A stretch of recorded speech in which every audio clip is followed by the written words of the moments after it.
What is up, guys? Welcome back to Truth and Transparency. Let's kick off with an oldie.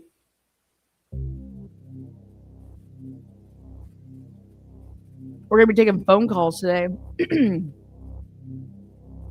Turtleboy case, Karen Reed case, Idaho4 case, Jennifer Drake, Brian Drake, Shada Gardner. Good morning.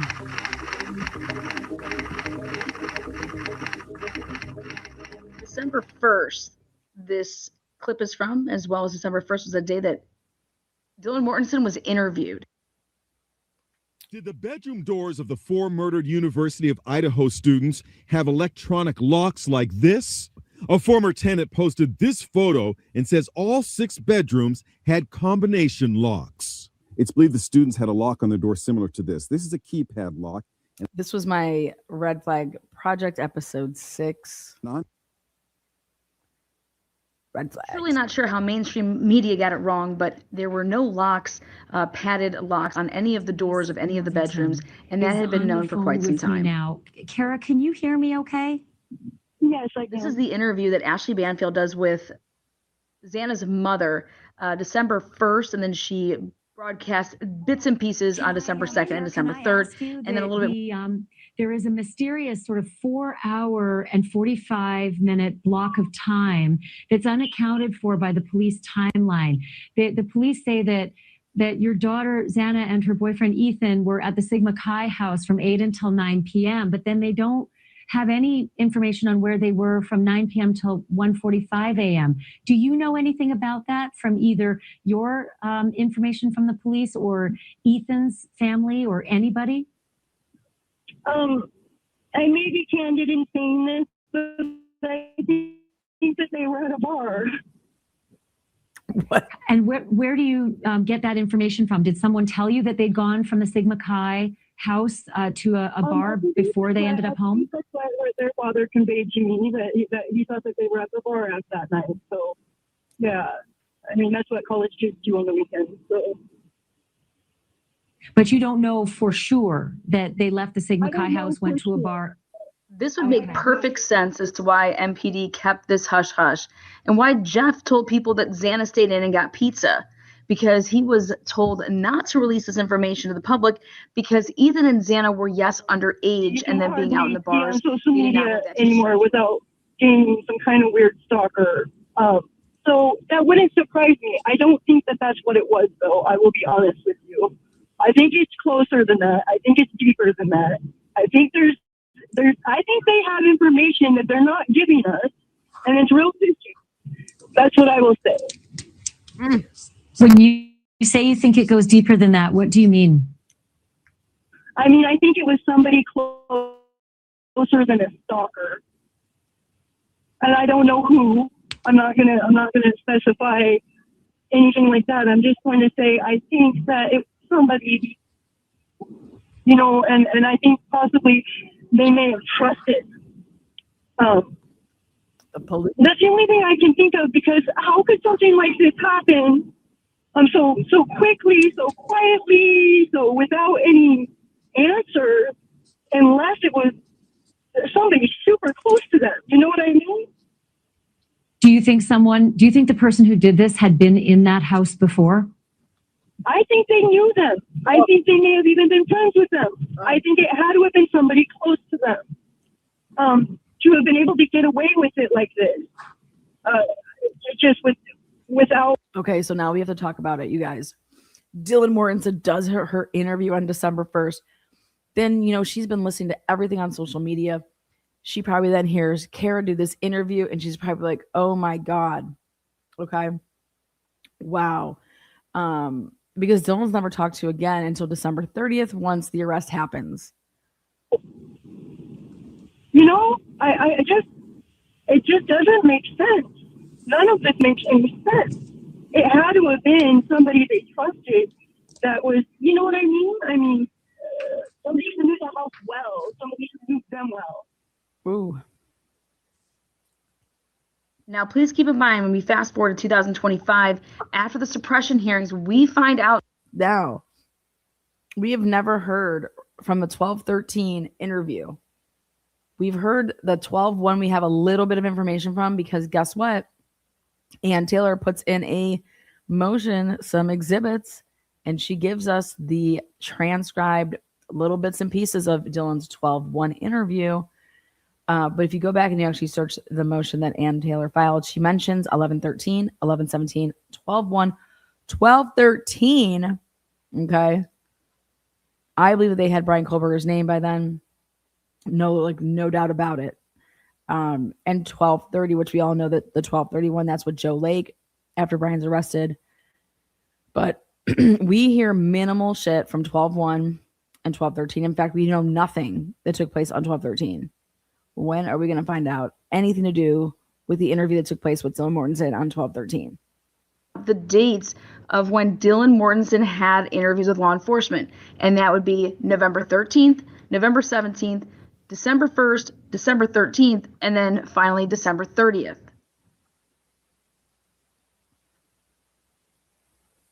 She also said something very significant that none of us knew before, and that was that her daughter, Xana, likely had a lock on her bedroom door. Her mom believes that her bedroom door had a lock. And she also said that Xana's dad, Jeff, had just the week before this murder been at that house to fix a lock. Whether it was the lock on the bedroom door or an outside door to the house, that's unclear. But Xana's mom knows that Xana's dad had fixed a lock at that house just. Okay, now we even have more information. Jeff got a rental car the weekend before. So he spent time with Xana on her weekend, kept his rental car, stayed there all week. Then had Jasmine's parents' weekend. And then there was talks of them all getting together on Sunday before he went back. So that is now an emerging timeline that we need to all understand, that we got that from him speaking at the sentencing hearing. So that has now emerged into my timeline, which is very important. Also, in this red flag project that I did back, like I said, a while ago, remember, law enforcement came out and they said, hey, guess what? 9 to 1:45, they're at the Sigma Chi party, blah, blah. Then they walk all that shit back. Like, walk it all back. And they come out with a new timeline where they're saying that Xana and Ethan were only at the Sigma Chi house from 8 to 9. What? Well, if you go and look at the book that Chris put out with the timeline from the cops to Bill Thompson, you guys, boy, oh boy, oh boy. Then I went and listened to the ABC 2020 episode again. I did this last night and the night before, because Peter Longoria, I think that's how he says the last name. Who cares? Peter L. Peter, he is interviewed very, very like sparse, like boom. There's like these little, he's saying little blurbs. And he says that after the he went to with his sister as a sister's date to that Hunga-Dunga brewery because it was her formal. Peter says after that he doesn't say like me, Ethan, Xana, Bethany, Dylan. Nope. He uses the words me and Ethan. Me and Ethan go to Sigma Chi. He never says that Ethan went home, like, or to Xana's. I mean, you have to check out this little blurb from the new. It's not new. It's an old one, but a couple days ago, ABC 2020 put up. It was like 2 or 3 days ago now. They re-aired their Idaho4 coverage. It's like a 2 hour and 40 some minute production. I'll show you guys where to find it. But they aired it back to back with another episode. And they just put it out like 3 days ago. It came into my feed and I was like, oh, I wanted to find this anyways. Like, our phones now know what the fuck we're thinking. And I listened to it and I was like, because that's one of the interviews that we're waiting for is Peter, right? Who was Peter interviewed by? Because he should have been interviewed by none other than Mike Van Leuven, because Mike Van Leuven was doing the Sigma Chi's. Well, guess what? That has not surfaced. Okay. Where is the Peter interview? It's going to surface. It's going to surface because I know that he was interviewed by either Moscow or Idaho State Police. It's just a little bit, but I think he was interviewed even like a longer period of time with the FBI. The week before, I want to bring back in Brian Enton, who has been on this case. Brian, you see the photo on the screen right now. On the left-hand side is an image of an inside lock on a bedroom door in the basement, in the lower floors. And the person who... Okay, so like, again, when I made my Red Flag Project series, it was about all the misinformation. So I was compiling videos to put together to show all of the misinformation. And I think this is episode 6 or 7. Took that picture was the former tenant who moved out in 2009. And he told Fox Digital... I'm hoping to God she meant 2019 because go look at the way the house was situated in 2009. Just saying. I think she meant 2019 was the year he had moved out. But why are you... And if it's not, I was like, why are you talking to somebody about what the house looked like in 2009 on a college campus? You guys know how often they have to like repaint if they're going to be doing carpeting. Like, hello. That his bedroom door had a coded lock, and that's the photo of it. He said every bedroom in that house had a coded lock on it. But if we look on the right-hand side, that's a recent picture from social media of the second floor bedroom across from the kitchen. And you can see that does not appear to be, at least in this picture, a coded lock. So it's possible that in the last 3 years, some of the bedrooms may have actually changed, but it is quite a development to hear. So definitely that Xana was on the second floor. This was not a development. Okay. They had nothing to talk about. And so like they just make shit up. Okay. And if someone wants to go on there and talk about how they had locks on their doors, this is all false. There was no locks on doors like that. There was no keypad. There was no, deadbolts or anything like that. This house was sold. Okay. As one person rented it. Okay. You had your name on it, and then everybody paid that person rent. In fact, Kaylee wanted to get the house in her name to build credit. Very smart, okay? And that her mom believes she had that lock and her dad had worked on it but also prior, dangerous because if people don't pay you. Yeah, I mean, that's the first time we've heard that, Ashley. So I'm just trying to think this through here. Okay, so Brian N probably gets put on the spot here like, yeah, like that's the first time we heard that. We're doing a live call-in show. So I did clip the link there, hit the link. Want to play you guys another different clip here really quick. For those of you guys that are watching because of the Karen Reed Turtleboy case, Cy Ray has an episode, or not an episode, but a chapter of his book is dedicated to the Karen Reed case. It's called House Long. Oh, what chapter is it? Got all my notes here.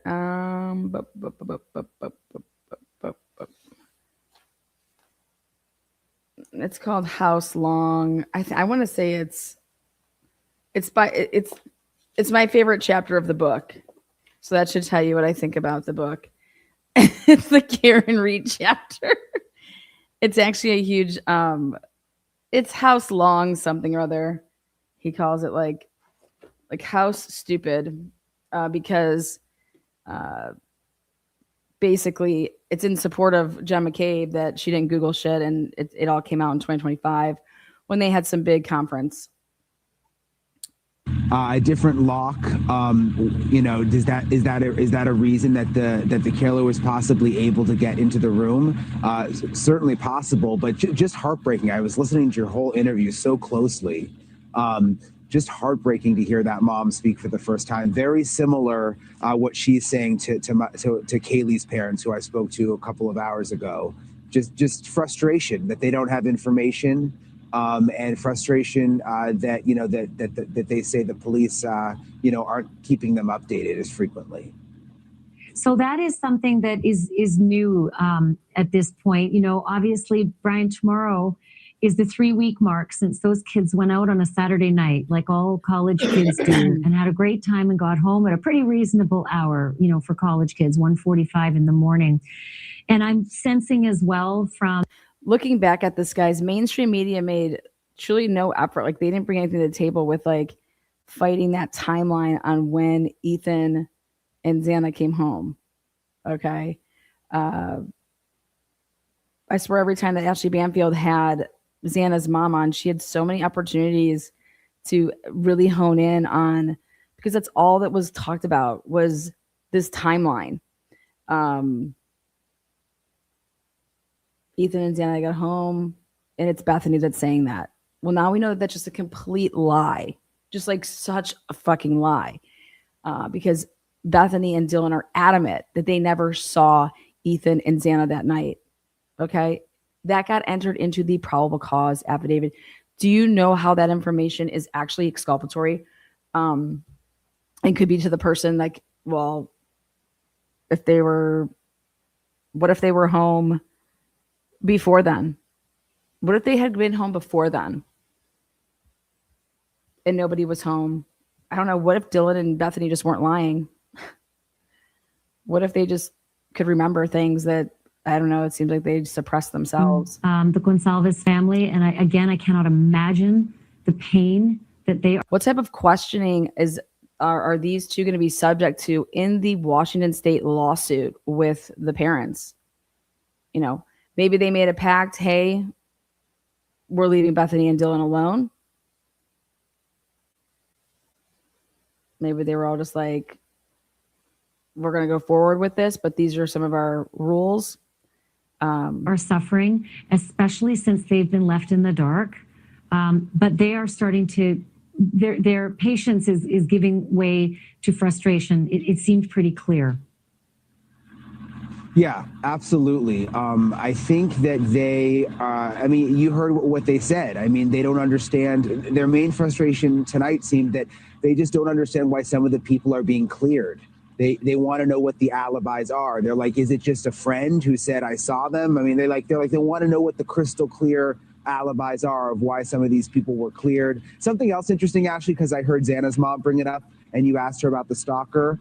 I got some clarification tonight about that from Kaylee's family. They actually don't know of a specific stalker or that she was being stalked. But they did say something similar to what Xana's mom just told you, just that, you know, these were very, very pretty girls, and that it wouldn't surprise them if there was a very pretty girls, or that she was being stalked. But they did say something similar to what Xana's mom just told you, just that, you know, these were very, very pretty girls, and that it wouldn't surprise them if there was a stalker or people, men following them around. But they did not know of a specific person. We don't even know. Well, that's fascinating because the police said in a news conference when a reporter asked, where did you get the information about the stalker, you know, to start with? The police said it came up in interviews that they've been conducting. They didn't say who in the interviews told them that Kaylee had a stalker, but Kaylee's dad, Steve, has revealed that Kaylee told her dad, Steve, that she had a stalker. So I'm trying to figure. Okay. So this is why I had to put all of this stuff in here. You guys, Ashley Banfield was straight up talking to Steve, talking to him. It's like, how can you and Brian Etten not be on the same page? Like, what do you guys talk before you guys do like these episodes? If you're talking to Kaylee's dad's telling what Ashley Banfield one thing and then telling Brian Etten another thing. Figure out if it was Kaylee had a stalker, but Kaylee's dad, Steve, has revealed that Kaylee told her dad, Steve, that she had a stalker. So I'm yeah. Like, how does Ashley Banfield either get that wrong or come back out and say that Steve never said that? Like, that's some wild ass shit, right? I mean, are you talking to the man? I know you were talking to him. So why would Ashley Banfield fucking say that shit, right? Dude, when I was making these episodes back in the day, I took the episode, I made these episodes because it was just the most ridiculous shit. It's like you guys are contradicting yourselves within your own production. How does this happen? How does this happen? Like, how? I'm trying to figure out if it was Steve who brought that information to the police and they've not been able to corroborate it, or if someone else brought that information to the police. Okay, so now we know this. So again, going over this red flag project I did, now we know that this all stemmed from the roommates talking about a couple instances at the house where they had to go grab golf clubs, where Kaylee took Murphy out to go pee, where they came home and their door was open. Winco, okay. But guess who started that? I mean, Dylan Mortensen was the first person to say anything about this. Dylan Mortensen immediately brings up Winco. But Dylan Mortensen never mentions the fact, don't you think Kaylee would have said that they were two black guys? I think Kaylee would have said that they were black. Just saying, okay? Because there's not that many black people in Moscow. Shit, I don't even know if I saw a black person while I was visiting Idaho. And I visited Idaho how many times now? But she never mentions that it was a black guy or two black dudes. I just think that she would have said something like that. But Dylan is the one that brings up this situation.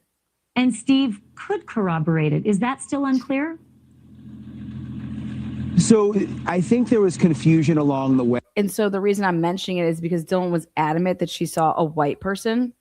So how Dylan would be operating and thinking, because we've watched her in real time do it in interviews, she says stuff like, well, but Kaylee told me like they were like black, and the person I saw was like white.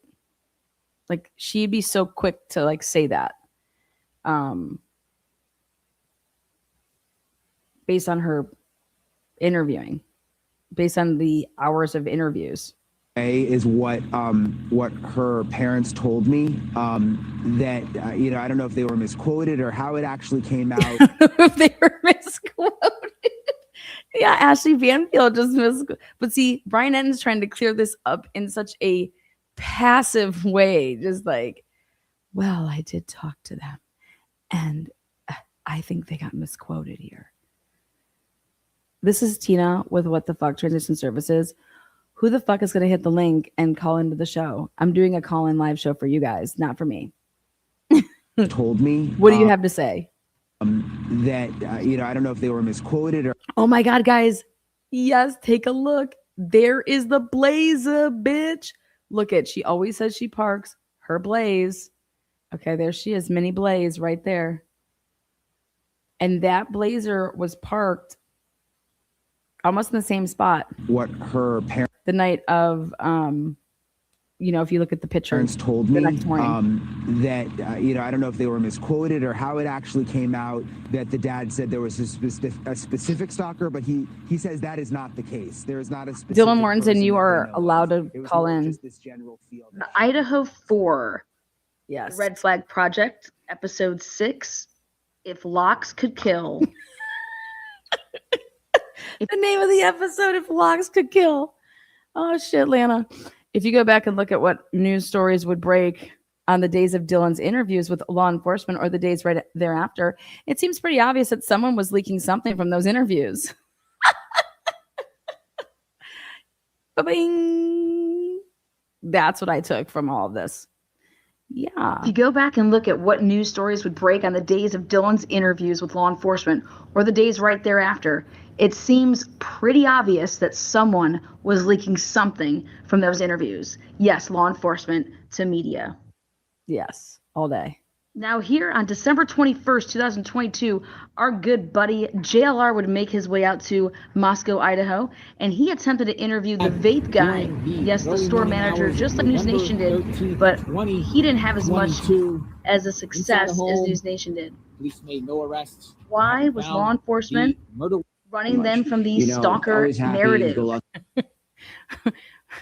And here we find out that law enforcement wasn't running from they were, but they weren't. They're running from the stalker narrative down the road, because they would have had to intervene a lot earlier. And how are you missing people getting stalked on a campus where you're supposedly, patrolling, and you don't see somebody like sitting around staking out a house and, being a creep? Only to then push they it always came in their just probable chatting. cause They always came in the groups, affidavit. like I said, they probably I'd say 4 went in there to try to speak and get some clarity from the vape shop. The manager spoke to another person there, but this is the encounter I had. Check it out. Where's your vape guy? Where's the vape guy? He says, where's your vape guy? Where's your vape guy? That's how he's asking for the vape guy to come and talk to him. I love it. Where's your vape guy?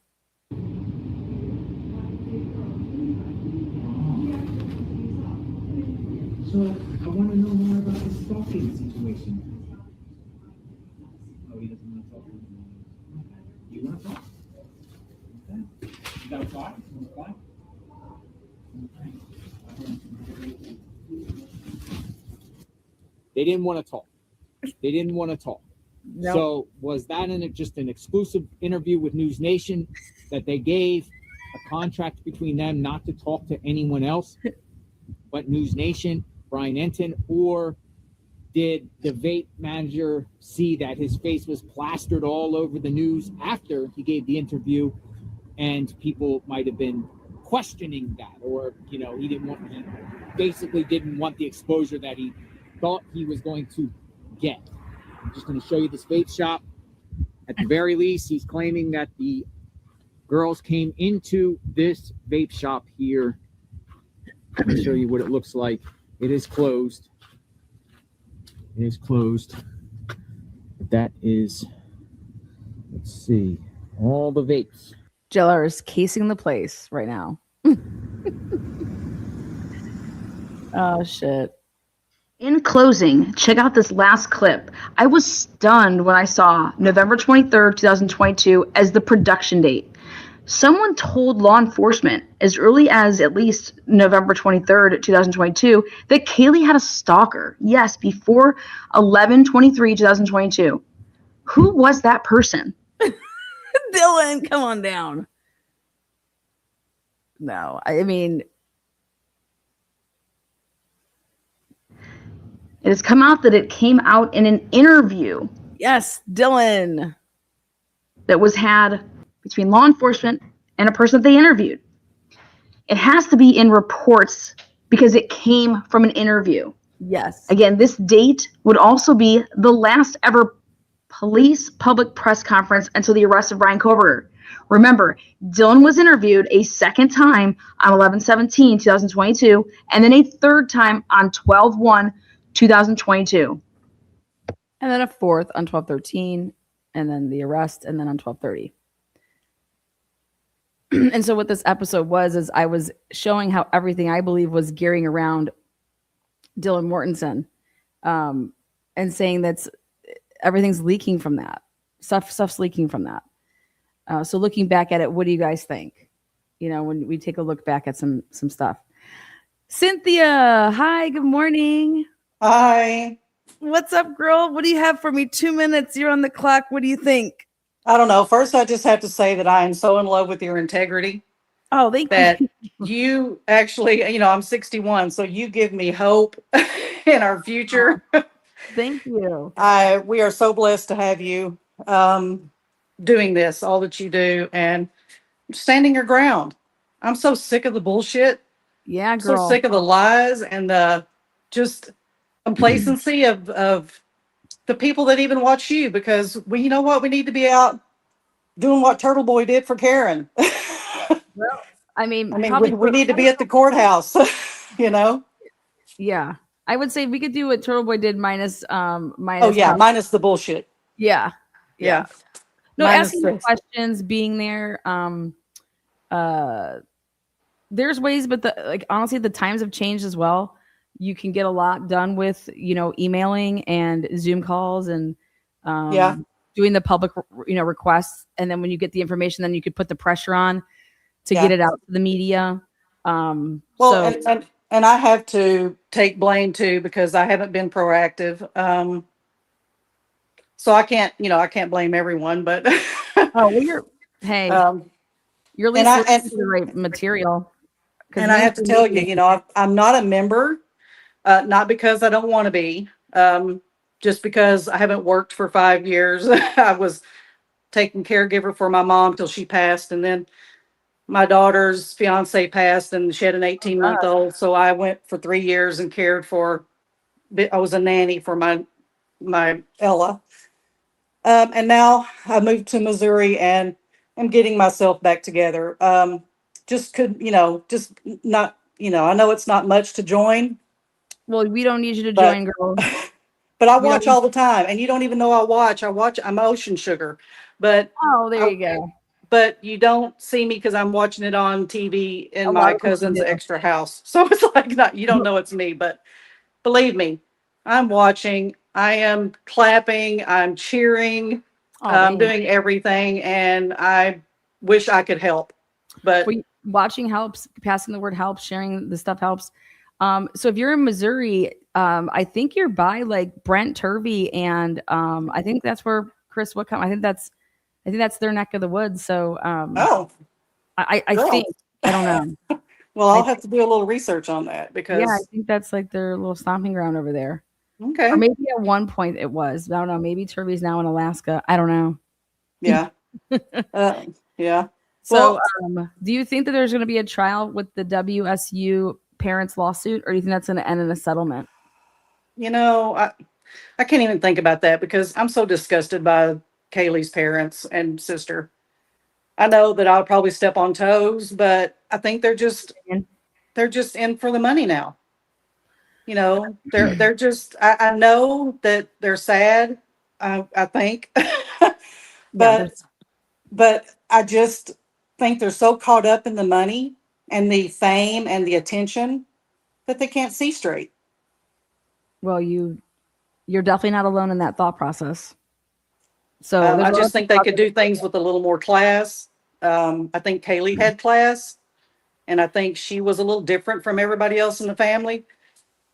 I don't know. I don't know. I'm sorry. I'm sitting here and there's a squirrel on my front porch. He's Oh, right well, there. don't worry. We get a lot of squirrels here, and we really don't. Like, I'll start talking about something else. So you're good. What else was I gonna say? Let's see. So you don't know if there's gonna be a trial or not. They gave a new date. Then there's gonna be a new judge in that case. I want to say it's September of 2027. So it's like almost like a year out, a little bit longer. Do you follow anything else other than like, do you just do the Karen Reed stuff that I do? Idaho4. How about the Shanna Gardner case? I'm going to be doing that trial. Are you going to watch that? Yeah, because I just moved here from Florida. So. Oh, there you go. Yeah. I've not gotten into that as much. Well, I think you're going to see some like corruption trying to be exposed in that case. So. Yeah, that's what got me. The corruption is overflowing everywhere. The mess that was this Proctor or whatever. What's his name? The Karen Reed guy? Yeah, Michael Proctor's a piece of shit.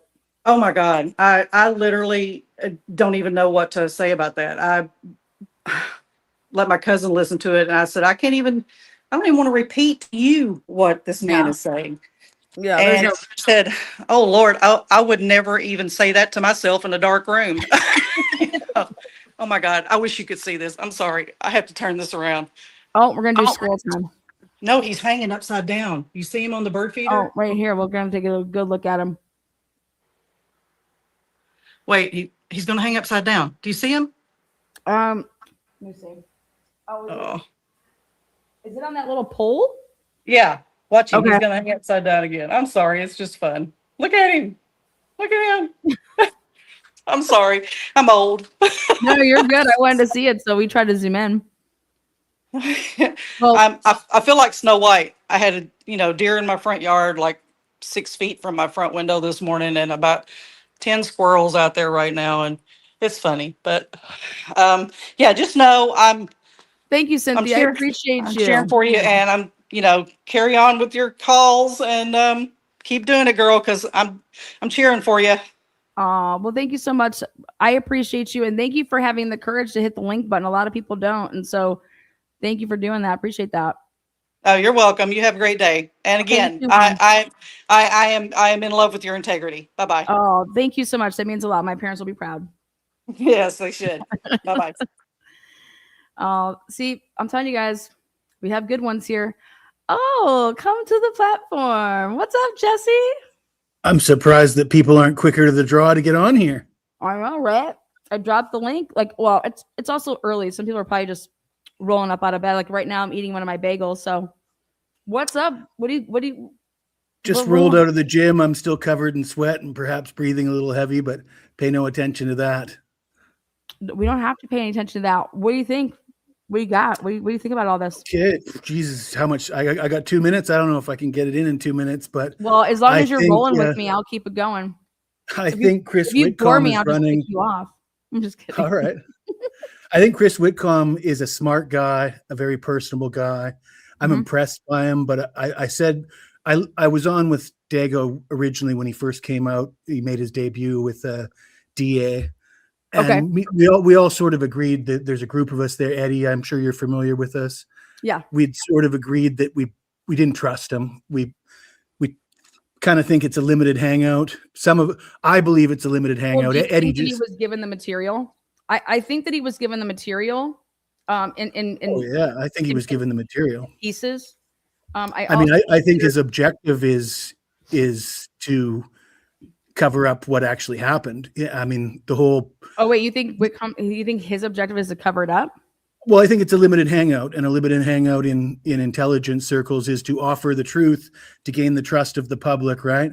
So you come across as a truth teller, a whistleblower, and you do blow the whistle on something. Like, for example, the hair in Ethan's hand was the big juicy nugget that they're offering. I still believe that that's most likely true. In fact, I think a lot of the stuff that Chris Whitcomb came out with has been, in later document drops, has been proven to be factual, but a lot of it's proven to be questionable or not true. But the direction that he was trying to steer us appears to be away from the timeline, away from any deviations of the timeline, away from. When I told him that I think that all this needs to be backed up because we're not able to get to, until you can answer the question of when did Ethan and Xana get home. I mean, that's a big part of, like, where are they? How do we know they weren't home earlier, and how do we know that they weren't dead earlier? Nothing at that crime scene is telling us what the time of the crime. You know what I mean? So there should be digital material there, and that's the one thing that he said that he never saw. And so I want people to understand that. I've had tons of personal conversations with him after the fact because I've been trying to I'm like, hey, like, I want to get this material. I will fly to wherever you're at. I will get an external hard drive. We can drag some copies of some folders. I'm not asking for like the crime scene photos. I'm talking, I was like, what have you seen digital wise? And he said, I haven't. Everything that you're asking for, I've never seen. And that's like all of these phones and their movements.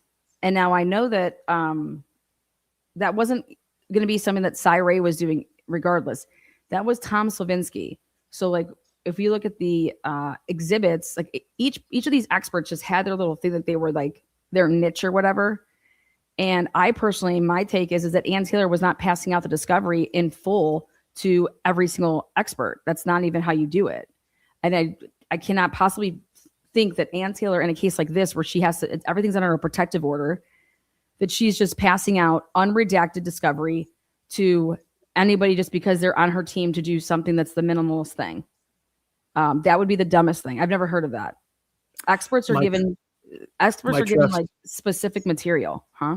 My trust in Ann Taylor has deteriorated to the point where I don't think I have a lot of faith in her anymore. I've heard you sort of say things. I've heard you be critical of her, but be supportive as well. Well, I think that I cannot believe I've never seen something like this happen though, where, I mean, I was straight up told that this case is not over and that there's stuff is going to be happening. So when you hear that from the people that are coming out and talking when they shouldn't be, I'm like, what the fuck? Like, that just doesn't make, like, you should have maybe thought about getting into an NDA in the beginning when you became an expert. And if it's something that you've never seen like that before, when I release you from this, if that's language you've never seen before, why didn't you ask those questions back then? I just feel like these experts, maybe they thought, hey, I'm going to be able to do a documentary after this is all said and done. I'm going to be part of one. I'm going to produce one. And they're all in NDAs. And I don't know. Turvey, of all of the ones that have come forward, Turvey, if he's acting, he's a pretty good actor, because it felt like he was quite passionate about what he was saying. It felt like he was quite confident about what he was saying, and he didn't seem to be bothered by. He seemed to be very sure of himself that what he was saying is he's allowed to say it. I mean, he was asked about that several times, and he kept on saying, because my report was made public, I can discuss everything that was in my report. Yeah, I mean, I think I think he definitely believes in what he's saying, no doubt about that. I think that Ann Taylor only owes Brian Colber or something. So where I kind of draw the line with what I don't even want to hear about is anything with your personal relationship with Ann Taylor. You're an expert. But before that, you're a professional, and you keep that where it's at. If you felt the need that you wanted to come out and say whatever, that's your right. Do whatever you want. But where, for me, these people are supposed to be professionals. 4 people were murdered. 1 person's life was on the line. And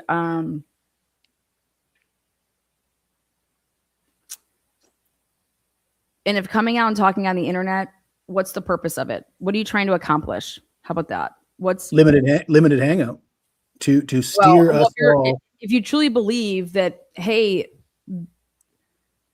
like I just said, what's the end game? Why would you come out and talk? To steer people away from looking in the right direction and have them focused on, let's say, the hair in the hands, focus on things that don't tell us the real timeline. It's quite possible that if we find out the true timeline, I mean, the fact that we don't know where Ethan and Xana were leads me to believe that if we could find that out, that would really point us in a completely different direction. And it seems like there's a lot of effort being made to prevent us from finding that out. And part of that appeared to be with Whitcomb and his book. He didn't want us to find that. He didn't want to really go down that road. He was trying to really all of them wanted to zero in on calling spades a spade, though. Everything that we're read in the probable cause affidavit is a lie. So why aren't we breaking down who was responsible for each portion of that? Like, why aren't these people that were ex-law enforcement, whatever their background is, but you read the probable cause? I mean, what in it is? All the ex-law enforcement seem to have the inability to truly criticize current law enforcement, right? Like even Whitcomb said, "Oh, I think overall they did the best job they could." And you saw me, I lost my shit on that. I said, "Get the fuck out of here." I think Brett Payne planted the sheath, and that's how he got the job. I mean, if you look at the job at the University of Idaho, first of all, if you look at previous cases like the OJ case or some of the, I mean, this is going to be one of the most high-profile cases of all time, right? And generally, if you're the lead detective on a case like that, you go on to have a decorated career in law enforcement. You go on to become sheriff, governor, or whatever, chief, sheriff, governor, politics, high up. To go be a security guard at the University of Idaho suggests to me that there was some sort of quid pro quo. Well, I don't think he's being a security guard. He's doing what? I think he's doing like security for what? Just Scott Green. It's a little bit still glorified. I mean, compared to being the lead detective on the highest profile case of all time, where that takes you. Well, no, the way that the colleges operate now, like with all these mass shootings and stuff like that, there does go a lot into the whole infrastructure of having a safe campus. So I think I'll give you the fact that he left law enforcement, but he didn't go into some Can we agree that it limits his upward mobility? Like, where do you go from head of security at a university? You don't go from that to governor, right? Brett Payne wants to be governor. I'm not saying that he does. I'm just saying that there's a lot of upward mobility from being the lead detective of a high profile case. I think he's going to go into like private eye work eventually here, private practice. Okay. That's what I think. Do you think he planted the sheath, or no comment?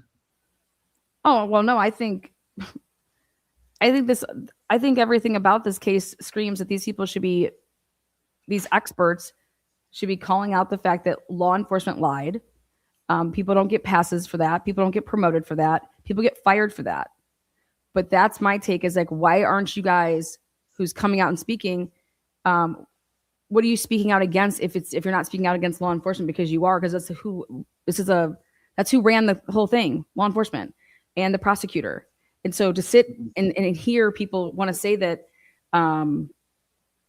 these guys, that there was nobody acted with a corrupt action in their body. Are you out of your fucking mind?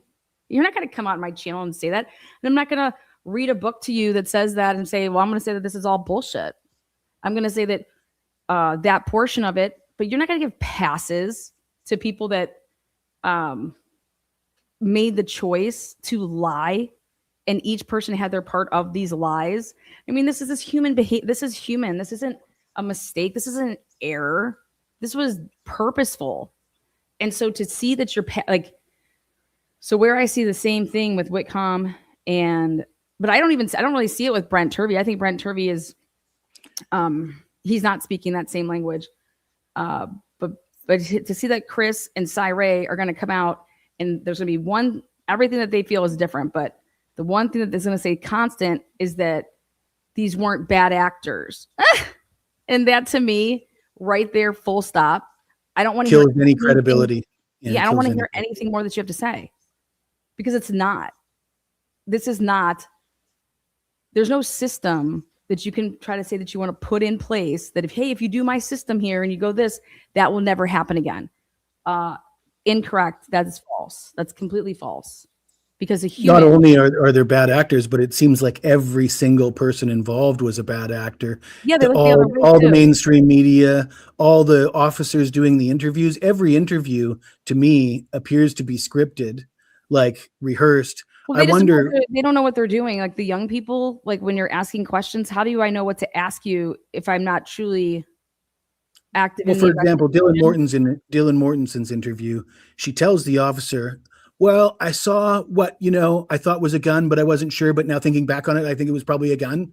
And, oh yeah, what else did you see? And nothing more about it. It's like, there's no way in a real interview, if your objective is to find out something from the person you're interviewing, there's no world where the person you're interviewing mentions gun and you don't follow up on that. That's not, unless you just think she's so high and doesn't, in that case, why bother interviewing her in the first place? Yeah. Right. So I'm going to read you a quote here.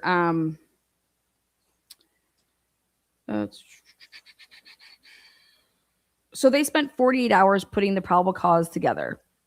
Okay. 48 hours to put the probable cause affidavit together. It took them 48 hours of drafting it. 2 prosecutors reviewed the affidavit 3 separate times, returning it on occasion with requests for clarification and edits. The FBI was involved in the review process, lending institutional weight and technical credibility. Subject matter experts contributed. The full resources of a multi-agency homicide investigation, one of the most scrutinized in recent American history, backed by federal support, unlimited political will, and a nation demanding answers after the brutal murder of 4 college students, were brought to bear on this document before it was ever presented to a judge. So when you hear that, wouldn't you say to yourself that doesn't just scream like humans? Everything that I just read, it screams humans. Like a lot of different it screams massive cover up to the degree of like JFK, Well, I'm talking MLK, about who had this RFK. document. I'm talking about, we're saying prosecutors, right? Those are people. Those aren't machines. Those aren't, okay, so those are people. The FBI, are those people? Those are people. The whole investigation, that's the underlining agencies of local, those are people. Everything's people, people, people, people, people. And then, Well, I would expect people to read it before they send it out. And it didn't take me more than 48 seconds of reading it to go, this is fucking crap, you know? well, And before before that was released, I thought Brian was probably guilty because, hey, they arrested a guy. They said they, Yeah. you know, I think we 9 times all, out of 10, when you arrest somebody, they're arresting who they think did it, right? And it's based off of originally, I factual think everybody evidence. thought he was guilty until you Well, read the based off of PCA and you're factual like, shit. this doesn't add up. This doesn't make any sense. What you're saying doesn't pass the smell test. And then again, when he was forced to give his alibi, and his alibi was, oh, I was driving around, and now looking back on it, I wonder why that seems like poor strategy, that to release that the backlash. Why go that with an caused alibi? in public. Basically, why go with an alibi defense when you don't have to? I think just refusing to provide one would be better than that. Yeah, perfect. Like, you don't even have to say that. What are you doing? And I've argued a lot with my man Eddie about this, but I feel like Anne really failed in the court of public opinion. It's like she just didn't concern her. Like public's opinion doesn't bear weight in this case. What seems like what she felt, whereas you pair that against what happened in Karen Reed, and clearly her team was trying to win the battle of public opinion, right? I think it would have been better for Brian to try. I think she did say that at times. She said, you guys have been able to have a narrative out here. We want to be able to have these hearings public. So I do think, because she was saying, I'm going to be having a narrative here, just like you guys have had a narrative, because it's compelling. I'm not just going to be poking holes in what you're saying. I am going to have a narrative. So she came out on the record and said that 1,000, because that's where I'm getting it from her. But I want to ask you one more thing. It says that, in quotes, 3 rounds of prosecutorial review, 3 opportunities to ask a single question, which was, did anyone verify which direction the car was actually going? No one asked that question. Not because they were careless, not because they lacked experience or commitment, but because the process was designed for sufficiency, not truth. And it's like,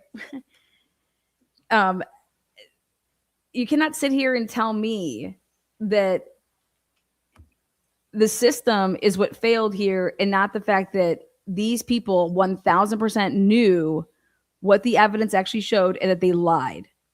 Because is that legalese for never let the truth get in the way of a good story? What was that? Is that legalese for never let the truth get in the way of a good story? No, this is Cy Ray's opinion, is that same with Chris Whitcomb, that the investigators did amazing job, and that it wasn't, that this isn't a systematic failure, and it's not at the hands of bad actors. And I'm just like, are you people all fucking high? I mean, well, anybody who anybody who walks into that house or under, as soon as you're familiar with this case, and if you're willing to go to bat for Dylan and Bethany's story of we didn't know nothing and the whole 911 call, and which if you're gonna try and sell that narrative, in my mind, you're a bad actor. And I don't know about if you've heard this before, or if you've heard me say it before, but we talk about it at Dago's from time to time. But Megan Kelly was coming around to the 911 call in that situation. And when she was reading the text messages between Dylan and Bethany, she was like, wait a minute, these bitches are lying. I don't think she used the word bitches, but you know what I'm saying? She's like, hey, wait a minute, this isn't adding up. But she had a bunch of male lawyers, who was it? Garagos, another guy with a crazy name. But anyways, they attacked her on her own show. It was her show. They were guests, just like I'm a guest here. And they attacked her and told her, you shut your mouth. You don't talk about that. And she got scared and she never talked about it again. Well, the biggest lie about everything to do with Bethany and Dylan that they let perpetuate and keep going, is because they embedded it that Dylan called Bethany first. And that's just not what happened. And it changes everything when you actually hear, wait, Bethany called Dylan first? Yes. And that's when Dylan starts, doing anything. Bethany is alerting Dylan. Okay. And so that changes everything when you want to talk about the fact that, oh, I was up and then I hear Kaylee with the dog and they're playing in the living room. And then she talks about how she's going to go to bed. So I'm going to go to bed. And she goes up. And so that all goes out the window the moment that you find out that, wait a second, Dylan didn't call Bethany first. Yeah, exactly. And so that's not when you go to the grand jury and you allow Dylan to testify like she called Bethany first, and the questions were being asked of that by, Ashley Jennings and the way that she was wording questions, that is prosecutorial misconduct. Everything that Ann Taylor said fucking happened. I'm assuming the grand jury didn't get to look at the text messages. They put them up on screen, but it wasn't about the text messages because they started in the middle of it. It's looking at. It doesn't matter if they saw that or not. An officer of the court cannot go in and ask questions of somebody to perpetuate a false narrative, a false sense of how this all happened. You can't do that. That's prosecutorial misconduct. And Ann Taylor was right. She was 1000% right. Do I think that we haven't even got to see her argument? That's still sealed. But the mere fact that Dylan didn't call Bethany first changes everything. That's what's exculpatory, because it was Dylan or it was Bethany that actually heard what she heard, saw what she saw, and she's the one that kicks off the whole calling. And it's not Dylan, calling Bethany because she's scared. That's not how that happened. Dylan did not call Bethany first. Dylan probably wouldn't have made a phone call if Bethany doesn't call. I mean, how much of what Dylan and Bethany have said do you believe? Because for me, it's like zero. I think if you arrive at the scene and you've been told our friend passed out and you listen to what they're saying it's not just Dylan and Bethany, there's a large group of them and they're all selling this story about our friend passed out and we don't know. And this, as I understand it, that's not possible. You walk into that house, it's not possible for one, okay, maybe one really drunk, high, stupid person could maybe interpret it that way. But with the wisdom of crowds, a crowd of college students, it's clear that they were well aware of what had happened. At least that there was these people in the house. They knew. In my opinion, is they all knew. That's Josie, Emily, Hunter, Johnson, Dylan, and Bethany. I don't know about all that, but the point of the matter is, they truly didn't know. Well, let me explain this. It's all about, what do those text messages truly signify? And what I mean by that is, if me and you were friends and I get into a car accident, okay? And I get into a car accident right now, but I don't text you for an hour and I say in a text message to you, oh my God, you're never going to believe what just happened to me. I was just rear-ended by some fucking kid that was 13. He stole his parents' car. Oh my God. So we have this dialect back in the text messages, okay? When you would look at the timestamps and I said that this just happened right now, well, actually, no, it happened like an hour ago, right? So here, what takes this all off of course and path is that you're giving the wrong context, because could Dylan Mortensen actually be describing something? Because when Bethany calls her, if Dylan then starts just writing back and forth, it's like this could have been something that happened earlier, because based off of that phone call, hey, I just heard this, what the hell's going on up there, blah, blah. And her say something like, oh, I know earlier I had to yell at them because they were being loud with the music. I didn't hear that though. And then they then get off the phone. She then calls people don't answer. And then she starts texting and saying like their dialect shows. That doesn't mean that happened right then and there. She was continuing off of a conversation like we all do. If I'm having a conversation with you on the phone and then I stop because of whatever. I go, hey, well, let me try to call them. I'll call you right back, or and then I continue to have what we had a conversation of prior before, and I'm going back and forth with you. How it could be seen as like that was happening right then and there, but really no, I'm describing to you something that happened like an hour and a half ago because of how the conversation was brought to me, because you said you just heard something and I'm on the phone telling you, well, I didn't hear that, but earlier I heard blah, blah, blah. And like I said, Bethany and Dylan saying what they said, they're acting like they don't remember what they said because they don't, I believe that they do know what they said on the phone, whatever that conversation was, but it doesn't make any sense because it would move everything up. You get what I'm trying to say? Like, how do we know that it wasn't Dylan that got out of her room because she was up and she goes out of her room and let's just hypothetically say she saw what she saw. She's actually the person that screamed, knocked into something, right? And Bethany knows her voice was like, oh my God, that's Dylan. So she woke me up. I called Dylan because she just screamed and knocked into something. And then Dylan, that's the purpose of me actually calling Dylan, is because that's who I heard scream, hit something, and the dog's barking. So without, but even in that scenario, she knows that she saw a deceased person. We don't. Well, whatever she's that all goes to the lie. Whatever Dylan is, how they want to explain this.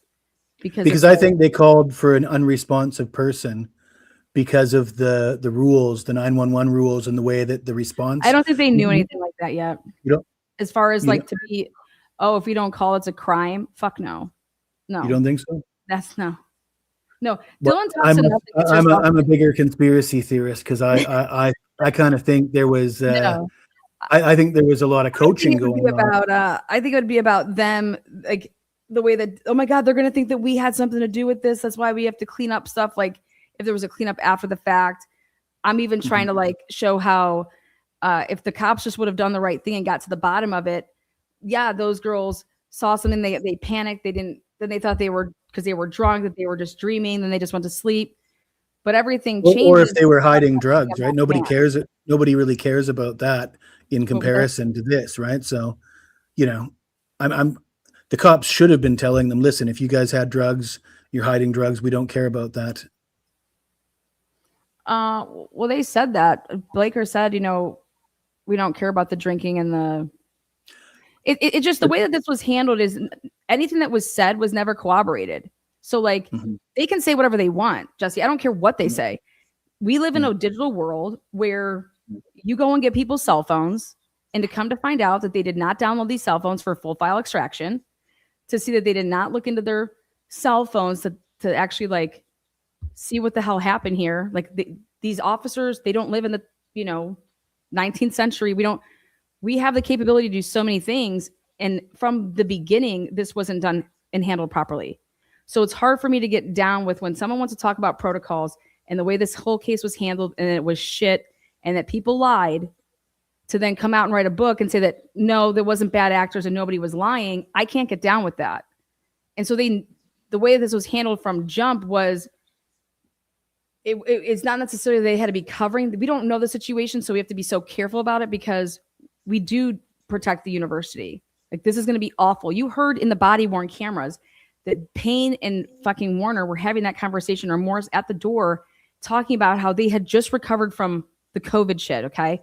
We just got people coming back to the campus, that they've recovered so much from all the different things, and then this has to happen. They know, and they're talking about the economical effect of this. Like, that's what 2 officers are literally thinking about while they are in a home with 4 dead bodies of college-age students in a house. That's what they're talking about. That tells me everything. It's money. Like, they protect the university. They protect that area. That area does not run without the university. And under no circumstances is this going to be, we're going to spin this. That's what their heads were. Can't be a scandal. Huh? It can't be a scandal.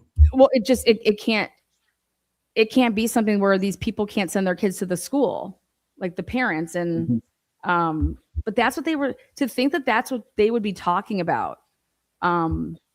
at that moment in time versus like, I thought everybody was in shock.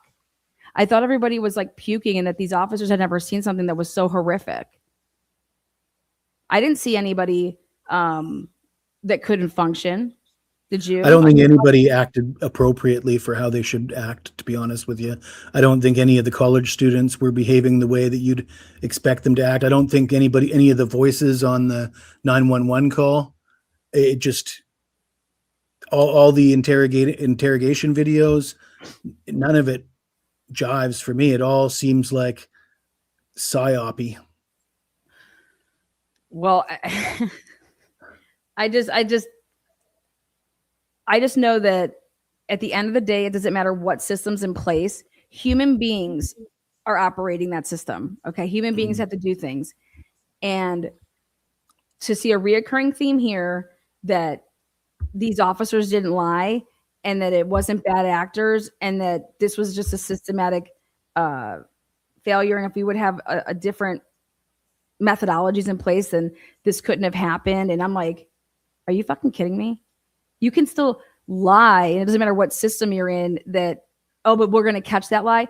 They all knew, they all turned the way they knew that, because everybody's lying about all these different parts of it. It's not just one lie. The whole fucking thing's a goddamn lie.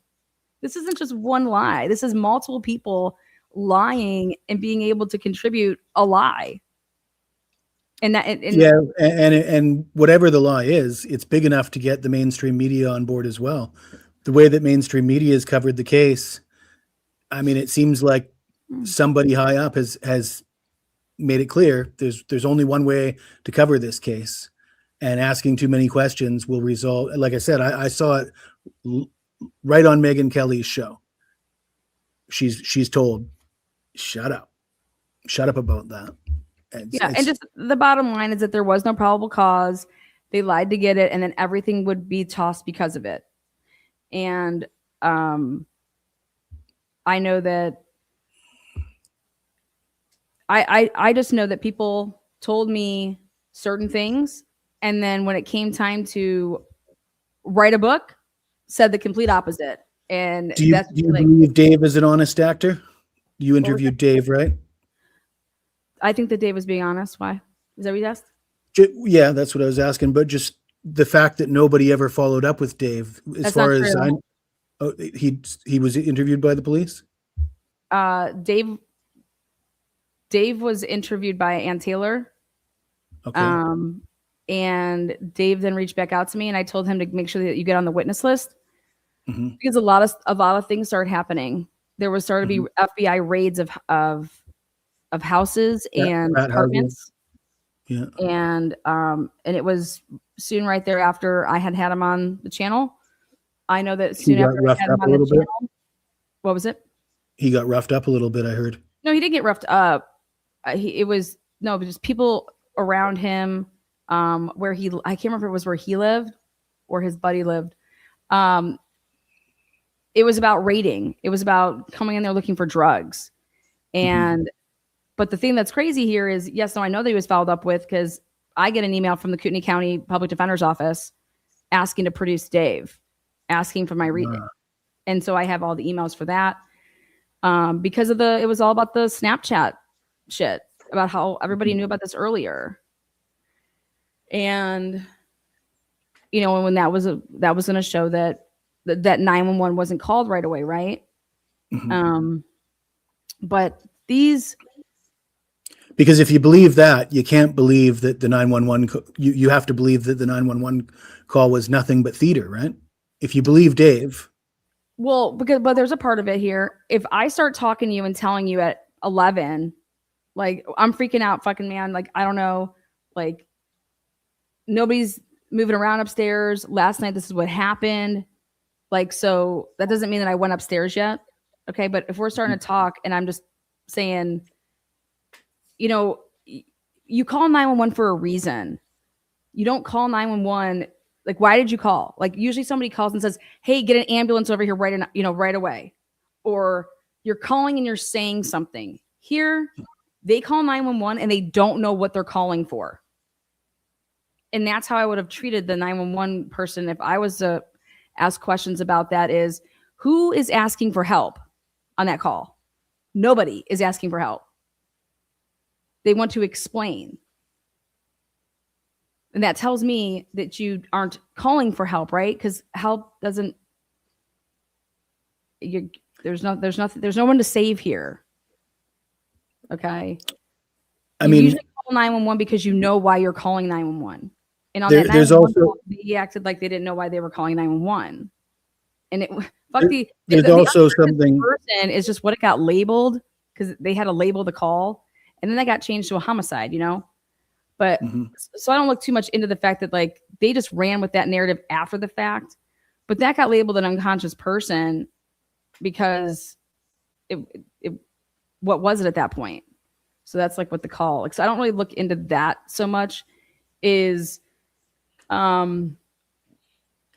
See, I don't believe arm that. yourself to go into the house when, why didn't you take a golf club like you normally do? Like they take here, we take golf clubs up there. Why is Hunter asking for a knife at noon? I don't believe that. I believe that there's the wisdom of crowds. And I think the natural reaction, if you truly believe that my friend Xana drank too much and now she's passed out, we're all know there's some of us, there's got to be one person in that crowd that is knowledgeable enough that doesn't have their head up their ass to know if somebody did drink too much, you need to check if they have an obstructed airway. You have to take their pulse. You have to see if you can perform CPR, see if they're choking on their own vomit, check their temperature. There's a million things that you should not a million, but there's a lot of things that that you should do that even somebody of average his own phone to call 911 when he's going up there. Why is he telling them to call 911? Well, yeah. So I mean, the whole 911 story just flies in the face of common sense. And Occam's razor to me says that it's a theater. It's just theater. They're acting for whatever reason. Oh yeah. I mean, I loved how I think it was Turvey that said it. You want other people to find it, right? When you stage something, you don't want to be the person to find it. Like, Which so is why they left the door open. That's what it looks like to me. I'm calling people because you'd want to go back and you want to look at the times that they were ever scared before. Who did you call? So you want to go to pattern of behavior, right? The last time when they were scared that somebody was in the house, what did they do? Did they call anybody and say, hey, come and check the house? From the Dylan interview, she's like, we got, what do you call it? Golf clubs. Well, why didn't you and Bethany grab golf clubs and go up there like you did the last time when you came home? I mean, the reality of the situation is until you actually check Xana, you don't even know there's a reason to call 911. If she's truly passed out drunk, until you know that she's like no longer with us, there's really no reason, you don't call 911 because one of your friends passed out on the floor drunk. You let them navigate it themselves. Well, especially in a college town, like they're not calling 911 period, right? Mm-hmm. That's the whole purpose of like what we talked about in the beginning is like they're going to call their big, or you just don't call 911. That's like something that they embed in you in this Greek lifestyle. Okay. So, but like past all of that, that's why for me, I'm not going to attack. I don't need to attack what happened, what Dylan or Bethany or any of these people did, guys. Because you don't have to. Like, that's where everybody went wrong with the Karen Reed case. Okay? Because first of all, we never know what we would do in a situation. We can say we know, okay, but fuck, you could freeze up. You could, whatever. But the people that you ask the questions of and you keep it right there is the fucking police. You get to the bottom of it, and they didn't. And so that's where the criticism should always stay. Well, yeah. With the police. They should have immediately been saying to each other, these fucking kids told us their friend passed out drunk. A total willingness to believe that story suggests an even larger cover up to me. I think a normal reaction from the responding officers should have been, the fuck are these kids doing telling us their friend passed out? Mm-hmm. They know better. Yes. All right. I have like 1, 2, 3. I have 6 other people here. Oh, but yeah. I got to go to my day job. Yes. Thanks for having me on. All day for this shit. It was good for you to pop up here. Yeah. Thanks for having me. What time is it where you're at? It is 10:20 in the evening. 10:20 evening. But you're Yeah. okay. You're in front of us though, right? I'm in Thailand. It is Tuesday night. So it's about to be okay, cool. I always thought it was crazy if you committed a crime, like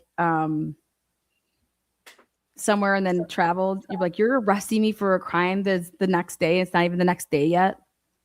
Thankfully, I have not had to deal with that. I enjoy a good bottle of wine now and then, but I usually behave myself.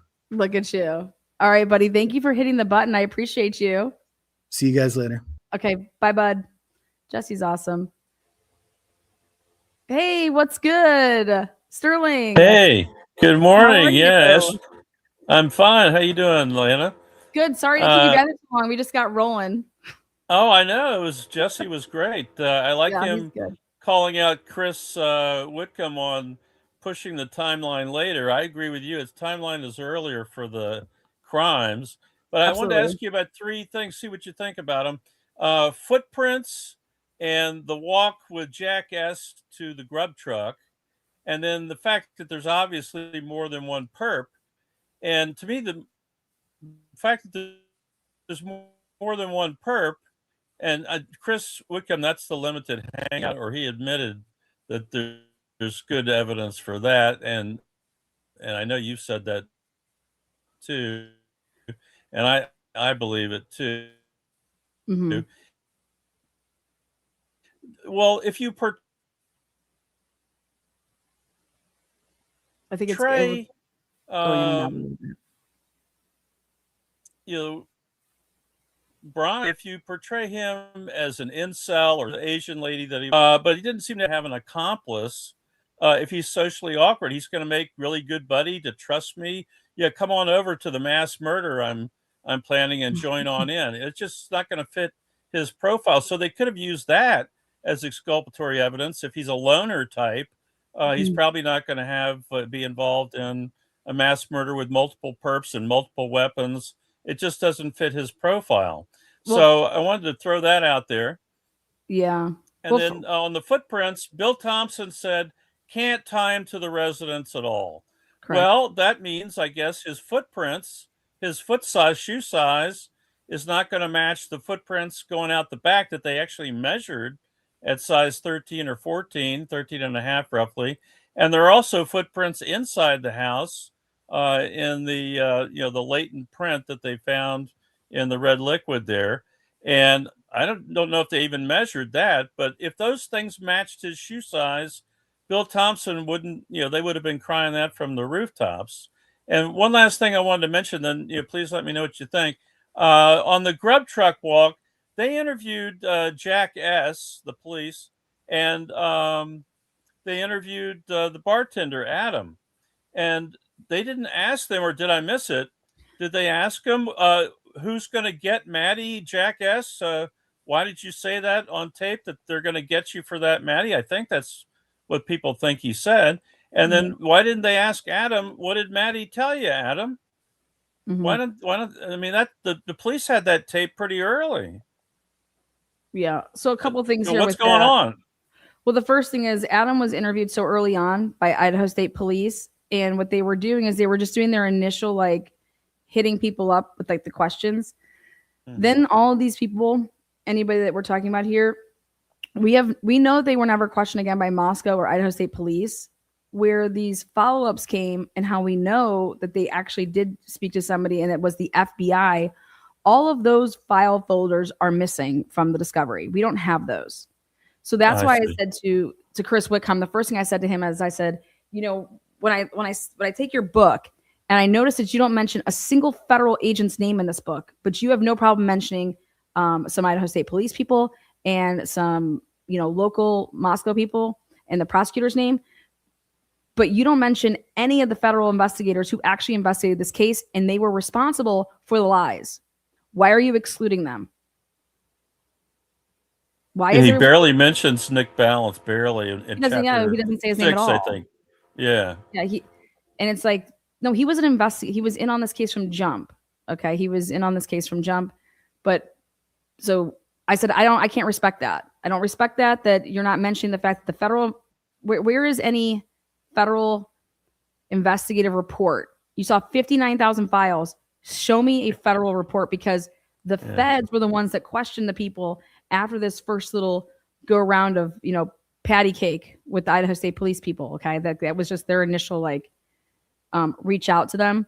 We also hear that Adam was interviewed by the feds because some of these people in their interview said how they were already talked to. Right. Okay?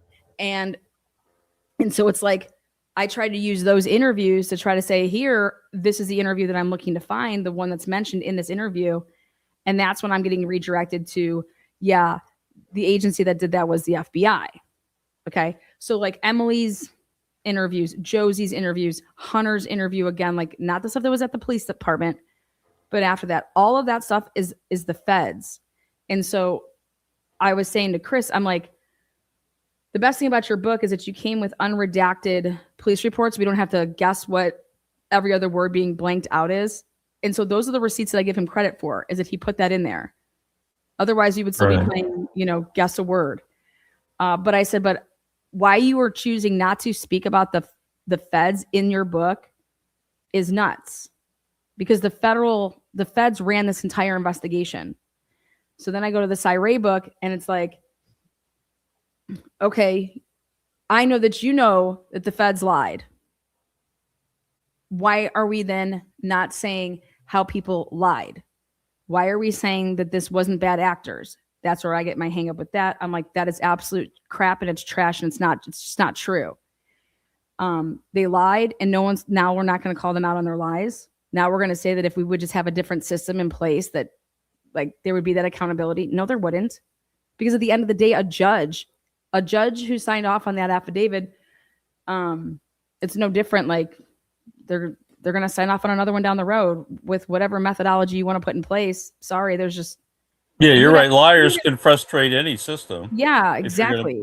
Plug them into a system, they're still You going to need to lie. get them out. You need to get the bad apples the fuck out. That's what you need to do. So then going back to Bill Thompson says, yep, we can't put him at the house. Neither can Cyre.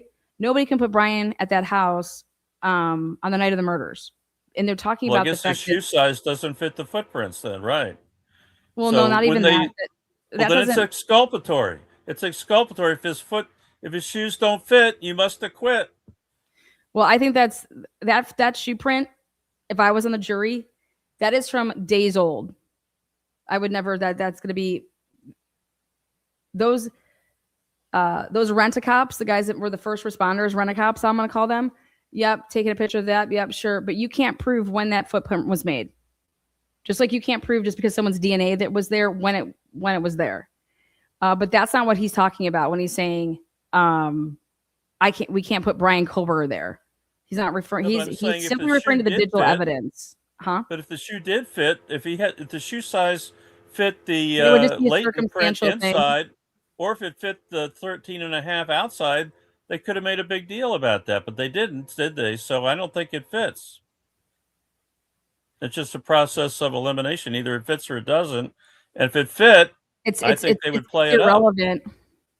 It's irrelevant because you have no idea when that was put there. They cannot put it. They can't place a date on that. Yeah, pretty fresh snow, but the shadow goes that it hadn't snowed there in days. There's no blood involved with that. Like I'm saying there's no weight to that piece of evidence. Mm-hmm. Well, what about the latent print inside though? In the red liquid? We're going to get to that. It's already written in a lab report prior to them ever putting it in a probable cause affidavit that they were writing off all the footprints in that house were being attributed to the police because they trampled the scene so bad. So that's just what you're going to show at trial about how contaminated this crime scene was. It was just ridiculously walked through and trampled all over. What you would want to go with though is where specifically that shoe was. They used it in the probable cause, knowing that it was already labeled as law enforcement. The lab technicians, it's in they put it in writing. Like that's just something that, so again, here comes the lies. Everybody has their lie in here. Why are you using this latent print that has been already labeled? And it's across the board that they're labeling that law enforcement. They're not even saying that it could be, Dylan's or whatever. But when you actually open up the door and you see where it's at, I don't care what size you think it is, the shoe is half of it and it's in the middle, which is going to put the other half of it over the threshold into Dylan's room. Oh. Dylan's over here talking about peeking. Okay. Right. She's only opening the door to peek. And you have to know how that door opens. That's why Ann Taylor was using the exhibits that she used to show if the door was wide open, it's all the way open. That's the only way that you could get a footprint to be half over a threshold like that. That door can't be closed, and nor could that door just be peeking open. It has to be all the way wide open, which means that Dylan Mortensen's events that she's recalling about peeking, no, this door was wide open. And so when they're talking about it in the probable cause, that they used it to bolster Dylan's account for that night. That's why they put that in the probable cause. Again, a flat out lie. They knew that the shoe print was the police. And it just all goes back to probable cause. If you don't have probable cause, you're never getting the any of these warrants to do anything that you did. Yeah, fruit of the poisonous tree. Could have thrown a lot of stuff out.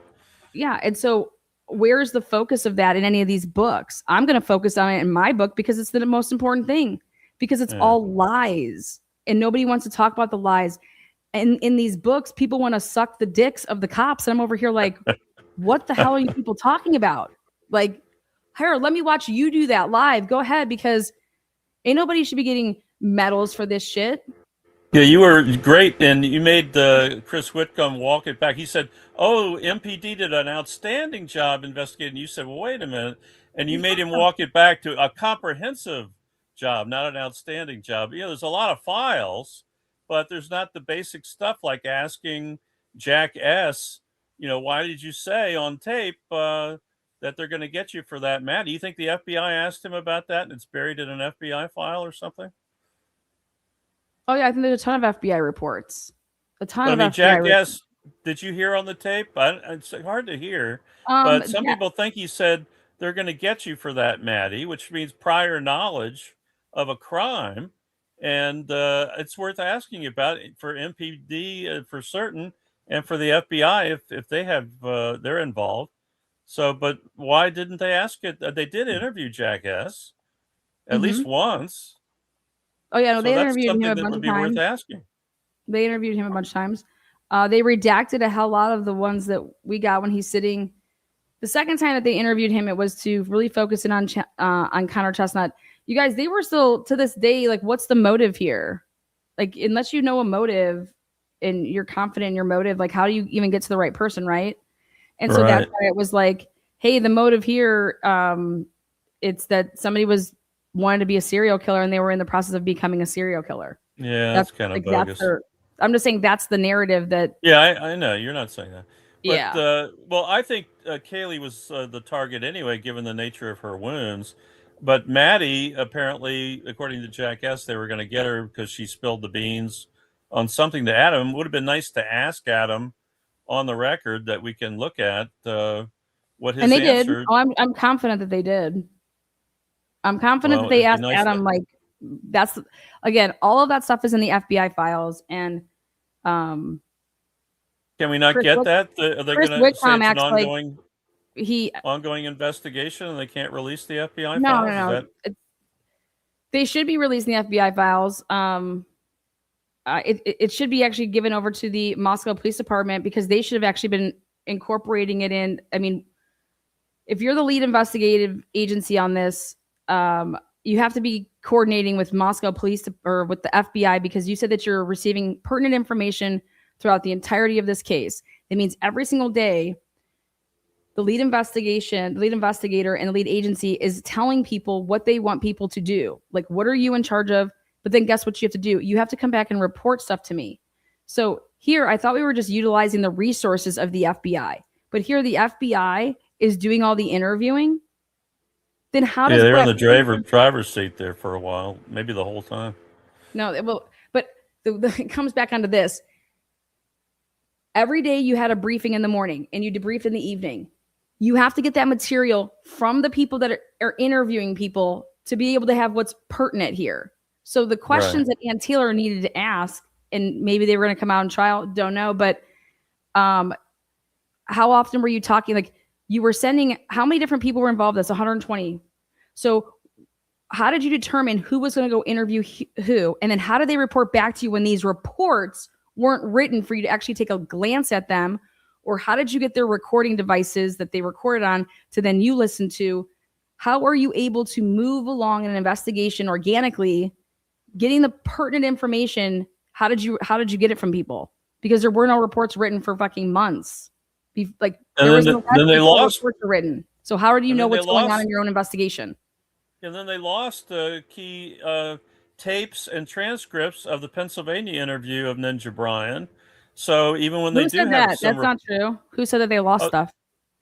Well, I think haven't they tried to get copies and they said are unavailable? That it does not exist anymore. I think they've been FOIA'd by people, and I can't. Maybe you, but nothing's lost. Nothing's lost. Well, they said it's unavailable. That we don't have it. No, that was Jules. Maybe Jules. Well, you can keep that. You can keep that on her channel. I have no idea what Jules does. Keep that over there. Yeah. Well, you said who said that, so I'm just answering your question. Okay. All respect. Well, then that makes sense. You're the best. You're the best, Lana. No, I'm just saying. Well, then that would make sense because nobody that I've ever wrote anything to, they've always said back if it's like, we don't have those. Like that's all they're saying is like, our agency does not possess those. That does not mean that they're lost or that they don't exist. And that's where the issue is with EWU coming in. It's like, what do you mean you don't have these? You're the lead. And that's what we're trying to get to at the bottom of everything with these records. They're hiding behind different laws. And what do you like? You can't do that. So that's what the whole, that's what EWU is doing, what they're doing. That's why they're doing it. So. But I think you made a great point the other night that Chris Whitcomb put too much emphasis on the DoorDash photo at 3:59 a.m. You're right. It's the date that it's posted or time it's posted, not the time it's actually taken. So I've still never seen the photo. So as far as I'm concerned, until I see that photo doesn't exist. So right. Produce Where the are the photo. Receipts? I love it. Produce the photo. Yeah, fuck all them with that because Molly's an idiot. Molly's lazy. Unreliable. When Molly wants to go ahead and push a button to say, oh, that's when it got delivered. Fuck shit, I forgot to press it earlier or whatever, because she wants to take another DoorDash order. There's a reason that all of Molly's interviews are with the FBI. She was talked to the FBI, and then all that fluff afterwards with Payne, that was to put something on the record on November 23rd. She was interviewed by the FBI way before that. Molly got new tires. Molly destroyed her phone. Yeah. I mean, suspicious. Gary Jenkins got a new phone the day on Monday, the 13th. He's the assistant police chief. We have the undercovers that are only supposed to be out there until 1. There's 4-hour time slots from 9 to 1. Why the fuck are they out there working until 4 o'clock in the morning? What were they doing? We're trying to figure that out. We're trying to ask those questions. That was great. A new issue that you raised. I really appreciate you going through all those payroll receipts. Yeah, well, that stuff matters to me because everybody asked me, Lana, who do I think was involved in this? Well, until I can clear all of these police officers, the police officers are who I see Dylan describing and clad in all black, and they have balaclavas. Like that's part of their wardrobe. And it was. And they would have been trusted. They could have gotten up close and made a surprise. They were there. Attack. They put themselves right there at the crime, at the scene of the crime. It's just like a Richard Allen type situation. You want me to flip the switch? Here, I'll treat you guys how you treated Richard Allen. These officers not only put themselves at the crime scene, but then Jacob Tisdall wrote a report and claimed to be the fucking white car that's circling around. So listen to him. You know. Yeah. Did anybody interview? Let's fuck with them the way they fuck with us. Yeah. Speaking about the Banfield and the undercover, did anybody interview Saeed, Mr. Bushy Eyebrows himself?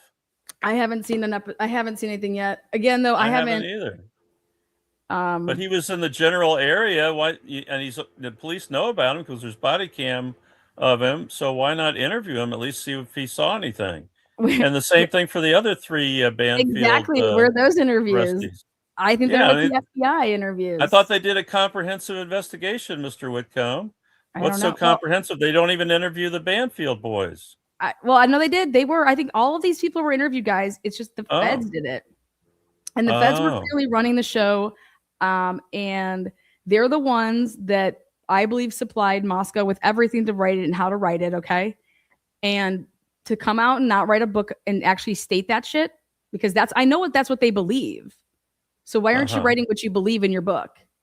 So I'm going to push back on that. And I'm going to say, like, why are you protecting the FBI in this situation? How do you even know what truly went on when all of this stuff happens and you have to question everything?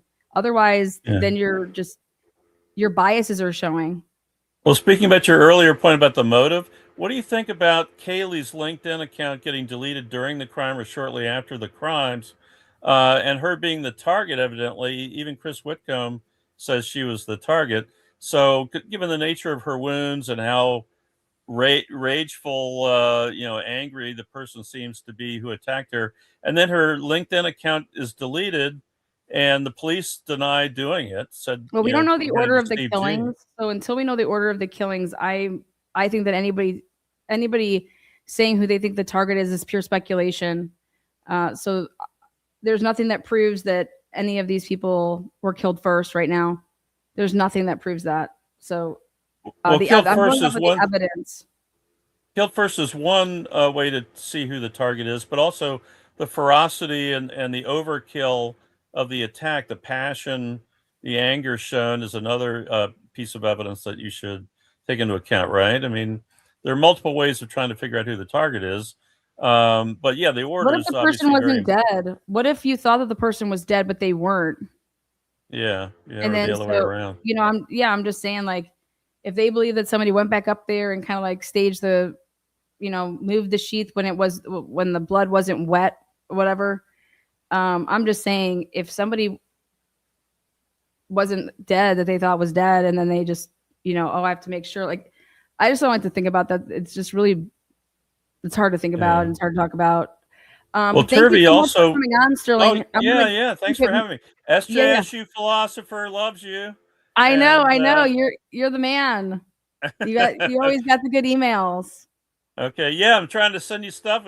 Thanks for following up on that case in Ohio with the black mother and the two children of hers that ended up in suitcases. Yeah, thanks for covering that. I asked you to cover that, and you did. So you're aces for that. That deserves attention. Yeah, no, you're awesome. Thank you so much. Keep the emails coming. Okay, I appreciate informative stuff. Okay, all right, Sterling, have a good afternoon. All right, take care, my friend. Love your show. Thank you. He's a good one, guys. He's been around for a while. He always writes really good emails too. All right. What did I do this? Jill. Was it me? Hi, Jill. Am I echoing or anything? I think you're good. I think so. Okay, cool. I can hear you. What's up, girl? I've been sitting there forever. Now I don't forget what I was going to say. So you guys were talking about the 911 call. Everything. This chick, she was not calling to get help for anybody. The very first thing she said was, "Can I just tell you what happened at 4 a.m.?" Yeah. That is not. Oh, forgot about the girl that we think's passed out in there. Can I just tell you what happened at 4 a.m.? And the 911 operator had to walk her back. No, I don't want to hear about what happened 8 hours ago. Yes. She is the most. I know my husband's tired of hearing. She is the most suspect person in this whole case. And you know what? Though, you have to blame the cops for it. Though I blame the cops for anybody being suspect in this case because you did them no favors. Well, I guess like by not asking her or hey, why did you say this now? But you said this before. But she is the one lying over and over. Use their phone records. Use these people's phone records, and then you ask them questions off of it, like, "Hey, we went through some stuff. Here it is. Blah blah blah." Speaking of, have you seen the light bulb picture? Light bulb. It's in the crime scene photos. There's a picture in Maddie's room, and apparently it's taken from the light bulbs that surround her somebody took a crime scene. It's in the crime scene photos. Crime scene photos are meant to produce evidence. They're there so that you can you hypothetically you'd be able to take a piece of evidence, walk it back in that room, and put it right where it was after you take it into evidence. That's what they're for. One of these cops, whoever was taking pictures, took a picture, and the girl whose channel I saw, she said they took several through a light bulb. So it looks like you can see the girls, but not really. Like, you can't see anything bad. You can just tell that there's two girls there, and it looks like art. That is the most disturbing. Like, I don't think that. I disagree. That's not why they were taking the pictures to do that. Through a light bulb. Yeah, but there was reasons for that. There wasn't. It was batter around it. No, there's nothing. No, it's literally just there's nothing on the light bulb. It's really creepy. It's really creepy picture. It's very disturbing. Okay, well, that was a picture that got blacked out on the internet, so I don't really want to talk about that. Next thing. Okay, well, I watch you like all the time. I'm a super fan. You're the only one on here that thinks like me. But the only thing I don't agree with you on is Molly's interview with Payne. I feel like during that interview, she's doing the same thing that you were talking about earlier, where the cops told on themselves. She tells on herself the whole time. Well, she said what she says when she doesn't ever say she saw Brian there. She says, I saw, and then she describes the cops. Then after that interview, and then Payne even writes under her interview, he writes in his handwriting, she did not see Brian Koberger, she did not see the white Elantra. And then after that, she's all over police body cam. After that interview, I saw Brian Koberger. I heard Brian Koberger. She never said his last name. She never said his last name in any body cam. She said Brian. Whatever. You know what she's talking about. Like, it was after that interview that she started doing that. But Molly's a liar. Yeah. Molly has a substance abuse issue. Molly was homeless from different times from point to point. Molly's been buying and selling methamphetamines. Molly is what you would call. I'm not trying to take up for her. No, I don't think you are. I'm saying that. I'm just saying I don't think during that. I think during that interview, that was her story. She she said, I didn't see no dude. I didn't see that. And then she described the cop. Just like you said, the cop came in and said, yeah, I was there. She described him. No, that's what she saw. And then after that interview is when she starts going, I saw Brian. Maybe she didn't say his last name, whatever. It was like 2 years later that she was sitting in that, what do you call it? Body worn camera at WSU. Yeah, it was after that interview that all of a sudden she did see him. So I think the cops got to her after that interview. During that interview, they're like, we're going to do a cognitive test with you. Hold on. First of all, what they did, what you really want to focus on is the fact that she says that they were trying to keep her hush hush. Do you remember that? That's the most important part about this, is that they were trying to keep Molly hush hush. This DoorDash driver was being kept hushed from everybody. Yeah, just like when in her body cam, she's like, oops, I guess I'm not supposed to tell anybody. Well, but you have to ask yourself, why are you being hushed? It's not because of what I believe that they were not trying to draw attention to the fact of the matter that if anybody went down the Molly paper trail, it does not start on 11/23 when she's being interviewed by Payne. Okay. They were trying to make it seem like that was the first time that she was talked to by law enforcement. That's not. Then you get to the end of the interview, and that's when it starts getting revealed that she'd had a rough couple past days because she dealt with the feds. Where are the Fed interviews with Molly?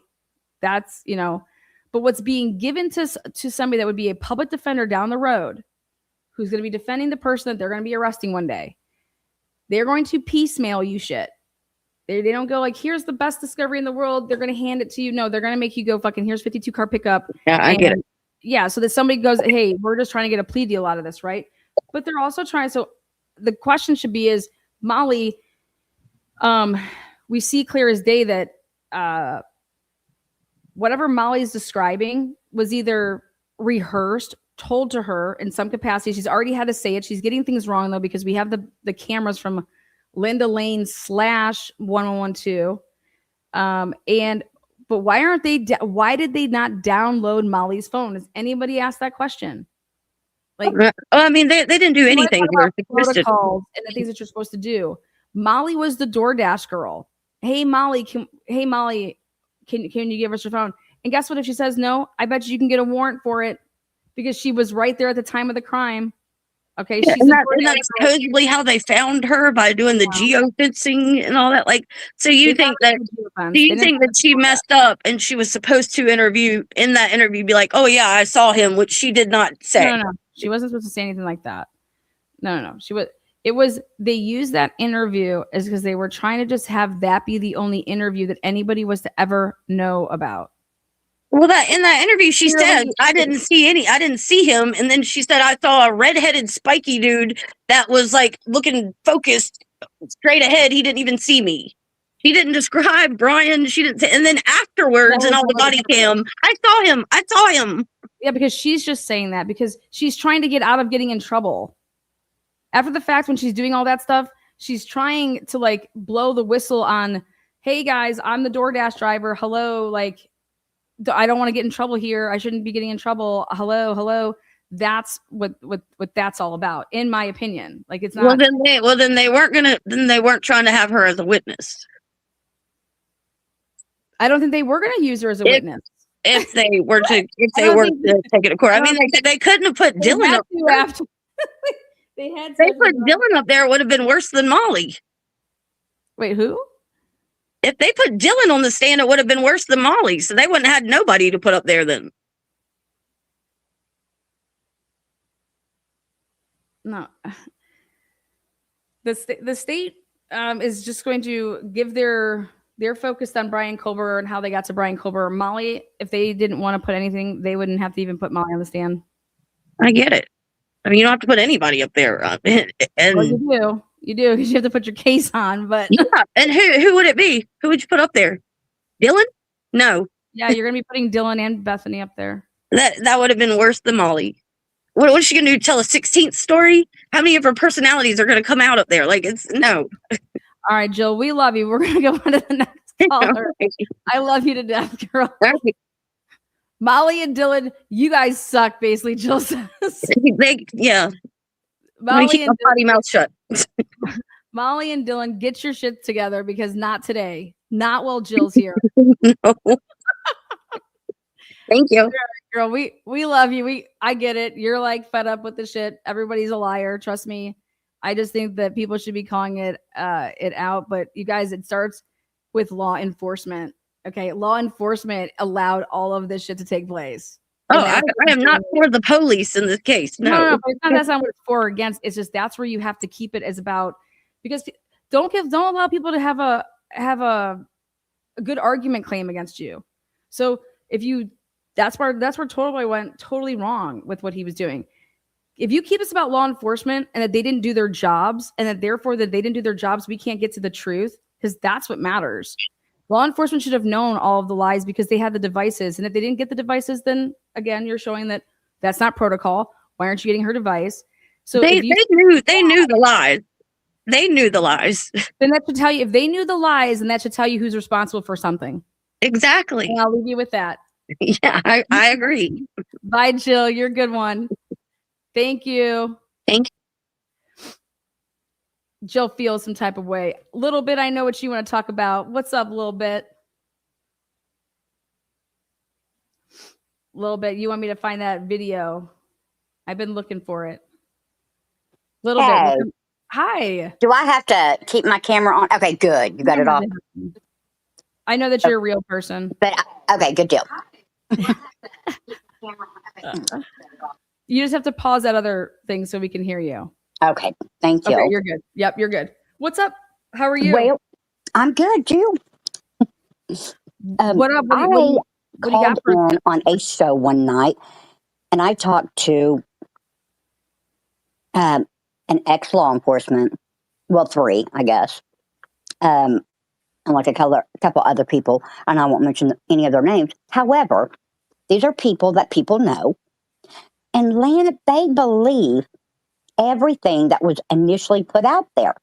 And they don't think there was a cleanup. They believe that, did Ann Taylor say that for his alibi, he was out at that park stargazing? No. I mean, was that like a fact that she was stating or an example? Yeah, no, I agree with what Jesse said earlier. I think Ann Taylor made a big mistake, even like claiming to have like this alibi, defense, because she didn't have to claim anything. Okay. So Ann Taylor, why are you even writing that? Right. But what all it says was that he had a history of going out, hiking and going out stargazing. If people actually read the material, she does not say that he did that night. Nothing like that. Okay. That was the impression. Well, I agree with Jesse though. Mm-hmm. Like you don't even ever mention that. Mm-hmm. Like, and I would love to know why she did it. That would be like a really good question for Ann Taylor to say, like, well, you never had to disclose like an alibi. That's not your defense. Your defense is reasonable doubt, right? Unless that's part of the purpose, unless that's part of the thing that you think that because of Brian and his nightly drives and what he did, that he crossed paths with certain people and that's what would want to frame him. I mean, you know what I'm trying to say? Like, but you don't even have to talk about that. That's not even your defense. I would think that your strongest defense here is that it's a reasonable doubt. But the big thing to me is that if you think that the sheath was planted, right, and this was multiple weapons, right, multiple perps, I would think something that you wouldn't be coming with is, how did you get picked? Right. And see, and I believe, and I agree on the whole, it's not systematic. It's just downright lying. But what I started thinking about after that was, we watched the Karen Reed, the Brian Koberger, and I know, and I hope everybody gets the impact that can be us at any point in time, or a loved one, child, husband, whatever. And the fact that the people that I spoke to the other night was so dead set on absolutely no proof, because the stuff we talked about, there wasn't proof. But those are the people that are investigating things, and they actually believe it. So it's like, I don't know. I don't think that they were lying. I just think they were, I don't even want to say uneducated about it. Maybe lazy. I don't know. But when you have a name attached and you want to keep your reputation, you would think that they wouldn't comment and say all that stuff happened the way that, just the stupid explanation that they're saying. He did it by himself. They 100% believe he did it by himself. And that they said, after the fact, are you talking about like, when are you, I just want to make sure I'm understanding your timeline here. So you've talked to people in law enforcement, they're ex-law enforcement. And just a few days ago. Okay. And so are you, and obviously you're listening to just the main, like these people being interviewed after the fact? No, it's just, they were all they were on YouTube and they were doing a panel. Okay. And then there was, it's somebody else's panel, but then he had 4 guests on. So there was 5 guests total. Okay. And they, 2 of the other ones have their own YouTube stations as well. Well, I don't care about any of that. I'm asking, what material are they basing their opinion off of? Exactly. So this is all I would say is. But my fear is give somebody the crime scene photos. Right. Okay? Give somebody the crime scene photos that we have that are publicly available. Okay. And then give them the police reports. Okay. And because that's all that's been pretty much provided, right? The police reports and the pictures, right? And obviously the public record, which has some of the reports from like experts or their filings to do X, Y, and Z with motion pretrial. But just here, this is the only material that you need to look at. And then the question is how long do you think it took for this crime with a K-bar knife? Here's here's what it is. Did this happen in 4 to 10 minutes? Did this happen? I mean, anybody that looks at those photos and you have actually the surveillance. But I think that to find people sitting in a jury panel of 12 jurors, and for them to go back and have to deliberate with what we have right now, okay, how are you able to say beyond a reasonable doubt that this person did it. Right. No, and I really think that they would What not. evidence? Yeah, they wouldn't see the real evidence, and the part is that they were so irresponsible in their answer. Which, okay, they don't, the impact of them, whatever. But what about the people that are currently in their positions that we have to trust to a certain degree? Because we can't do all that work if we accidentally get picked up as a Karen or as a Brian, or because I guess what I'm saying is the education that should go out there to current people, nobody's holding them accountable. I think I'm just thinking everybody's so corrupt, Lana. Like I don't trust anything I see. I don't trust people. Like you earn people's trust. People need to earn your trust, right? Mm-hmm. But I mean, I think it's wild when people want to talk about the Karen Reed case and with the Brian Kohlberg case. Karen Reed puts herself right there at the crime scene. She knew the victim. Obviously, that's her boyfriend. And so when you want to talk about evidence, there is way more evidence, circumstantial and physical evidence, obviously, against Karen Reed than there will ever be against Brian Kohlberg. And so, 100%, yeah. Cover up with that, and then it was corruption that led to a cover up. You know what I mean? Because it's corrupt when you're lying, and it's corrupt when you're planting evidence, right? But if you can say all of that in the Karen Reed case, right? When you look at the Brian Kohlberg case, if anybody wants to mention that, it's like, what the fuck are you talking about? And I'm like, what the fuck are you talking about? Like, what do you mean? Corruption, it's like when DNA got so big and it started exonerating people, mm-hmm. That wave to me is coming in the form of digital evidence today. Right. Digital evidence today is that wave that because people's phones are outing the fact that Proctor was a big racist, bigot piece of shit, right?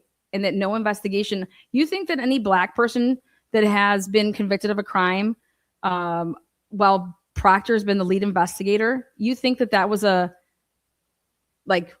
what a great investigation that must have been. Like, you think that was handled with care and respect and due diligence? No. How? He's absolutely not. So do I think that those people automatically should be up for an appeal and to be able to cite everything that he did? Absolutely, I do. Yep. Because what a dumbass, by the way. I just have to say, I have nobody to say he's a dumbass too, but yeah, he's a piece of shit. It's because when you empower people to the point of a police officer and a prosecutor, that type of power that you have to take someone's freedom away. Yeah, it comes with you have to have the utmost character. You should be on camera all the time. That's what you should be taking on. That's why I've always said that police officers should get paid very, very well to do their job, but because you're under a microscope, because you should be under a microscope. Okay. Because you have the ability to, and sometimes mistakes do happen, but you don't cover up the mistake. I'm a human. I made a mistake here with this. Oh shit. When I watched this, I thought it was this. Why can't they go back and correct something? Yeah. And it's because the leadership above them is telling them not to. And then it's just like, wait, what? I want to fix this. Nope, you're going to shut up. And because they tell you that takes the whole thing, and it's like all you guys care about is your conviction rate or you're this or you're that. And it's like, you guys, we the people, do we really care if somebody has a 98% conviction rate? Have you ever voted for somebody because they have a 98%? So that needs to get out of the fucking heads of everybody, because no, we don't vote for people because they have a 98% conviction rate. All right. I would rather have somebody that has a 70% conviction rate because they're fucking honest. And when people do something that, hey, when you make these changes, hey, you know what? We're not able to prosecute this case because it's not, X, Y, and Z. It's not, you're only supposed to prosecute cases that you can put forward in good faith that what you're saying happened and how you're proving it was legit. And so I just believe that the digital world right now is like DNA back in the day with the Innocence Project and exonerating people. And the digital evidence against Karen Reed is fucking insane, to be completely honest. And there are fluke incidences when people say like, well, Lana, she wasn't hit by a car. I'm like, you know what? How do you know? How do you truly know? Because if you actually go back to the federal investigation, why don't you actually find out where that federal investigation came from? Okay. And who put ARCA in charge of that? And what other cases has ARCA ever done where X, Y, and Z. But at the end of the day, Karen Reed should be free, not even because of that. It's because of the investigation. Right. Because the investigation cannot be trusted.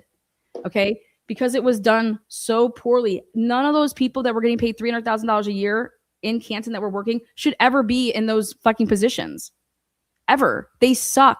They suck as humans and they suck at their job. To get up on the stand, if you're Paul Gallagher, who's been in law enforcement for 30 plus years, and to say that you don't know and you've never seen what a crime scene log is, that's 101 of criminal justice. Unfucking believable. But I will say this, using the leaf blower, we all laughed about it, but honestly, that's the best part for Karen Reed, in my opinion, to show that, hey, they had the leaf blower and they were all the way down, not blowing up chunks of red fucking plastic, were they? So right. I mean, the leaf blower. Yeah, that makes sense. Yeah. Red Solo cups, not so much. No, that's just stupid. How do you not have your cruisers that have actually your, those stop and go bags? And then they act like Canton Police Department was so far away. Mm-hmm. Oh, yeah. You're calling people to the scene, right? Gallagher's coming to the scene when everybody's driving their own vehicles. What the fuck? Yeah, it showed like 3-4 minutes or something. That's as far as he was one way. That's not far. Well, I'm just saying, like, we have these policies and procedures in place for a reason. And if I hear one more time that we need to change policy and procedure, it's like, no, we need to change the humans that are involved in those policy and procedures because they can't follow the rules. So if you're going to take a leadership role to hold people accountable to policy and procedures, the higher ups really need to keep them accountable and maybe do better at, hiring. I don't know. I think people can become corrupt, maybe. Well, they're hiring people that don't go to college. You know that, right? They all go, hey, I'm going to go to the academy. You know how many of my friends were like, I'm going to go into the police academy because they couldn't get into college? And I'm thinking to myself, yeah, that's exactly who we need fucking to be a cop right now. Yep. We do not need you, motherfucker. Just because you're an idiot. Like, God love you, but you're just an idiot. But the police academy is over here like, yeah. We'll take them. Go to the academy for 6 months. Take your test, do your fitness thing, and you're patrolling. But patrolling to me is different than actually getting moved up the ladder to then you're a detective. Detective actually requires you to have critical thinking skills for you to be able to, I think, multitask, for you to be able to be organized, for you to be able to be, to delegate, for you to, like, I think that you should have some type of a background with criminal justice and not just you're a patrolman who's been a patrolman for 12 years. So now we can go ahead and promote you. Hey, now you can be a detective. Why? Yeah. If you don't have those if you don't have those traits, sorry. Police academy, I'm sure, is good. Once you do have a basic foundation, I wonder if there's something like with LPNs and RNs, you can specifically go to like a VOTEC and learn what you do need to learn to do the job. I wonder if they could like revamp it and do that with, people as law enforcement and teach, have criminal justice, have a little psychiatry in it, give them or, make something to hold them accountable that they have to have.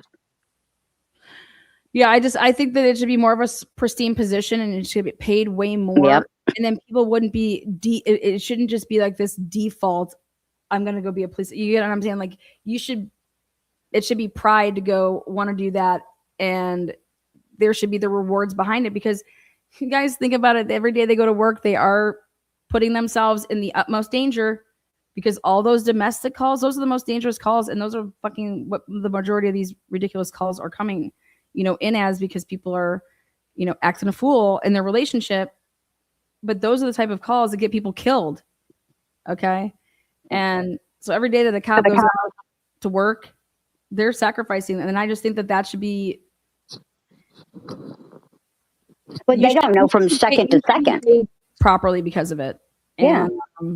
And then we should have a higher standard and then weed out these motherfuckers. But I don't need somebody that is like a goody two shoe who's never done something in their life. I want the people that, when they go to take a test or they go to take a questionnaire and they're asked questions, like be truthful in answering them.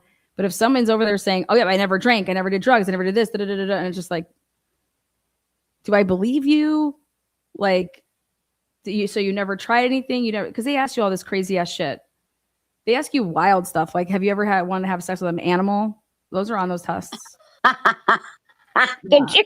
Imagine they're wild tests. the guy that lied. We talked about it by we talk about the well, because it's very interesting the questions that they're asked, and then they have to get maced. Who says, yeah, mace me, motherfucker? I want to get, like, but I think it's good that, hey, how are you going to react? This is what you have to be prepared for. Hey, how about you just beat the shit out of me? That could happen to me too. It's just wild. But little bit, I am looking for that video. I've been looking for it since you asked. Oh my me. God, isn't that the best? Yeah. My I don't live here, but my roommate does. Yeah. Fuck, it's somewhere. I've been looking for it. And Annan, I mean, you just showed him the other day. Is he not just adorable? Who's that? Annan. Oh, Enon. You want to come over and see my cat? We need to give him a call. God. As long as he'll put me on camera and show me all the stuff he can do. Yeah, what's he doing right now? Oh my gosh. That's awesome. I mean, we talked to him a lot back in the day. I'd be like, what do you mean you go to the grocery store at like 11 p.m.? He's like, oh yeah, no one's there. And I'm just thinking, like, God, he's that customer you can walk by him in the aisle, smile, and he'll just start like laughing. Yeah, you should do a follow-up with him. Yeah, we're gonna give him a text here. Okay. Well, keep doing what you're doing, Lana. Oh, I mean, you are such an inspiration, and I hope, like, my granddaughters and stuff. I like the fact that they're getting into stuff like this, but you're such a great example because I won't be here, way before you're not going to be here. And for them to have such, good examples, female examples, I think are good too, but not just because you're a female, but maybe a little bit that too. But yeah, just keep doing it. Be a good example for all of them. And I promise you, I'm going to find that video. Yes, please do. It's in I have all of my requests, so I just have to find which one it is. I mean, when I was counting the other day, I mean, I have so many body worn cameras. It's I'm going based off of the time frame, so I'm going through videos based off of when that was happening. So, but I will find it. I think it was shoot me an email. The parents' weekend the year prior, maybe. It was definitely no, I think it was 20. I think it was definitely 2022 or 2023, like the year that they said it. Okay, because I think I remember something to do with it was around a parents' weekend, so that could have been as well in 22 or 23. I don't know if it helps, and I could be wrong. Yeah. Well, I appreciate you, and I'll see you in chat, love. Thank you so much. You're welcome. Thank you. Okay. Thank you. I just realized, D Mort, what's up? And then I am so sorry. Actually, oh my gosh, I was taking a nap. I have to admit this. I thought, because I had two of my Lanas up because I was showing this video, that I thought that we both have a black screen right here. This whole time, I think you've actually been here. You've been here actually. You were the first person back here. I am so sorry. No, it's all good. You just made me sit through 3 old crackheads that all have early Alzheimer's and are trying to get their advice on murders regarding 18 to 22-year-olds. But I respect you giving everyone their time to discuss this case, even if it is what's up, even if it is completely irrelevant. You got the time. Here we go. I'm going to give you extra time. Yes, I think you started with a 2-minute warning with the first caller. Like, you've got 2 minutes, and I was laughing. You got 2 minutes. What do you got for me, I was like, yeah, no, 2 minutes is not enough. Dylan got 8 hours, so I should get 8 hours at least. Okay, we started. Go ahead. Where do you want to start, D Mort? I want to start with the YouTube drama that I've been getting involved in. What's going on backstage? Why are all you and these other creators beefing? What? Oh wait, who? I don't know. Everyone seems to be, stuck in the mud here in the case, and I think are you talking about? What case are we talking about? Idaho. Wait, what case? Idaho4. Oh, I don't know anything about any beef with Idaho4. What do you mean? Oh, is there beef other spots? I'm being shut out is what I'm talking about, and you're having me on, which I appreciate. Wait, I'm so confused here. You're being shut out. Dylan Mortensen's being shut out. Yeah, D-Mort's being shut out. They're silencing me what? What on all happened? channels. I don't usually do call-ins, but what do you mean you're being shut out though? Like people don't take your calls? Yeah, I appreciate all the work you guys have put in, but Oh, thanks. It's sad sitting here, and it's like, how do I explain it? Okay. If you and I were sitting at like the start of a corn maze, right? What? And the start I of don't a even know corn what you're maze. talking about. But Yeah, okay. think of us at a corn maze, and at the end of the corn maze is the truth. Oh of my what God, I happened. thought you said porn. I'm like, what? No, I'm not a weirdo. This isn't like, again, but the porn is involved in this case, right? We see porn with Brian Koberger on Dateline, I think, right? They mentioned porn. So kind of like that. But no, this is about a corn maze. Got And it. I Clear. think what happened with a lot of the creators is everyone rushed into this corn maze thinking that they were going to find the truth, when the truth, we were told, is in the maze somewhere. They gave us 60,000 pieces of information, right? Documents and all this other shit. Well, they didn't give And us they 60,000 because we never got those files, but we have Sure, we have the but public record and then whatever the public docket and then whatever anybody's done for public requests. You know what I mean? right, if you go back to the start though, the time of the murders, and say everything after that, they said go into this maze and figure it out. Okay. But what if we're at the wrong fucking maze? They pointed us in the wrong direction to start, and this whole time you guys have been running down a path of trying to figure out the case with what they gave us. But what they gave us was a load of shit, right? We all agree I don't on believe it. any of that, but go ahead. You don't believe what they gave us is all a bunch of garbage? What stuff? That's being very broad about it. So no, like I just need to know more specific. Broadly speaking, discussing the case, who do you protect in life? Children, right? Oh, well, I mean, I'll protect my family.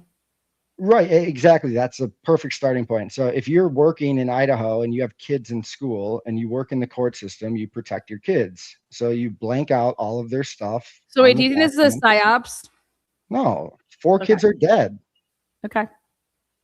4 kids are dead, right? Yeah, I'm just making sure. That's my question. So what's you as a creator's goal, is to find out who killed them? Right?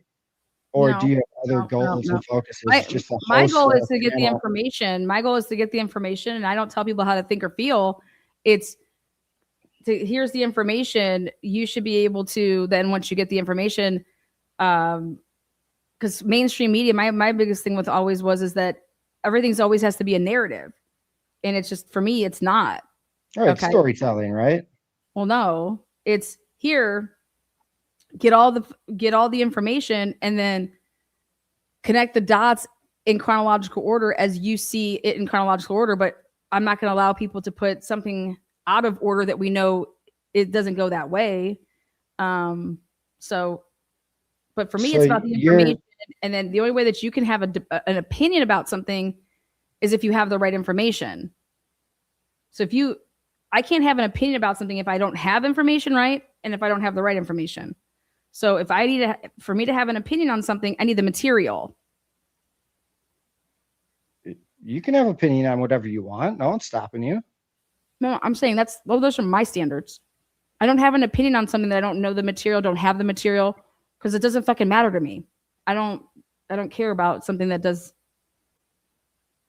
Yeah, why would I have an opinion? I don't even know who you are. I have no opinion on you. You get what I'm saying? Like, I don't know you. I don't know you either. Why? No. But so you host to take information from other just members of the public and then try to piece it together and then display it on YouTube? I'm confused. No, I go to the hub source of it. What do you mean? I go and get if I want material on something that has to do with a crime, I go to the jurisdiction where it's located and start asking my own questions. Do you think that jurisdiction is going to give you the material and information you need to piece together the crime? Yes, because the people that do the public requests, it's that's their job to what they handle. Okay. It's how it's supposed to be. And they have to abide by certain, rules. Right. And so you can't make up, oh, this doesn't exist. And you fight back and you say, well, yes, it does because X, Y, and Z. But I've never come across something where I fought something that I felt like, oh my God, like this is blatant that they're doing X, Y, or Z.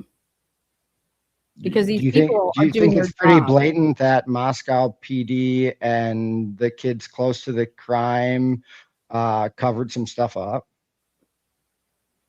and looked the other way at some points?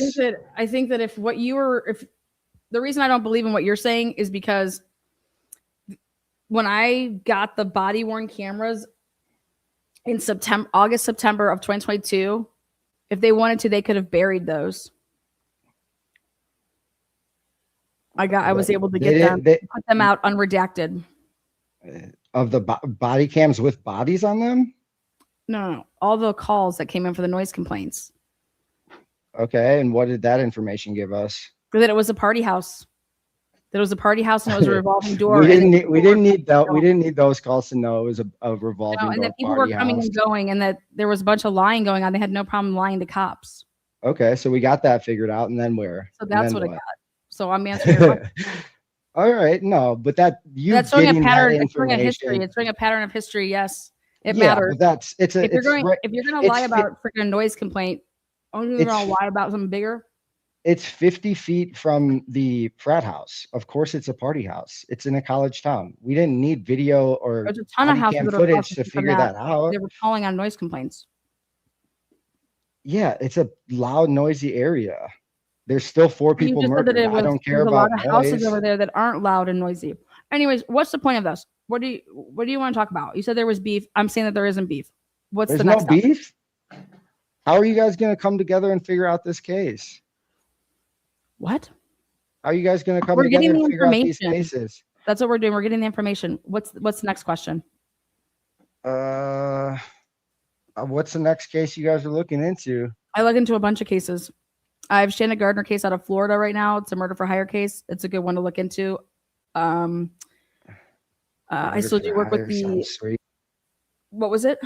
Murder for hire sounds interesting. Yeah, it's Shanna Gardner. Jose Baez is on the case. Diana Nashi, she's out of Columbus. She's on the case. There's a case out of Pennsylvania, ton of corruption in Aliquippa that I'm doing for a wrongful conviction. That's Sheldon Jeter Jr. Pennsylvania is really hard to get public requests. No shit. Mm-hmm. And then just like Ohio and Idaho. Ohio's easy. Yeah. Idaho's pretty easy.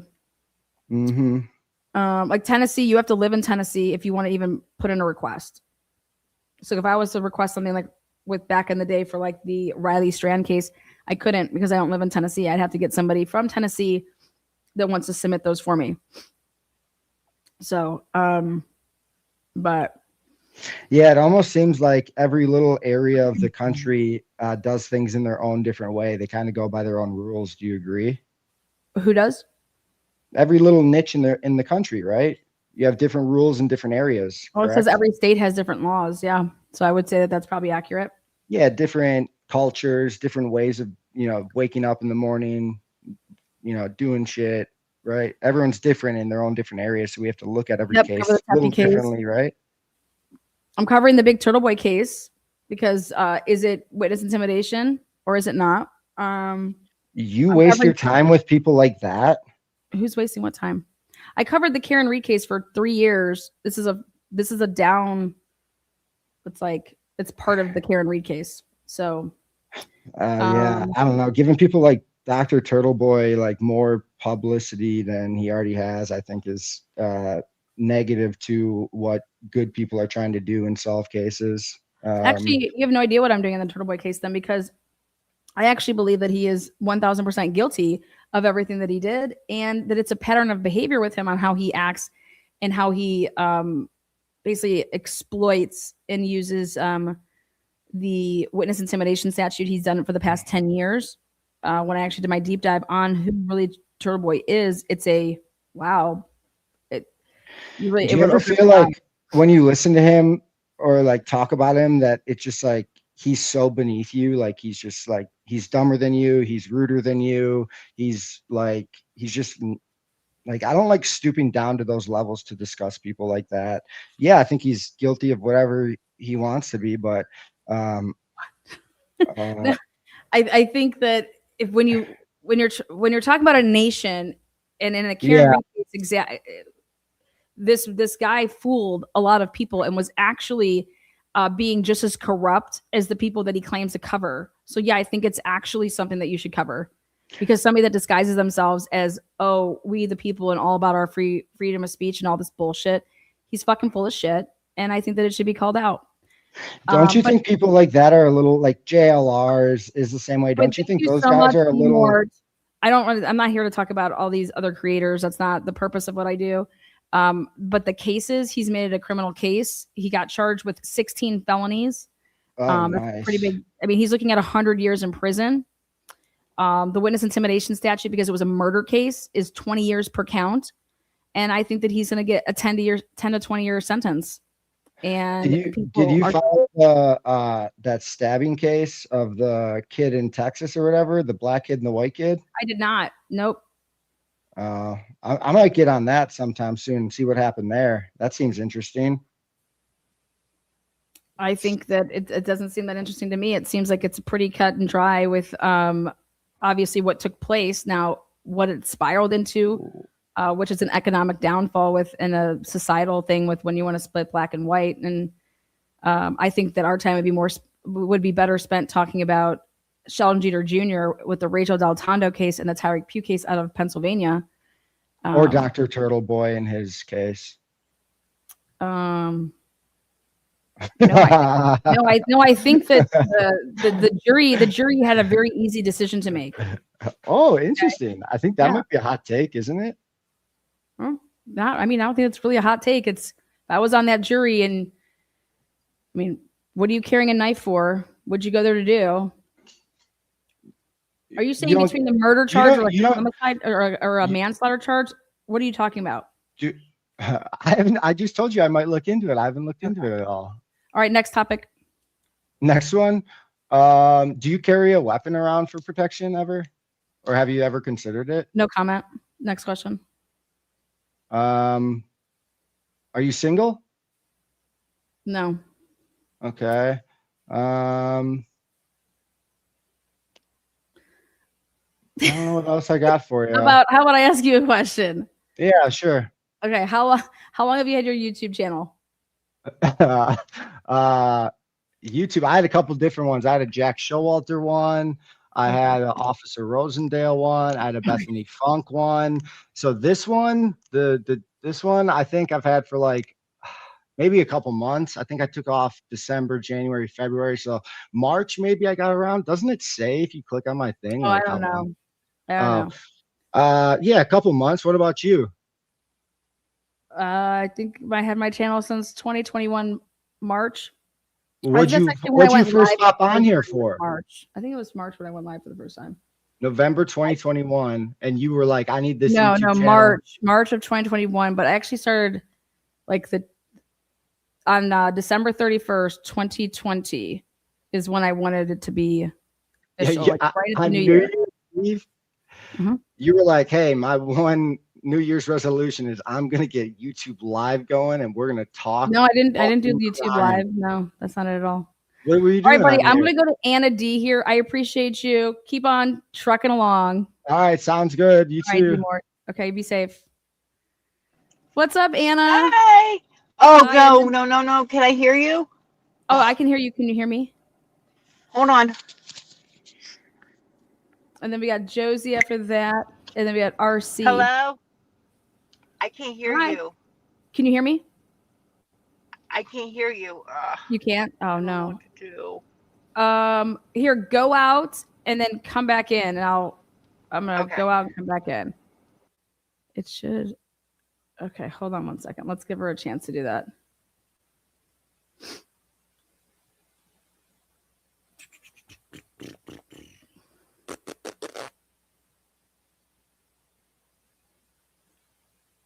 Yeah, no, Deep Mort's been around for a while. So, Let's see. Demort. Josie's on a vacation far away. What's up, Josie?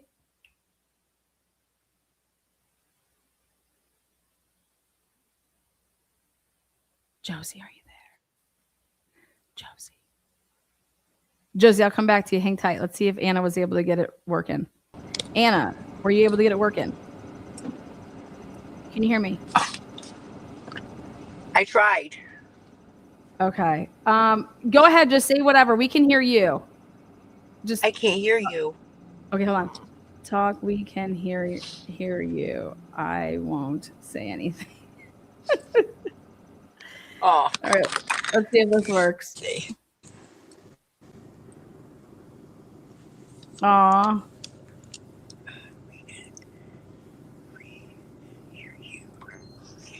Oh, I can't hear you. I know. I don't know what's wrong. Just tell us what you got. I'm gonna hop down and come back. Okay, honey. All right, she's gonna do that. Kaylee, is am I saying it right? Kaylee? Oh wait, hold on. Kaylee, are you there, Kaylee? Is it? Hello? Yes. Can you hear me? Hold on. I can't hear you for some reason. Oh, great. What's happening? Oh, Hold great. on. I can fix this. Give me 1 second. Okay. I didn't even realize I was on here because I can't hear you. What is the... Here, I know. Okay. Oh, what the fuck? Sorry, 1 second. All right, we'll come back. I'm just opening the video on my iPad. We can't do it like that. It'll make it all go ding, ding, ding, ding, ding. Sorry. I know this isn't. Hold on, we're gonna come right back to her. Josie, are you there? Hi. Hi. Hello. Oh, you just have to shut me off on the one device. Just like close out YouTube and stay on StreamYard. Okay, wait. Jesus, is this that hard? Josie's on. Oh, just close out the YouTube box. I think I did. It should be in your upper.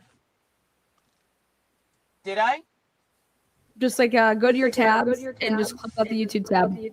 Okay, it's a little hard to do with one hand and driving, but I'm gonna Oh try. God. Oh God. You sound like fucking Turtleboy.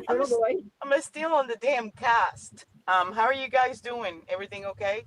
Oh, fucking living the dream over here. Yeah, I thought about going home and trying to meet up with you, like catch up when I was in front of my computer because I would feel like I'm more prepared.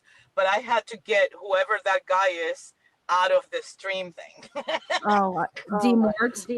Demort is like, okay, do you have anything to add? Like, are you going to contribute to something? Or are you just going to linger and not say anything? So, yeah, I don't even know what he's talking about. I just know that he has a channel.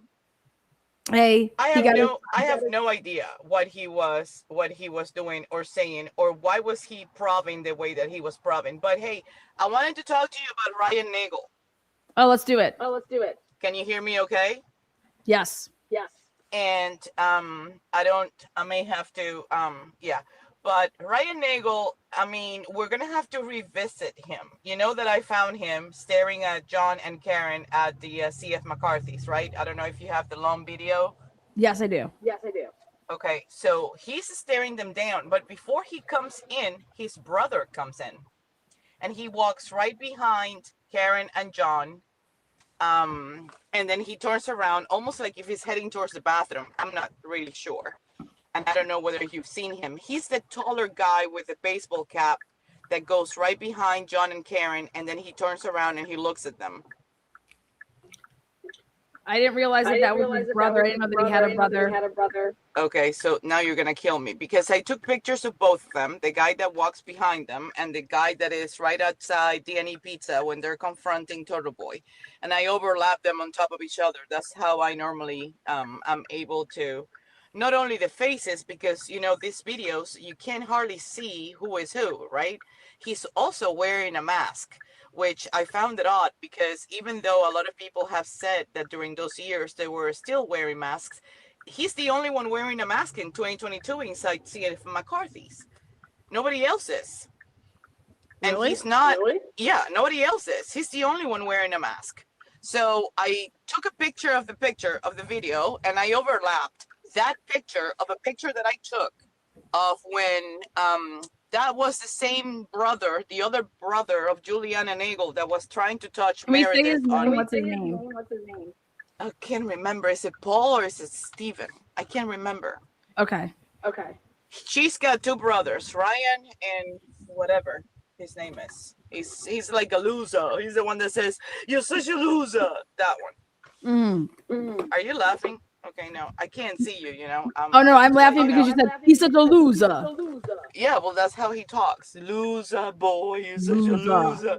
But anyhow, yeah, and he's a perfect fit for that guy. The posture, the hunching thing towards the front, the same built, the same slender type of thing, and this is my theory on that. There is no reason why these townies, and I'm talking about Ryan Nagel and the brother and whatever, there's no reason why they should have taken the route they took from CF McCarthy's to go to 34 Fairview. Unless they were at Hog Heaven, Oakdale. They followed, or Oakdale, whatever. I know we have a difference in opinions in that, but we're going to keep it neutral for this matter alone. My theory on Ryan Nagel is that he was following and telling John and Karen, he was tailing the Lexus. He took the longer route to go to 34 Fairview and not the shorter route. He could have taken Sherman, and he didn't, but he kept following the damn Lexus. Now, regardless of whether they did meet, because this is what we know, right? They met at Cedar Crest and Fairview right at 12:21, whatever the time. Let's not even talk about time so we don't get in a disgruntled situation.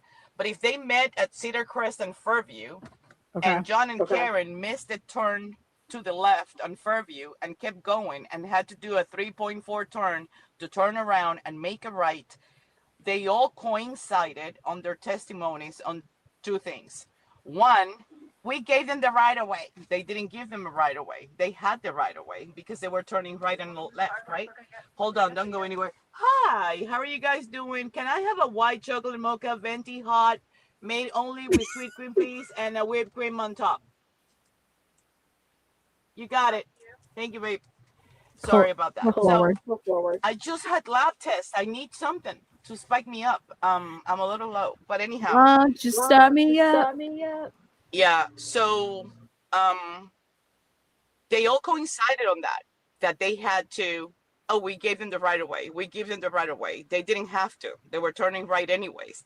The fact that they waited until they turned is also pretty particular because had they not waited for the Lexus to go forward first, then they would have gone forward first and the Lexus would have been behind them, right? Yeah. And that was not the idea. The idea was that the Lexus would go first and they would put the lights right behind the Lexus. So nothing that was happening behind them, the person inside the Lexus would have seen. And also to push her to move forward because the only pathway from the foot of the driveway up to the door was by the mailbox. So anybody in their right mind, if you know somebody coming behind you and you don't know whether they're dropping off or picking up, right? What are you going to do? You're going to move away to let the next car up to this supposedly party that I don't know that there was a party going on there, but do you follow me on Ryan Nagel? I follow you thinking that he was part of this plan to kill John. Yeah, unfortunately. Okay.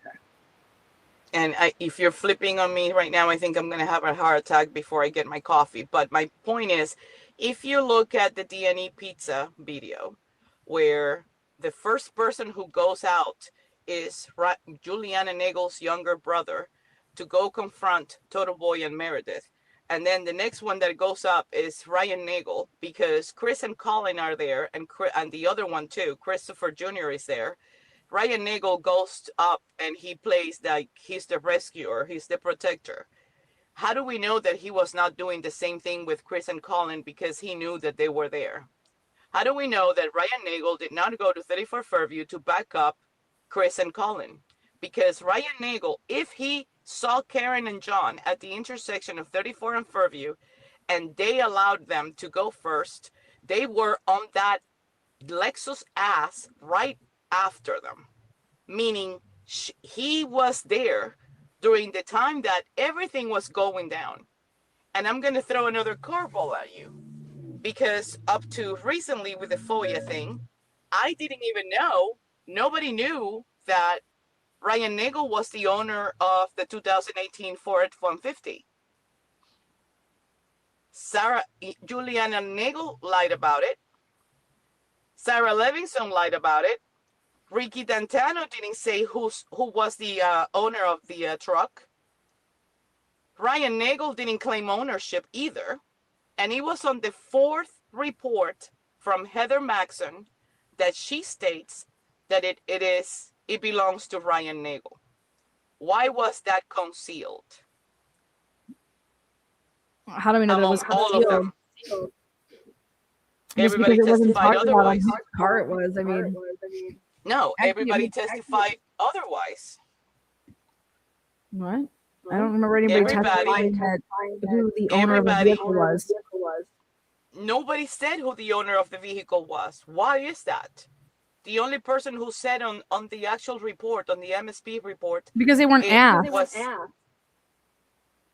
Like I can't give you an answer if you don't ask me the question. So like okay, Lana, I understand that. You and I Okay. understand that. But this is a murder investigation, right? And you have to find out who the heck owns the damn Ford F-150. Why is it that Juliana Nagel, which is her brother, doesn't say anything? Ryan Nagel doesn't say that it's his actual truck. You see the truck right on the other side of the window of C.F. McCarthy's. But do you know who you don't see?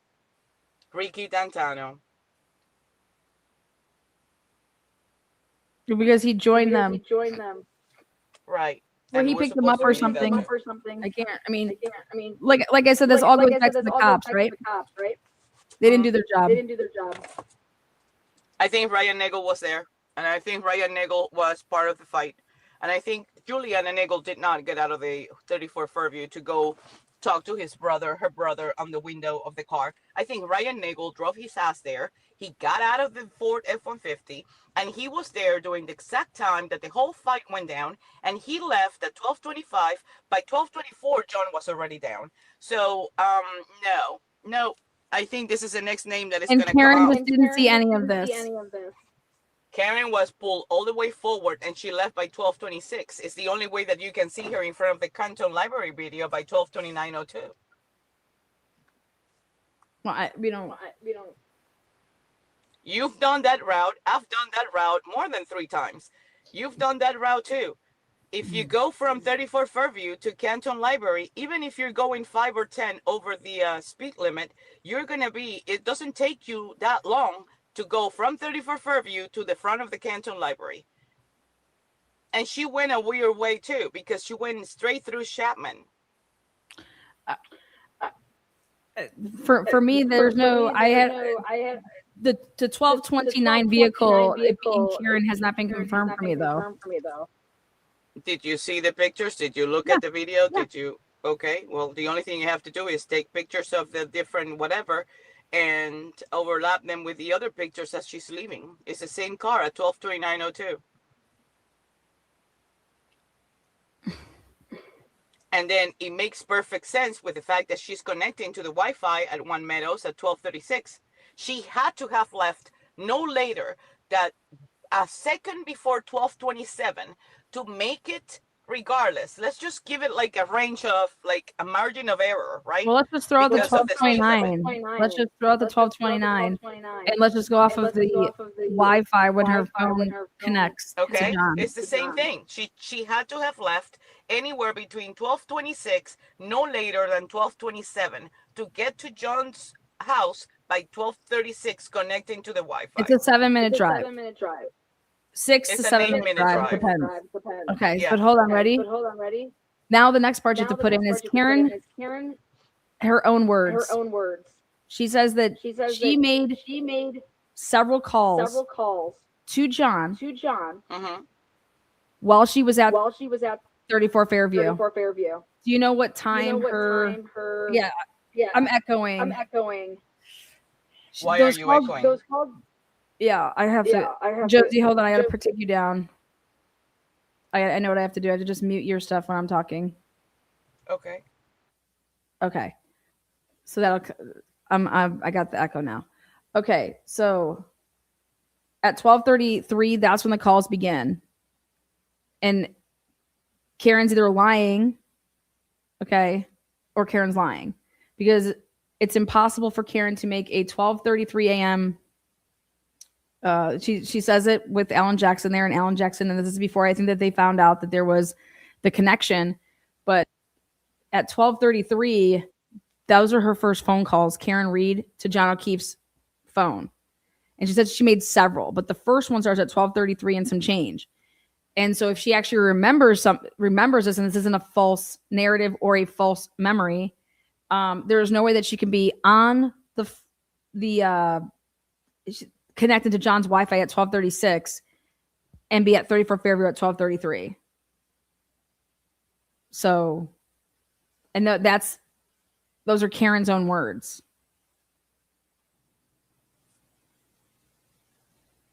That she made phone calls to John while she was still at the residence.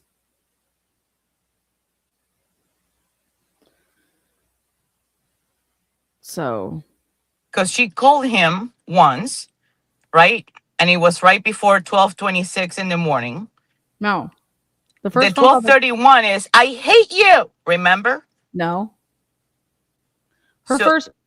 Karen's first phone call to John's cell phone was at 12:33. And she was already on her way to One Meadows. She connected at One Meadows by 12:36 a.m. So, and that's not up for debate. Her connectivity to One Meadows was at 12:36. If there's anything that anybody should have certain, is that Wi-Fi connectivity time. So whether she said she called while she was going or she whatever, by 12:36 she was already connected at the Wi-Fi. So maybe she said that she had been calling. Maybe she said that she thought she was calling when she was there. But one thing is for sure, by 12:36, she was connected to the Wi-Fi. So sorry, Karen, you remember wrong. Well, that's my whole point is that's my issue though, is that's a very vivid memory to say that I was sitting there and I was waiting and then I'm getting frustrated over here. That's how she's describing it. And she's like, what the heck? You just went in. So I called several times and he wasn't picking up. And so then I left, and of course I'm frustrated, and so, but guess what? That never happened because the calls don't begin until 12:33. And so Karen basically goes out on national television with Matt Gutman and makes these claims in August. And I'm just like, why is Karen saying this? And I was like, did she not, at the time that she made this comment, did they not know? This was in 2023 in August, or actually it was in July, but it aired in August of 2023. I'm like, did they not go through the evidence to see that Karen, there's no way that she would have made it if you're sitting at 34 Fairview and you start to make the phone calls at 12:33. There's no way that you're getting back to the house to be on John's Wi-Fi by 12:36. Yeah, I agree. And Karen lied. And okay? I know Well, and not, I wouldn't go as far as lie, but I would go as far as like she was confused. And you and I know that she was very confused to the point that she could have been easily brainwashed, which she was, by Jen McCabe. But I know for a fact, because I have a 12:31 phone call where she called John and she said, John, I hate you. I fucking hate you. Remember? And that was probably when the plans that they made, which were that John was going to go inside the house, she was going to check in, and he was going to give her the thumbs up. And if you think that Karen was like out of her mind by being so pissed, you have no idea. I would have gotten 4 times even worse than she did. Because it's like, we said, you're going to go in, you're going to give me a thumbs up. Can we go in or not?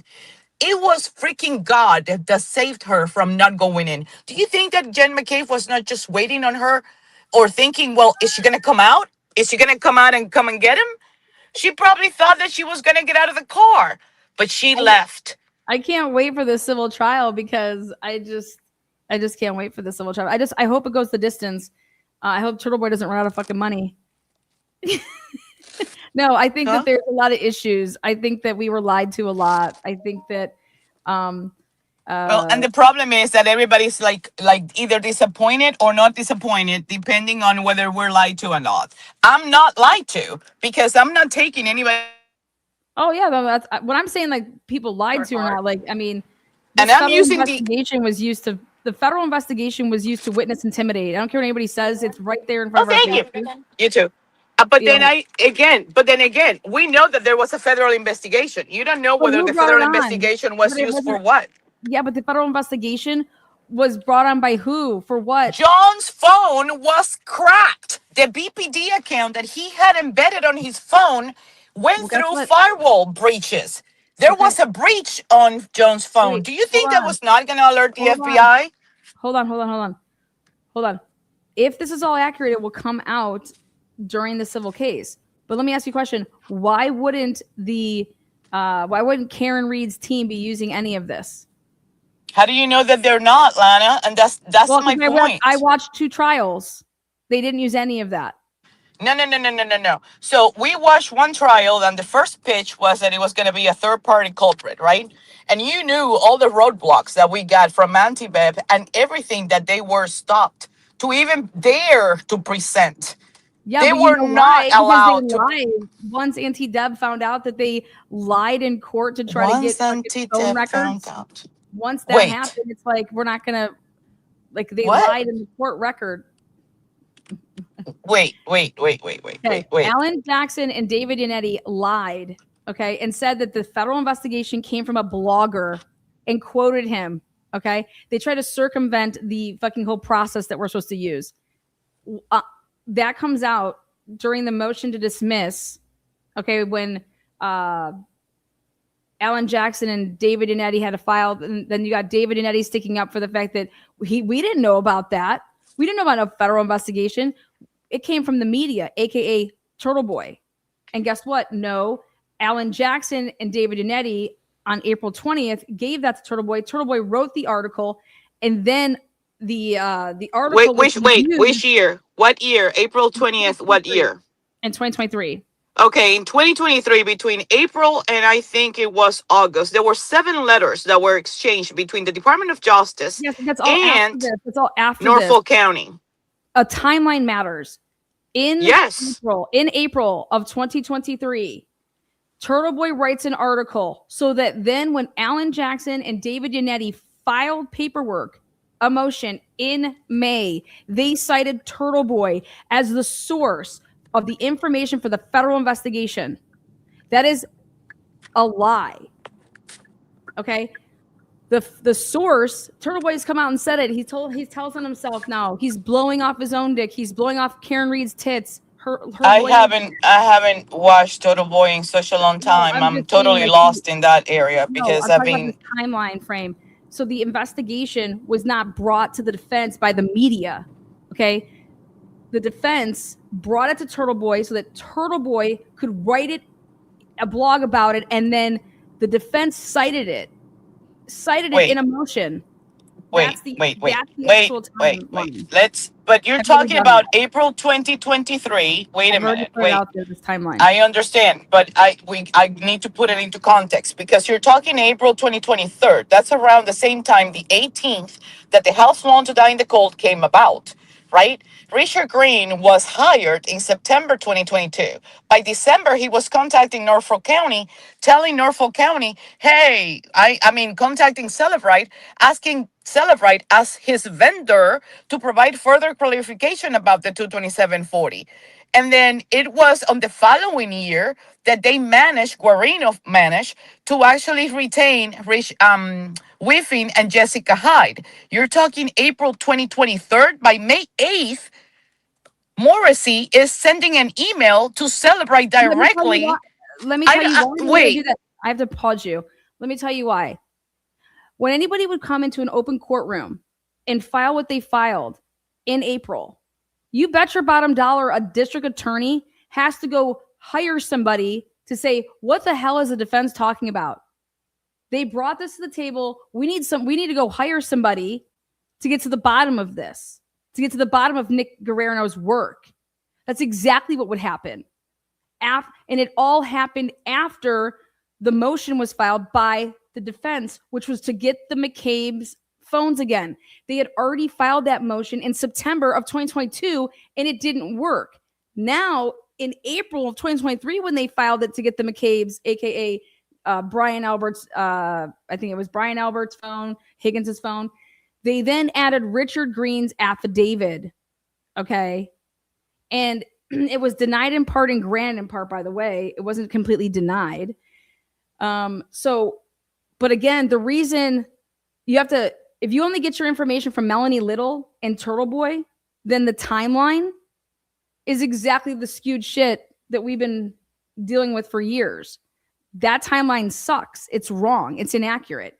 You have to start from the beginning of how everything flowed. And when you start from the beginning of how everything flowed, yes, a district attorney most definitely would have to hit up a specialist with Celebrite, because that's what how the extraction was done, to explain this.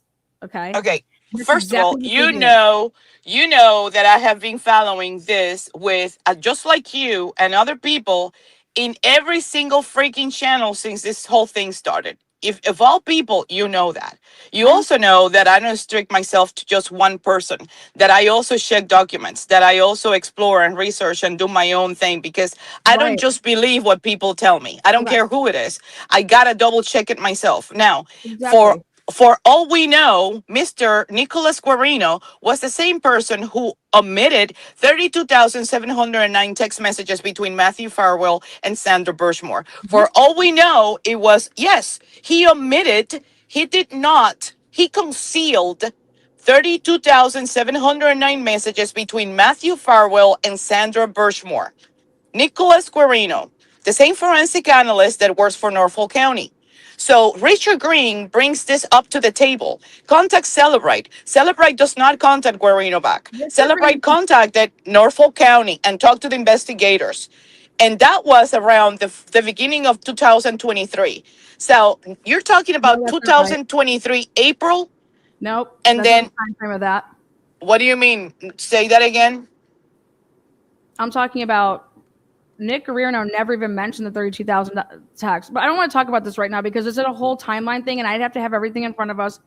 Me too, and I don't have mine either. Yeah, I'm that's driving. not what the show is designed for. But So, we need to have this conversation, even if it's private, because okay, perfect, perfect, because we need Love to you, Josie. straighten this out. Okay, we'll put an accurate timeline together. Okay, bye, babe. Okay. She called me. Hi. Hi, girl. What's It's up? time What for the is good? percolator. It's time for the percolator. You need some light in your life. People getting real serious. Yep, you know that damn Karen Reed case. You know those damn Karen Readers out there.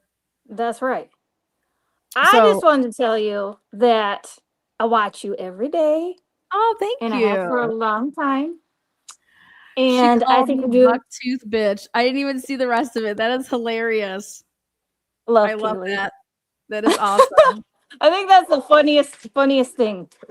Oh, there it is, Murphy barking. Yeah, bad kid. But I think you're doing an excellent job. I really appreciate you continuing with the Idaho 4. You know, a lot of people, it kind of gave up on it after a while, but I think it's personally heating back up. Huh? I think the case is heating back up because people are talking about it. Like these experts are coming out and talking about it. So, but I just hope that there's some kind of justice for whatever. I mean, what happened to those kids is terrible, like absolutely terrible. And that's what gets me. Like every day, I'm looking into it. I'm watching you. I'm doing my own research, and it's like, if anything, I just want the truth to come out for the end of their story. Not that it makes their story, but they deserve that. And there's a lot of people lying to Yes, cover there's their a lot of people. asses to not let those people, like, their souls, like, go and be free and the truth be out, Yeah. So Yep. I Yes. don't No, know.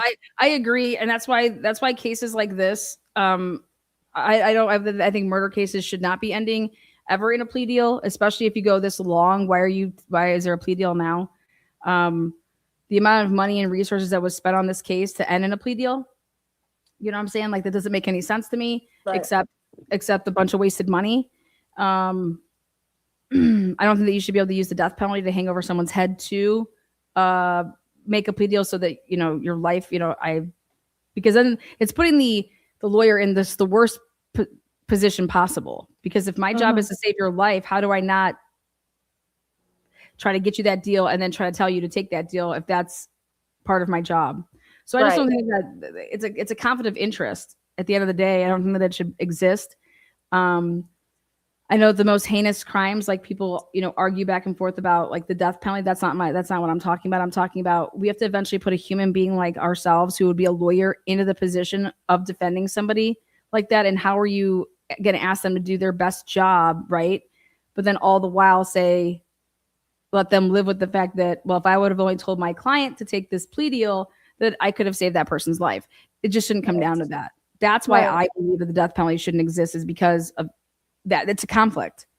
What human being wouldn't be conflicted out from that? And you'd be lying if you said that you wouldn't be, because you'd be carrying that around for the rest of your life. And no human being should have to do that. How many victims are going to come from this case? You just see that there's many different avenues that this case has made victims.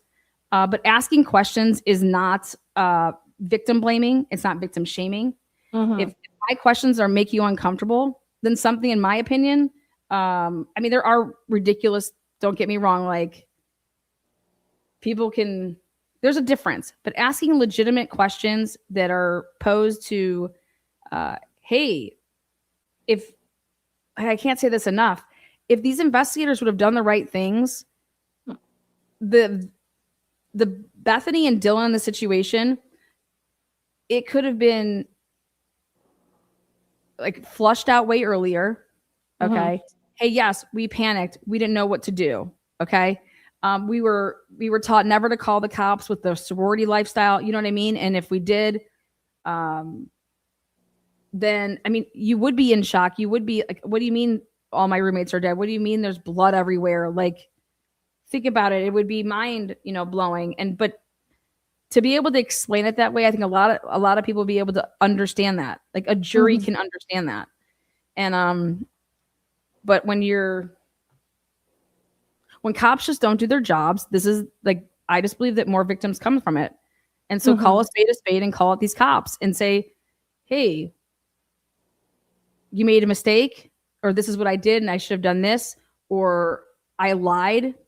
But these aren't mistakes when you're lying to create probable cause.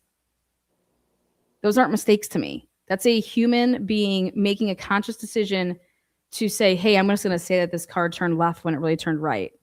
But why does it matter? Because that person knows that it matters, because we're trying to show that the car and the phone are moving together and going towards Moscow. But if I say that this car was going the opposite way or went through this and did that, then I'm not going to be able to get my search warrant. Well, then you're not gonna be able to get your fucking search warrant and call the guy in and start questioning him. Like develop it truly organically. And we're just giving passes to this type of behavior. And the people that are giving passes to it are the judges and the magistrates.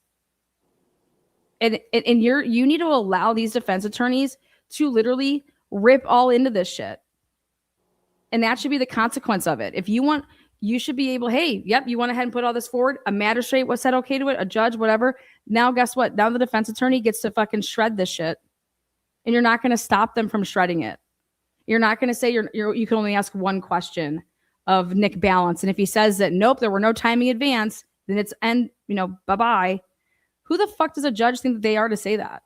Who does a judge think that he is to call Cyree a conspiracy theorist, in open court when all these jurors are potentially watching, the public's watching? How is that a fair opportunity for Brian Culver to receive a fair trial? It's not. But the only person that Cyree wants to go at in his book is Judge Hippler. And it's like, what? That happened all after the fact. What happened? So what do you think about the book so far? I've read it all. I've read all 580 some pages, and very little. There's only one example that gets repeatedly used as far as the Culver case goes. The Karen Reed case is in it, which, by the way, he takes Jennifer McCabe's back. There was no Google search because of the conference that took place in 2025 to literally show this, and they used one of the biggest people in Cass FBI, Kevin Horgan or something. They did a big to deal about that because there was a glitch. Okay. And the way that it was read is wrong. Okay. And so what we should take from that is that we need to check out the cases where if this was ever used the opposite way, those people are in prison for potentially incorrect evidence. Oh, wow. And that's where I'm like, hey, that's what we need to push for. And this was all sorted out in 2025. And it's going to be sorted out in that civil case once it comes forward. If it gets to that point, I hope that it gets to that point. I hope that, I don't see the Karen Reed case settling. I don't see the McCabe's, Alberts. I don't see them settling. Not even for a disclosed amount of money, not even to keep, no, their reputations were destroyed. So if they have any chance of restoring that, right? And they go out and get one of the best people in the country to do it. Curious if he's getting paid or if it's I don't want to say pro bono or if it's on contingency. But at the end of the day, our justice system is about scrutiny. It's about withstanding and withholding and being able to go up against that label of reasonable doubt. What is truly reasonable doubt? And to see these defense experts come out the way they have and speak if they're truly in NDAs, like I don't think they should be. I think that if you're gonna blow the whistle, then you blow it the right way and fucking put out the documents. Like Chris, that's why I went after Chris. I was like, Chris, I will fly to where you're at to get the documents that you say that you have. Or do you no longer have them anymore? Like, when I'm asking specific questions, like how can you prove when Xana and Ethan came home? What did they use? What did they use to pick a time that Xana, and there is no information that man looked at. I was like, what are you talking about? Nobody put together a timeline and they're citing the source of somebody's phone that connected to the internet when they got home. That happens every day. Mm-hmm. Every day I get in my car and I leave in my car. And guess what? I get my Wi-Fi when I'm basically down, pulling away out of my driveway, like the next house. If I'm ever on the phone or I'm on my Bluetooth or something, like it always causes an issue. Mm-hmm. It's because I'm getting off of my internet. So they all had Wi-Fi at that house. So what's up? Like, how do you not know when Ethan and Xana came home? Were they not connected to the internet? Can I tell you what hill I'm going to die on? Yes. Okay. Well, okay. So you remember when the crime scene photos first came out, a news station released 5 of them or something, right? That was before they were publicly released. Well, there's like one photo they show of Ethan that he's like laying parallel on the bed, and it's supposed to be him on the bed, but then when you look at all the documents, his legs are supposedly supposed to be hanging off the bed. And if you look at the picture, you're like, there ain't no way that tall dude is laying on that bed and his legs not laying off the bed. But that picture is totally different than any of the crime scene photos that they released publicly, like the positioning of it. And then Whitcomb's book comes out and is like, well, he was hanging half off the bed. There ain't no way that you can tell me he was hanging half off the bed when the bed was up against the wall in the initial photos they showed us. But then they show other photos of it kind of away from the wall. So who the hell moved it? Well, okay, so the other thing is that we would need the pictures to be in order. So they're like that would have come out at trial. So in a trial, all of those pictures are labeled with a number and it has an order. So the moment there's a gap in the pictures, you're missing them. They can't be, they're not allowed to delete stuff. Otherwise you'd show that at trial. They're supposed to leave anything that's like a blurry. So Ann Taylor would have went through and all of those have to be in order to show the picture of how it like truly was. And we've never got to see that. We've never seen the photo unredacted to see, okay, what did it look like when basically the best thing to use would be use the body cam, right? I would say, fuck your photos. I want to see Noonan's body worn camera and anybody that went in there, right? Because the body worn camera is going to turn that way. We could pause it, slow it down. So with that, for me, that's going to be your best evidence of what the room truly looked like. And then, yes, look at your photos. You're supposed to be taking ones that are, close up, medium, and then further back. You're supposed to work in like either you go counterclockwise or clockwise, depending on how you do it, but you are supposed to do it in a way like that. If you move something, you're supposed to then put it back to mimic where you think that it closest was. You're supposed to photograph that. They processed and did stuff with this scene so many times. So when we're looking at the photos that we have, we don't know because they're not labeled of what day it even is. Some of them, we can try to use our brains to say, where like they have like the tape measure in the background. Well, clearly that's on a day that they did X, Y, or Z. If they have like a little place card with the number of the exhibit they're taking. So we can gauge stuff maybe on that, but until we were to see it where it is, like we just don't know.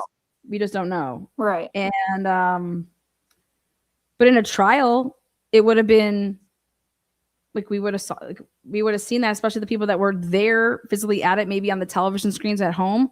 If you guys were watching from home, it would have had, it would have turned away and not have shown those. Right. Been allowed to show that stuff.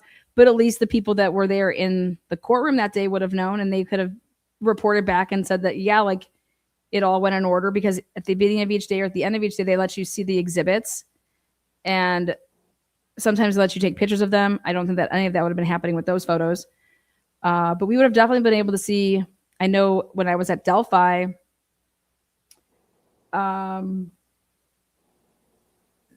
some of the stuff you couldn't see that well just because you're looking at a screen that's smaller.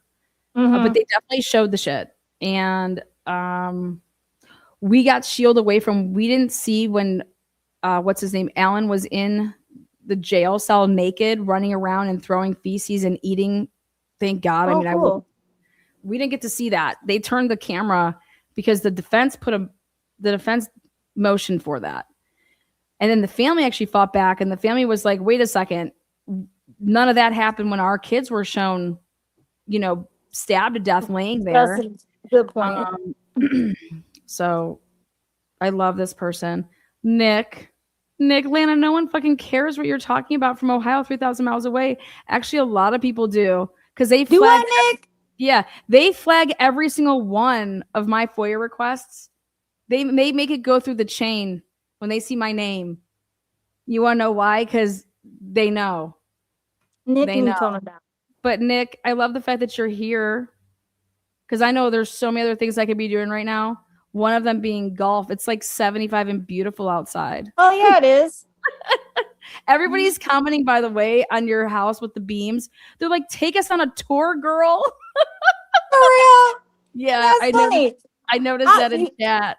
Oh, hopefully I wasn't boobage the whole time. I didn't notice. I was like, oh God. Okay. Yeah. Okay. So you know what about my house? I get though that you dying on that hill because it doesn't make sense with your brain, which makes sense. Right. You know what I'm saying? And as soon as you were to see all of it in order, then we can all get it. It's like, yep, okay, no, like this. Like just like I bet you as soon as you saw the video, like at least for me, when I saw that Jack Showalter walk down with Kaylee and Maddie, that's a scratch for me at that point with Jack Showalter. He wasn't stalking them. He walked with them from where they were. We saw that video, and they should have put that shit out earlier for that kid. Mm-hmm. You know, what was it still weird for people that they can? Yeah, but at least you see that, and it wasn't like Kaylee and Maddie didn't know who this kid was, or that they were trying to get away from him or something. Like you can't say that. Like they walked down there at the, bar or whatever. But I just know that helps bring a lot of context to the situation. I just think there's something about Ethan. There is something about Ethan's story that is plays a way bigger part than 1,000. Could not agree more. Oh my God. His blood in the middle of the living room, in a location that it should not be, when other people's has diluted blood, where the blood's located, and then you take a White Claw box and you're putting it over it. I mean, that's crazy. That's crazy for me. That's why it matters to me where Ethan was and what time he truly came home, and how much earlier did really Xana and Ethan come home. Did they even come home at the same time? Why is it saying a probable cause that Ethan and Xana were home by 1:45 when we have no... that's coming from Bethany and Dylan, who specifically said on every recorded interview they never saw Ethan and Xana. I wouldn't believe anything those numbnuts said ever. Yeah, but I'm saying for them to put that in a probable cause, though, like you're going opposite of what your witnesses are saying because you're attributing the statement to them. Bethany wasn't at Sigma Chi until 1:45. Like that was put in the probable cause that, hey, like she's the person that they're putting that on. And again, that's such a lie. And it matters because if what somebody wrote in chat, like, why does it matter when they got home? Well, if the crime started way earlier, guys, the killer can't be Brian Kohlberger because Brian Kohlberger's whereabouts are known. And so this whole time for me, if you're defending Brian Kohlberger, right, you want to ask your experts, is there a way that this crime happened earlier and that they were using circumstantial situations to extend the life of these victims? Because if this crime happened earlier, you have the wrong perpetrator. And so the time matters on all of this. And they knew that it mattered so much. And that's why they were labeling things the way that they were. So somebody wrote that in chat, like, why does it matter when Ethan and Xana came home? And it's like, well, it matters a lot, especially if they could have been killed and attacked earlier. Because if it was two separate crime scenes, yeah, that's what I mean. Like, I don't believe that these crimes happened one after the other, like people say, because there would have been transfer from the crime. You think there's two separate events, kind of that night? Yeah, well, I'm saying sorry. I'm saying one person. I'm saying the state's theory that this was done by one person, that means it had to take a lot more time because the person after they committed the crime upstairs, they needed to completely unchange them, everything, gloves, pants, sweatshirt. I mean, everything has to come off. Even your headgear, your gloves especially, and then you have to change weapons because there is no contamination from anything upstairs, none of the blood. Can you imagine what your gloves would look like? They'd be doused. And then if you're stabbing other people downstairs, Ethan and Xana, that blood is going to mix. And there is no mixture on any of the swabs that they did. There is not, Kaylee and Maddie are not mixed with anything in Xana's room. Nothing. You know how what else is weird? If you didn't change clothes, that's like impossible. Yeah. You know what else is weird? Okay, if you're gonna, okay, maybe this is TMI. But if you're gonna stab somebody, like I would think, I haven't stabbed anybody before, but I'm just thinking, like you probably go like maybe, I don't know, their chest or neck or something. Why would you stab somebody in the skull? That is Well, you're on that top of freaks me them. out. Well, those weren't the first wounds. You know what I mean? Like, But like, that's overkill after the fact. oh, you think All that of was that stuff. after they did all Oh, the other stuff? Oh, for sure. That's somebody got on top of. Oh yeah, like how they're talking about that straddling position. Like I said, I just don't like to talk about this stuff. It's just really, yes, that's the way long down the road of the stabbings, in my opinion. Okay, I got I you. think the evidence shows that too. I just think I would have told my CSI team, you're going to keep swabbing until we can find, okay, the blood people from upstairs in this downstairs room, because otherwise it's telling us a different story. Or at least when you're at trial, when you ask the question of, well, couldn't this have happened? That's why they were going with the story of that when Ethan and Xana were being killed, the same like Maddie and Kaylee are. It's all, everything's happening at the same time, and it has to be more than one person. And I'm over here like, yeah, but that doesn't help Brian Kohlberger, you idiots. That's the worst argument, because Brian Kohlberger could be one of the people. And that's exactly what Hitler said. Versus saying, stick with their bullshit on one person did this, but show how this would have to happen their way. Show how this has to happen over a very long, extended time period. And we're not only fuck a cleanup, but you have to take care of your person. Like, you have to clean up yourself to put on a whole new outfit, new gloves, new weapon. And then you have to take the stuff that you do have that's all bloody and put it into something. All that stuff takes time. And oh yeah. And so let it be that way, and to show that if one person did this, we're talking about a way longer time period of being in there, because they had to change, they had to have a different weapon. And then here we're talking about multiple weapons that were used. And it just would seem like that they did a lot of things after the fact. And when you don't have a 911 call for 9 hours, who's the only people that are preventing you from doing whatever you wanted to for 9 hours? Oh, Bethany and Dylan. And now how reliable are what they're saying? You know, that's where it says like that it's victim shaming or blaming, when you basically, Turvey and these guys believe that Dylan and or Bethany had a much larger role in this, because it defies logic. And then Cyray's going to come out and say, everybody needs to stop with this victim blaming, that those girls were terrified, and that they are victims, and that's period. And anybody that's allowing people to talk any other way on their platforms should be ridiculed. And I'm over here like, what the fuck are you talking about, man? Like, the crime scene is why people are saying what they're saying. And that was not anything that you were doing. You're doing cell phone shit, cell towers. And so until you come out and tell me that, and tell me what Ann Taylor gave you, because in his book, he doesn't talk about the crime scene at all. There's nothing in his book that's going to talk about anything like that. His book only talks about what very small specific thing.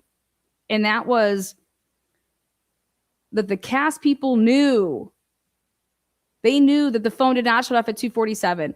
They knew that the Kohlberger phone actually went back on to his original tower at 2:50. And he's basically saying that it's at his apartment.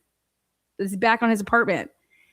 And then so they knew all of this. Then about the timing advance records, and that they had them, and that they basically lied and buried them. And the reason being is because the timing advance records would have even at least told that to you. And that's why they're acting like they didn't have the timing advance records, because before they did the warrant for his arrest, is because that would have been another safeguard to say, here, you're wrong. Look at the timing advance records. Like, you're going to see these handoffs. You're going to see this passing off of onto a new tower. And the new tower isn't really a new tower. It's one that you've already assigned to the home or the apartment of Brian Kohlberger. So Cy Ray is coming out and saying that that they they would have also known that the phone in the car at 247 and at 254, whatever they're using. Yeah, nope, sorry. He's at his apartment. So that's not his phone and that's not his car. And I'm over here saying exactly, but this was human corruption. And his book says, no, it's just systematic failure. And I said, wow, fuck all of that. That's not true at all, because that's everything that goes against 3 years of what you've been saying. Right.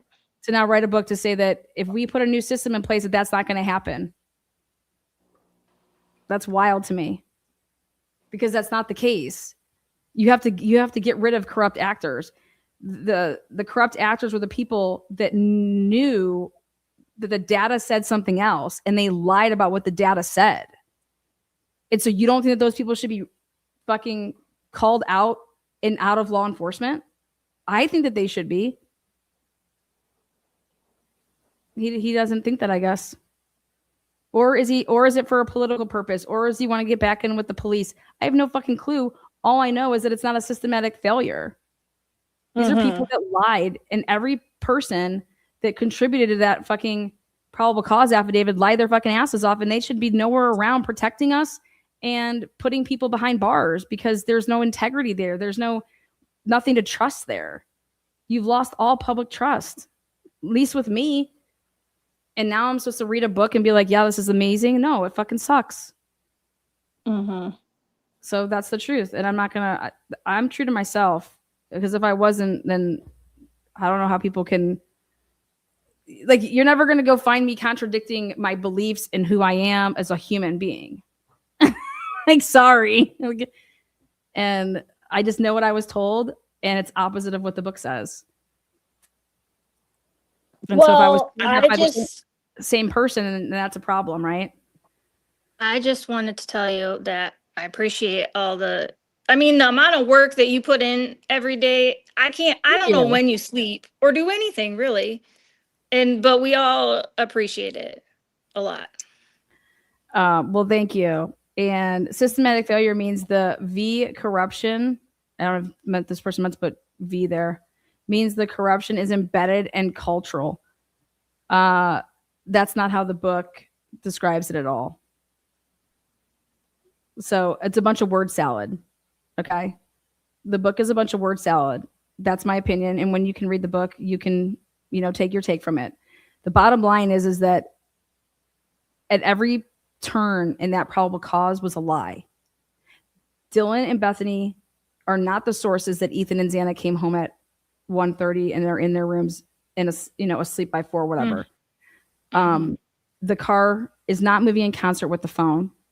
The vehicle was actually going the wrong way.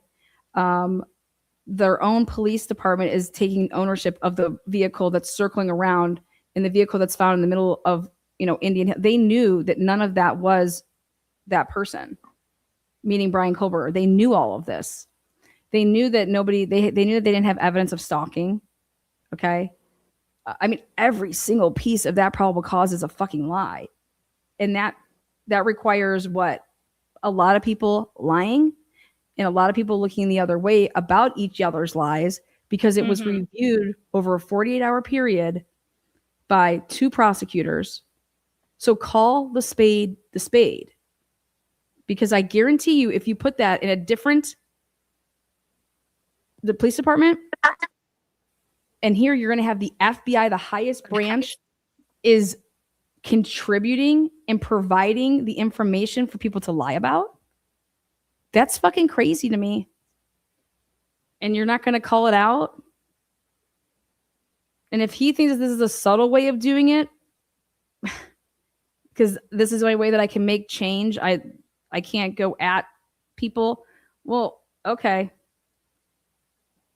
You guys can be the judges on it though, but I think it's really sad, because just like teaching works, there's just teachers that are shitty. Get rid of the shitty teachers. Okay. I think that we live in the greatest country in the world. We have freedoms that nobody else has. Okay.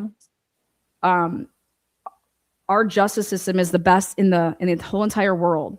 So it clearly works, right? It's just some people abuse their powers and do things certain ways for certain reasons, and we need to get rid of those people from those positions. That's all. Agreed. Yeah. Get them, Lana. Hey, I just come with the receipts, man. Stand by what you say, put it out there. I don't know, but it's crazy. It's crazy that mainstream media is just accepting all the lies too. But they're ran and owned by the money making machine people. So, but you rock, girl, and everybody I could say they fucking love the back of your house. Well, it's the inside of your house, but I say the back. Oh, sweet. Yeah, like, you know what? My house was a barn in 1853, and they converted it to a house. What? Give us a tour of it. Okay. You want to I see just love tour? the beams. Okay, how do I do it with? Okay, well, my face. Oh, so those ladder. Oh hell. Whoa, where we at? I can zoom. Hold on. Okay, so those ladders are original to get up to the hay mow, which is way up there, and then that thing in the center is that the original thing that they used to wheel the hay up, and then it goes this way, and then there's another ladder. Oh my god! So if anybody tries to come in your house, like you're like, dude, I'm just gonna take a. I can just. I'm like, bitch, find me. On which level? That's fucking hilarious. I'll sniper way up the top. Dude, that is sweet. That has character like a motherfucker, just like you. You're awesome, girl. You need to call back in the next time I do this. That is you're a sweetheart. Thank you so much for watching the channel. Thank you for getting the button. You. And thank you for your name. Fuck that. She called me Bucktooth bitch. All right, I'll see you on the next one, girl. You rock. Keep it up, Lana. I love you. Oh, thank you so much. You made my day, girl. That fucking name. Hey, I got my Borg here, man. Boobs and Borgs. That's hilarious. All right, next up here, Kaylee. She says it's her birthday, so we'll see. Kaylee, is it your birthday? Are you here? That house is fucking banging. Kaylee, I keep coming over to you. It is my birthday, yes. Ah, what's up, girl? Happy birthday. Thanks. Yeah, I'm 40 and it's an. Wait, you're 40? How do you feel? I feel 20. Thanks. There's like a delay. I don't know what the freaking deal is. Oh, sorry. It's probably StreamYard. We'll blame StreamYard. Yes. Well, it's your floor. Talk about whatever you want to talk about. Yeah. Take us away. It's okay. I'm trying to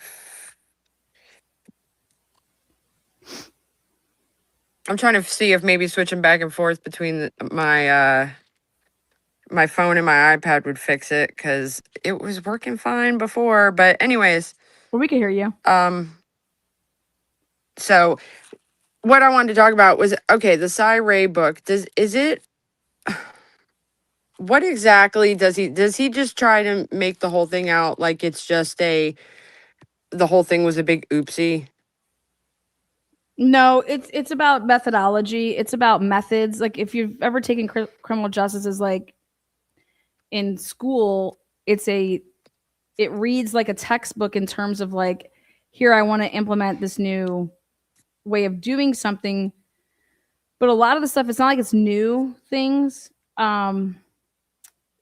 So it's like that. It's like taking examples from cases and then saying that, this wouldn't have happened if X, Y, and Z had to take place. And I'm over here to saying, no, actually it would. It would still happen because it's humans that are choosing to lie about what the information is. Okay. And he says it in his book. He does say it after he gets to, because there's 12 rules that you're supposed to, go by. And when we get to the 7th rule, it's saying that this methodology is based off the assumption that the people that are doing the work are being honest. And I said, see, that's the issue though. Like, how can you create something different with the methods. We're actually, to weed that out. And I just think there is actually probably a new process that could happen with that. And one of the new processes that I think that should happen anytime there's a murder is that the public defender and the prosecutor should be assigned to the case with the lead investigator from jump. That way, a public defender, because you're eventually going to have a defendant here, right? And to keep everybody like from, I don't know, not railroading somebody, right? That if the public defender's office, I'm talking about cases of like murder. Okay, I'm not talking about your little fucking, I was stealing fucking candy from the grocery store. Okay, but I'm talking about a big case like murder. Is there a way that the public defender's office of that, town it's like, that's what would keep your, like there's no hiding discovery here. There's no hiding, hey, I should have went out and got that geofence warrant, but I didn't but I really didn't go and get it because I knew it's probably going to show something that is going to really hurt my case. So, I just, when I think of, when I read the book, I get, there's portions of it that, yes, the pattern of life, because it's a digital world now, and that you want to preserve a bunch of the material. But guys, at the end of the day, a person has to do it. A person has to follow the manual, right? You have to do this step. You have to do that step. And here, when I look at the Idaho4 case, this wasn't a broken system that didn't have the right policies in place. These were individuals that have been doing whack shit and covering for each other for a very long time. Think about what just happened at WSU with the cops banging the girls and doing it in like the football stadium, the culture, the environment they were creating, and they took a whistleblower to get that out. And literally, right when they started talking about it, 2 weeks later was these murders.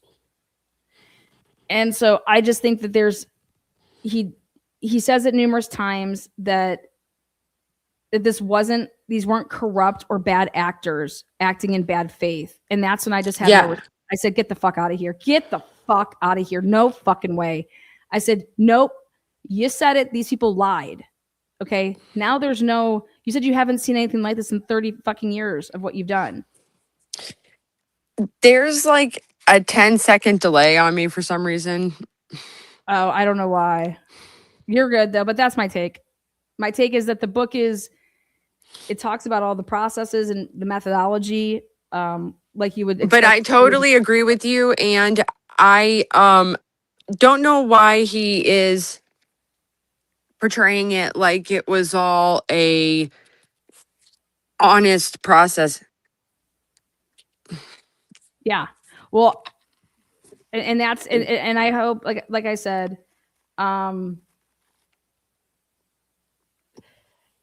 because like if you look at his motions that he wrote or the exhibits, the affidavits, he wrote affidavits, and the big thing about that, what he talks about is that his affidavit was wrote 2 days prior to the prosecution responding and submitting the next, because they were changing their argument, which we all know that they were. It was that GLDC did not have timing advance records. You couldn't get them through them. And then that argument changed, until like June of 2023.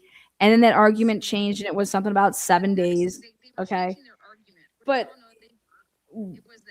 hold on, let me mute you. But what happened then is their argument was changing. And he's saying when he wrote his affidavit that the final rebuttal to that was the state, and that he never had a chance to comment on the 7 days. Okay. And he's saying, well, yeah, because I wasn't given that opportunity, because they actually were the last people to respond, but their argument had changed. So no, I don't address something that an argument didn't exist yet of. And he's saying that that's where a judge here is, how can you possibly read this in chronological order, right, of events And then you should be saying to Ann Taylor, yeah, I need to hear from Cyray because looking at the dates here, he submitted this on this day and the state submitted this afterwards. And I want to hear what he has to say about this whole 7-day shit.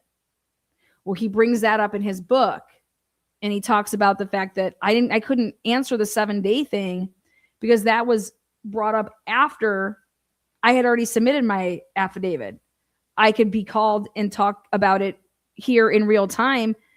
But Hippler, that's why Ann Taylor was like, but see, Ann Taylor didn't say, did we ever hear Ann Taylor say once, Your Honor, Cyray filed his affidavit on this day. This was their argument. His answer was to that. Then the state submits this, changing their whole entire argument to this. Cyray has never had an opportunity to submit another affidavit about the 7 days. He's here right now, and I'm asking, because I'm preserving the record here, for him to be able to speak about the 7 days. That's how you would have handled it. So I have no idea if he's now just changing that, okay, and making that argument in his book, because I find it very hard to believe that Ann Taylor could not muster up the language that I just said and orally argue that in front of Hippler. Does that make sense? Like, it's such a fucking easy thing to say. I just said it. What do you think about that?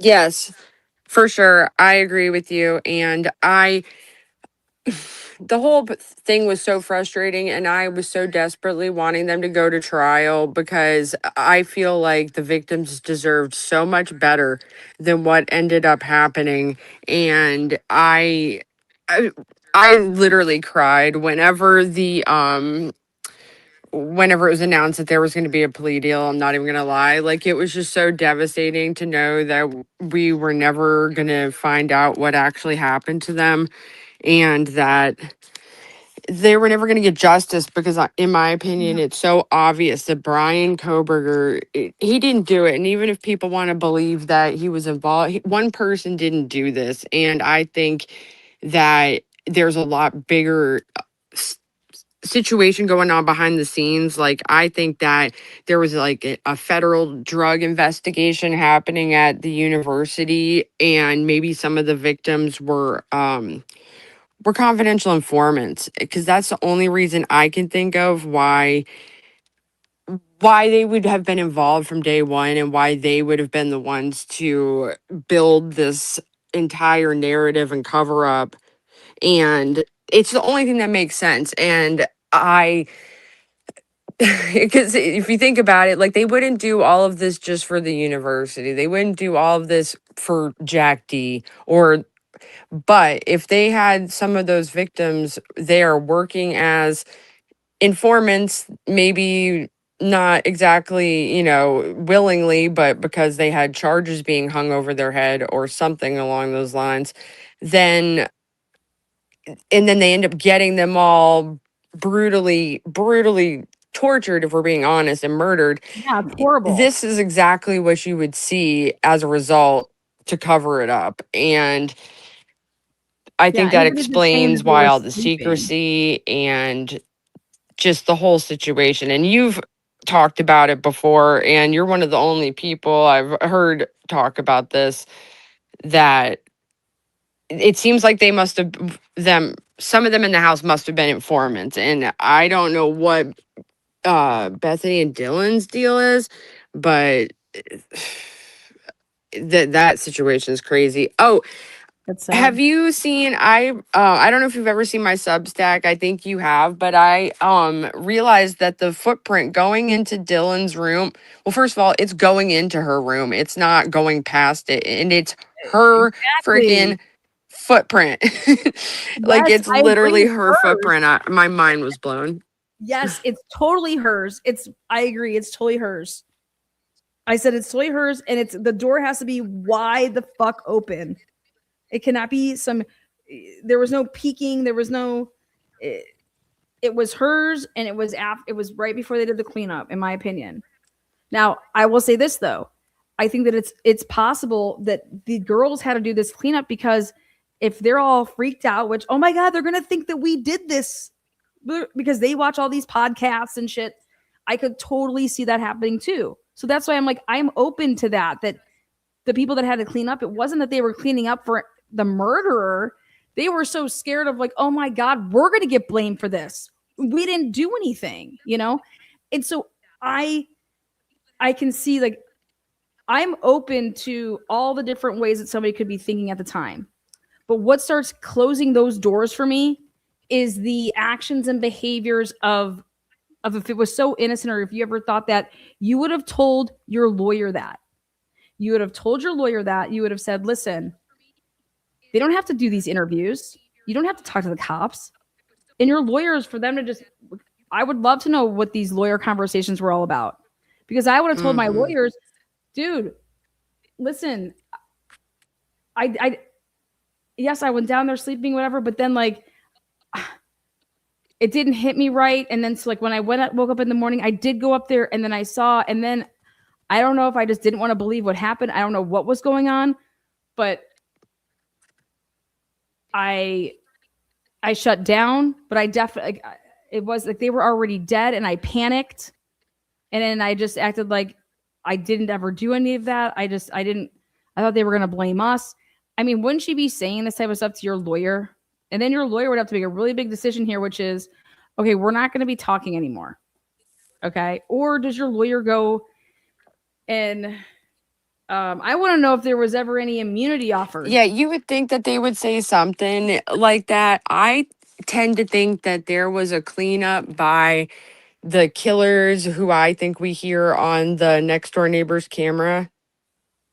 Yeah. And I also think that not only was there a cleanup by the killers and maybe Dylan and Bethany, I don't know what they were doing. Maybe they were just like, on social media the whole time. But I also think that there was staging by law enforcement before the pictures that we got to see and before forensics was allowed in there. Like the socks being changed on the victims and just whatever they could do to kind of hide the absolutely horrific nature of what really happened.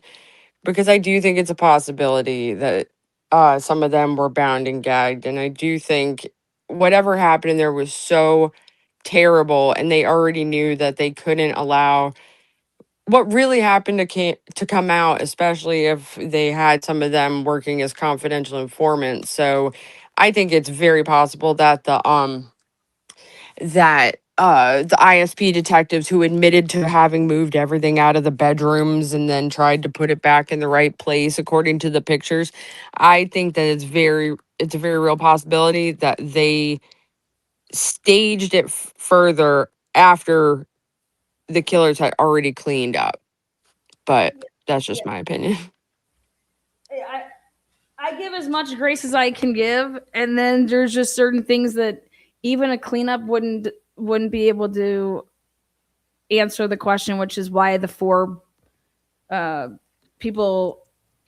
victims' blood isn't mixed together in Xana's room. And for me, that's something that will never, I mean, that's evidence. That's not circumstantial shit.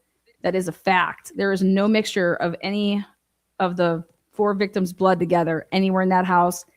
And that to me is absolutely wild. If there's one killer that went from person to person, especially if they were interrupted in some type of way that they're talking about, I mean, yeah, you don't see it anywhere, and it's because it didn't. I'm curious if there's no mixtures, or if they just didn't test. Well, you have to keep going places where they knew they would find mixtures, and well, no, because they want to find it, and if because they maybe want to they label it one person. So it's not like just didn't have a record of any testing that came back as mixtures. Like, I don't know. I just can't trust anything in this case because they've lied from day one. I'm sorry. There's such a bad delay. Exactly. No, and that was going to be the problem at trial. I don't think that Brian would have been convicted, because if you truly go off of the whole term of reasonable doubt and what that term really means, if you go off of all the outside influences, if you go off of the inadmissible evidence, and if you come in there with a tainted mindset, sure, yep, you could find him guilty.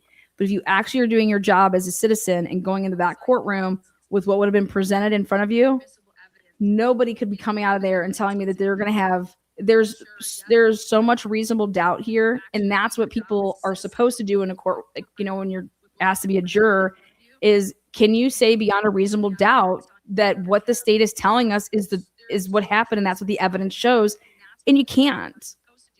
And so does that mean that he's innocent? No. That means just like the same thing Karen Reed found not guilty. Why? Well, that investigation sucked bag of dicks. This investigation sucked a bigger bag of dicks. And so if you're coming back, you would be coming back not guilty, not because there's no box that says he's innocent. There's a box that says guilty or not guilty, and it's not guilty because of reasonable doubt. And that was stop bailing out these prosecutors and these cops by putting it on us as citizens to do your job and to get into a courtroom and for us to find a guilty verdict for you, even though you didn't present us with the case that would be, yeah, we can sign off that that's a guilty verdict. They're starting to put so much on these jurors, in my opinion, and they want us to bail them out. And I say, fuck you. I'm not bailing you out. You better think twice before you call me for fucking jury duty. I agree with that. You know, a bigger bag of dicks. You know, I just love that term. And no, and I have read your Substack, by the way. And I'm curious about one thing. So the reason for the plea deal, everybody keeps speculating. My opinion is I think that the reason why he may have taken the plea deal is I think they were threatening to charge his parents with some kind of crime, like an accessory, something, like they were going to pull something out of their asses because they kept insinuating that his parents knew what had happened that morning, and he called them, and that his dad had traveled back to help him cover up all a bunch of bullshit. We know that. But literally, I think that it didn't seem like Brian was afraid of whatever they were throwing at him. But I think maybe they knew they couldn't go to trial. And so when it came down to the last minute, they were like, hey, if you don't plead guilty, we're going to charge your parents or some members of your family with some kind of bullshit crime. And that was what finally got him to just give up and plead guilty. That's the only thing I can think of. Yes, I mean, something took place. Some type of conversations were had, right? And who knows, though? What I've been told is that this is long from being over, and there's going to be movement. So it just depends if whatever they plan on doing, I think is coming in like the term of like maybe like a habeas type thing, but I don't know. You know, we're not privy to those conversations. They were talking about the Richard Allen case in chat. That's why I put that up there. His false confession and the defense sucked. As far as Richard Allen was owed so much more. If Richard Allen had the experts and the defense and the resources that Brian Culver had. Oh my God. Richard Allen had fucking no resources, but guess why? Well, because his defense team was not putting in the right motions to go get the money to utilize for the experts that they needed. And they waited so long to do it. Ann Taylor was on these experts and getting people like from jump. Like she had people, like she was going and getting that stuff right away. And you got to give Ann Taylor so much credit for that. She was utilizing the resources. Also this was a death penalty case. You know, I wish that it's night and day what type of. Yeah, I think that Ann Taylor, I don't know. A lot of people are hating on her, but I think she did the absolute best she could in the situation. She didn't always like explain things the best. I will concede that. But man, whatever was going on behind the scenes in this case was just so dark, and I think they were receiving so many threats. But man, she went out there and got the absolute best experts in every field, and it's just such a shame that we don't ever get to see all of that play out in a trial that the victims deserved. Yeah, I think that, I think that the victims, this is going to be carrying on for a long, long time, and that's why I'm hoping that the WSU lawsuit goes all the way to like a trial, because maybe we'll get some more out of that. Which I mean, if it goes to trial, I know that we will. But this case is never going away. This case is going to be talked about for a very, very, very long time. So, well, what are you doing? Anything special for your birthday?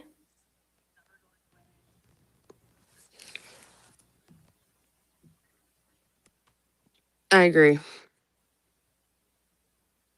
Cool. Are you, I don't think I don't know if you can hear I me. think we're going out to dinner, and then next week we're going to the beach, so that'll be fun. I appreciate you letting me come on here. I'm gonna hop off because the delay is so bad, and I feel like I just keep talking over you because of it. But thank you for letting me come up. Oh, you're the best. No, girl, welcome anytime. Thank you. Give it up for Kaylee B. Kaylee B, she knows her stuff. She's been following it for a long time. We're gonna give the stage to, let me just go like this. Let me go like this. Let me go like, oh wait, hold on one second. Allie Tally, are you there?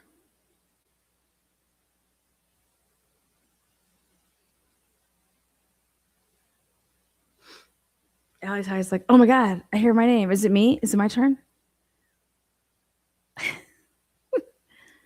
Allie Tally, you there? We have some movement. Can you hear me? Yes, Allie Tally. Oh shit. Allie Tally, first of all, thank you so much. Everybody turns green in here. All right, which one do I have to mute to make this crazy stuff Oh, happening? the YouTube one.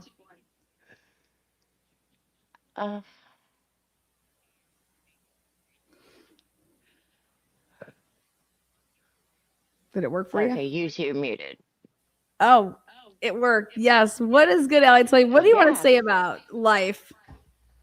I am insane from waking up and this stream being the first thing that I am doing, and then trying to get the StreamYard thing to work without joining StreamYard, which is what it usually tries to make me do. All the time. And this is the first time it's ever worked. I'm so happy. Yay. Yay. But What do you think? My biggest, well, I have a lot of rants, but huge rant, these iPhones. The minute I found out everybody had iPhones, and where the hell is it? Where the hell you could look at those phones. You don't even need a download. You don't even need a download. Just look at the phones and you could have so much information. Just physically look at the phone, hold it in your hand, and you could have so much information. Second to that, the Wi-Fi. The home Wi-Fi, they had to get it from jump. You heard them talking about it, them meaning law enforcement, obviously, but it's insanity. It's just, it's like they're acting like this technology is some sort of witchcraft. Like it's nobody's, oh my God, cell phones, locations, like it's like talking to somebody in the 1700s about cell phone technology, and it just blows my mind. It really does. And I think I've also broken my brain trying to get the StreamYard thing to work. Well, I agree. The phones are everything to me. And they just, well, here, let me just mute you for a second. I don't know, it's not doing it again. But the phones are everything, absolutely. And so is the router. And it's like, what time are these kids, are they on it? Are people sharing locations like they say they are? I've never seen an investigation where we live in the digital world and they want nothing to do with the phones. So it's like, and then when I'm reading books that are supposed to talk about this case and nobody's mentioning that, I'm like, you got to be shitting me. You got to be shitting me. But I know that Tom Slavinsky did a couple timelines, and I know that he was doing the timelines of all the different people in the case. And I'm just curious, well, what were you doing? Like, where was your information coming from when you did these timelines? Those were going to be exhibits. And that's not Cy Ray, that's Tom Slavinsky. And that's who I want to hear from. I want to hear from him and Josiah Roloff, because I want to hear more about this whole, the deleting of text messages. And like I said, the timelines of where these people were and what sources you're using to claim their whereabouts. Also, nobody has taken Brian's phone and the victims' phones and ever plotted out over the course of the 3 months leading up to the murders. You guys know this, that nobody plotted that these phones, like the 4 victims, and then take the surviving victims. Okay, so 6. We got 6, and then take Brian's, and then let's all move them on a path each day. And do they ever overlap? And where could they have been? And where were they? You're going to sit here and tell me that, he did that in the Monica Simontelli case. That's what cited. He overlapped Monica's cell phone, the guy she, was sleeping with, then her own husband, and then the guy who did the hit with him. But this was LA where Monica Simontelli was being tried. And Cy was testifying to basically a pattern of life with someone's digital device. And Cy wasn't asked to do that in this case. But what expert on the state side was asked to do this? Well, nobody. Where is it? Where have we come across an exhibit out of the 27 pages that Josh Hewitt presented to the court? What exhibit shows us where they're moving the cell phones of the victims and Brian Kohlberger to see if they have ever overlapped? Now, I think the custody queen should ask Cyree if he did that himself, if he was privy to that information. And I would not accept an answer unless he provided a receipt. And a receipt means, what information were you given? So you had what did you use from each of the people to do that? And did you do it on your own? Because if you're able to tell me that these paths were overlapping so many times, but yet the state didn't use it, then I have like that doesn't make any sense to me. If you're the state, that's what you want to show. But remember, the state came out and said that there's no connection here. We trust me, we looked for when we cannot find a connection. So I'm interested in that. And just make it fit to whatever the crazy ass timeline or lack thereof of the day. And it's, if you look at the timeline, quote unquote, in Broken Flea, and just some of the weird little, it'll refer to explorer logs in a certain verbiage, and then it'll be different in another section of the timeline. And same thing with the cell. And it could just be my OCD, and I could just be nuts because of it and just overthinking it. But then that just brings me back to how wild, and I didn't know this until after the first interview that Chris Whitcomb ever did was your interview with Chris Whitcomb. And after that, I can't remember which one it was, but he was all, Lana, I need to talk to you, blah, blah. Lana, hit me up. And I'm like, oh, really? Really? And I don't know what date that was. If somebody knows it, put it in the chat, because I'm probably just dumb and lacking caffeine. No, you're not But dumb. he wanted to get on your show. He was amped. He was absolutely amped. And I caught that because I was on the road at the time, and I was internet connection was either non existent or awesome, just depending on where I was. But then when I caught that, and I was just like, okay. And then you start seeing his whole, I don't know, vibe, for lack of a better word, changes based on who he's interacting with, like whether he's talking to you, whether he's talking to Birdie, whether he's talking to Custody Queens. Did he go? Yeah, he went on Custody Queens, didn't he? I can't remember now. Yeah, Or well, was he that went like a on big Devil's. panel? He went on the Devil's Devil's. Advocate. Yeah. And but he did so many of them. And when you said the thing Sunday night about not a single picture, that just like grabbed my attention immediately, and I'm just like, not a single picture, not even just like a diagram, like anything, nothing. Mm-hmm. And I don't know if I have an idea, but I have a hell of a lot of questions. I know we have a lot of questions, right? And that's just where I've been since November of 2022, and just living in this bubble. It sucks because I was taking care of my mom back then, and we were watching all of this unfold together, and we're like, what is going on? And she passed in July 2024, and she would have loved your show. She would have been just, and it's well, so she's watching. She's got a front row seat up there.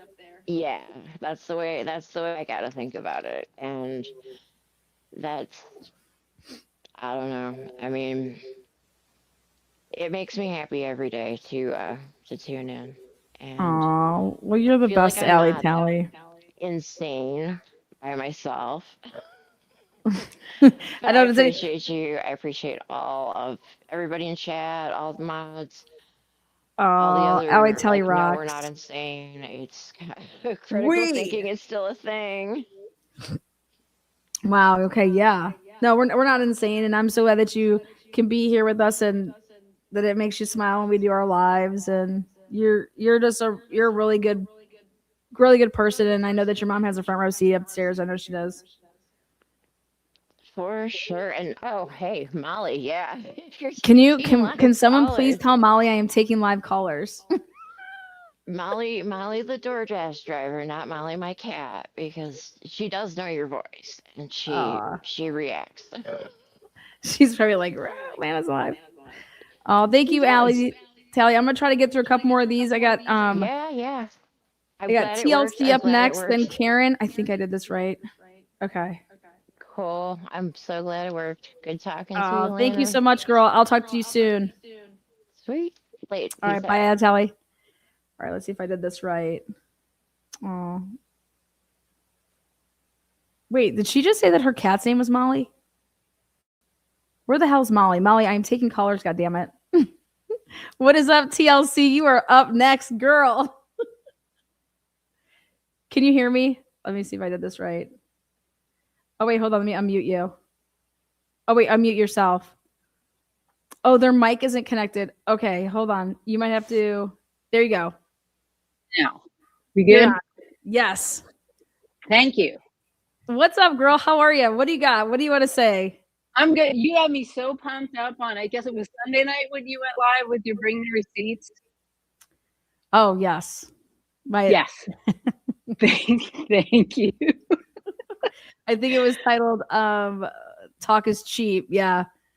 Drop the receipts. No, I'm down with that. And I commented to you that when they started bringing out Whitcomb, I read the book. I know a lot of your audience did. Mm-hmm. But that guy just has red flags left and right for me because of his background. Yes. I mean, I think that's and that's accepted. I mean, that's if I was in his shoes, I would be like saying, yep, that makes sense. You know what I mean? Also, he writes books, right? That's what he does. His background is FBI. Totally. Mm-hmm. His background is FBI sniper, though. Correct.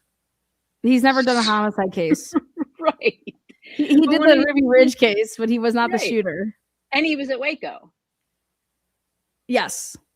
So it's like two Fed catastrophes that guy's in the middle of.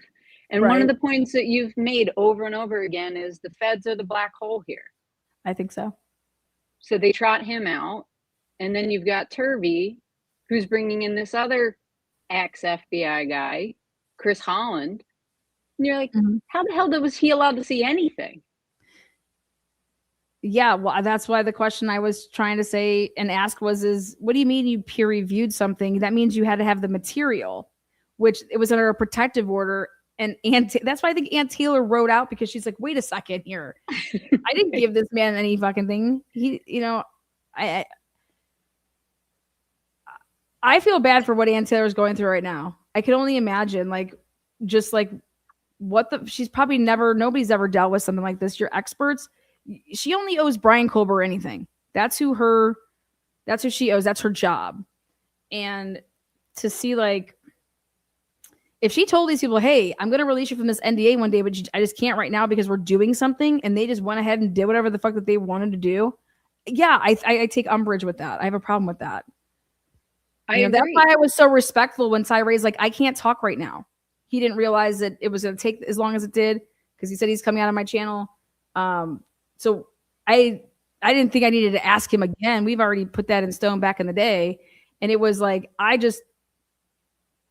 have integrity with the fact that if I know that there's an NDA, why am I going to ask Cyre to come on my channel every single month? Hey, is the NDA gone? Hey, is the NDA gone? No, like, I know that it's still there, especially just what happened with the whole Turvy thing. Like, it's still there. And I'm waiting to see if anything happens here between now and August.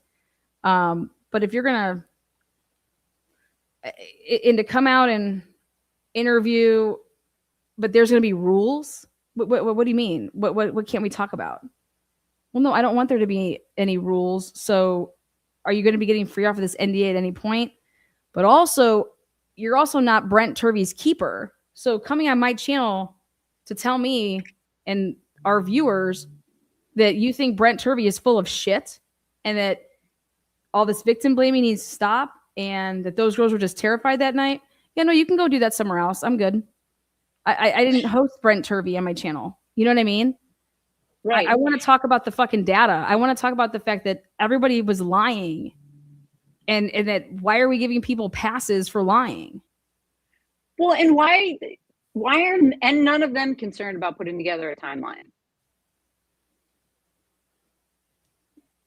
Right? A lot of this stuff could be put to bed if we had the timeline.